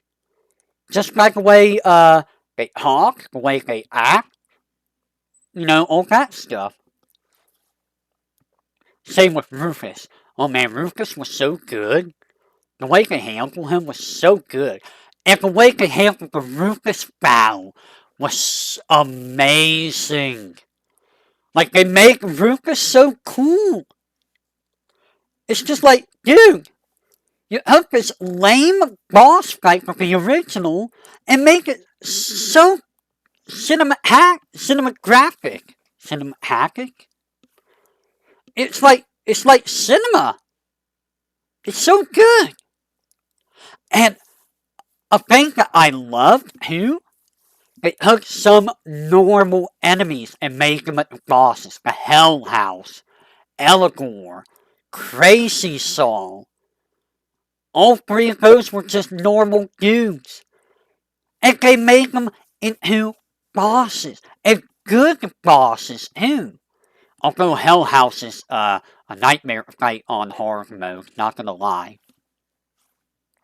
Now, I know people are like, what about the plot ghosts? I mean, we have to see more about why they're there. I know why they're there, but it's like, maybe they play more of a role later on, right? Because some things have to stay the same, right? Right? I'm not looking for that in Rebirth. If you're wondering, hey, are you going to play Rebirth? There's no way I'm going to be able to play Rebirth. I would like to. Believe you me, I would love to. But I'm not buying a PS5 for that, and I'm going to have to get a new computer for the PC port if there's one. And I don't really want to do either one of those.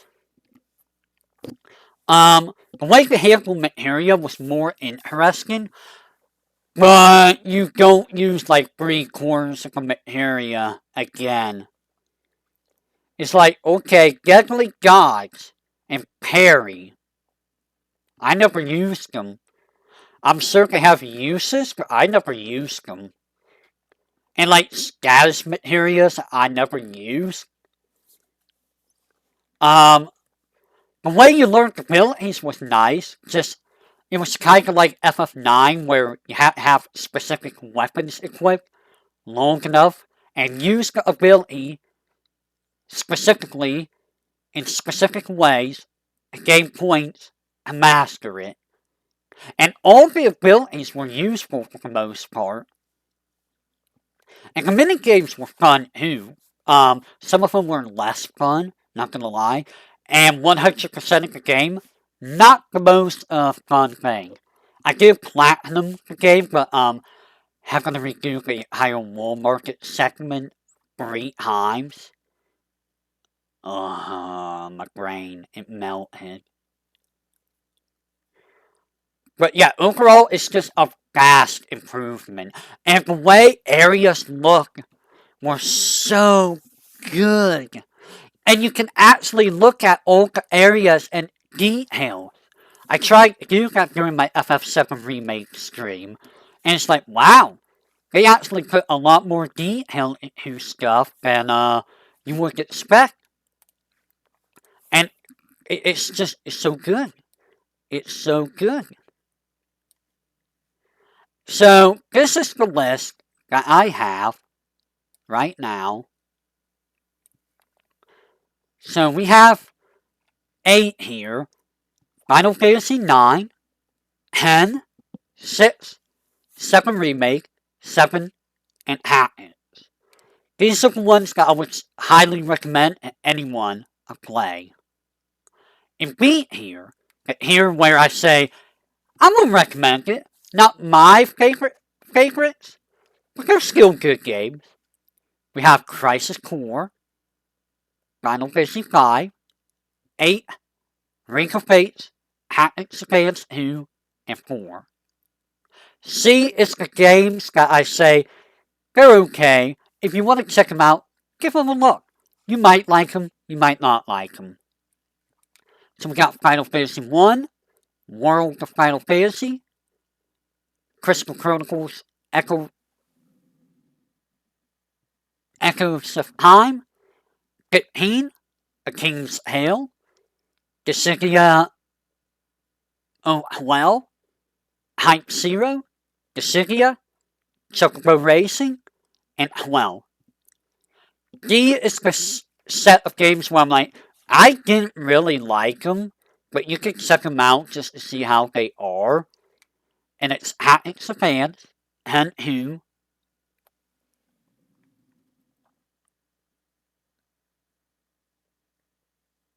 That game. What is that game? What are you? Oh, the After Years. 4DS. Brave Exvius. 3DS. 3. And 2. And F are the ones that I would say don't touch them, which is 12 Revenant Wings and Mystic Quest. Surprised that it's only these 2, honestly. Again, all the games that I haven't touched myself, but I might do at some point for my channel. There's the Cerberus, Crystal Chronicles, Dimensions 2, Dimensions, throw them both together, Explorers, 4 Heroes of Light, Crystal Bearers, My Life as a Dark Lord, My Life as a King, Agito, Legend 123, Offenser, 13, 13-2, Lightning Returns, 15 Comrades, G-Bike, Vagrant Story, Chocobo Dungeon 2, and Dissidia NT. And kind of the games I'm not going to play because most of them are Japanese only, or they're gacha games, or, the games I just don't care to play. So that is all of the games. So, that was 4.5 hours of me talking. And this was my first, keep in mind, this was my very first Zatsudan stream, or, just talking stream. I am surprised that I had that much to say I've got the entire Final Fantasy series. Honestly, that is very impressive. So with that, I will say, until next time, everyone. The next short stream I do is going to be Quackshot.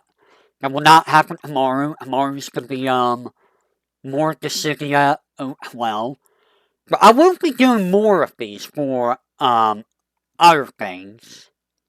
We will see. So I will catch you guys another time. So until then, everyone, whenever that may be.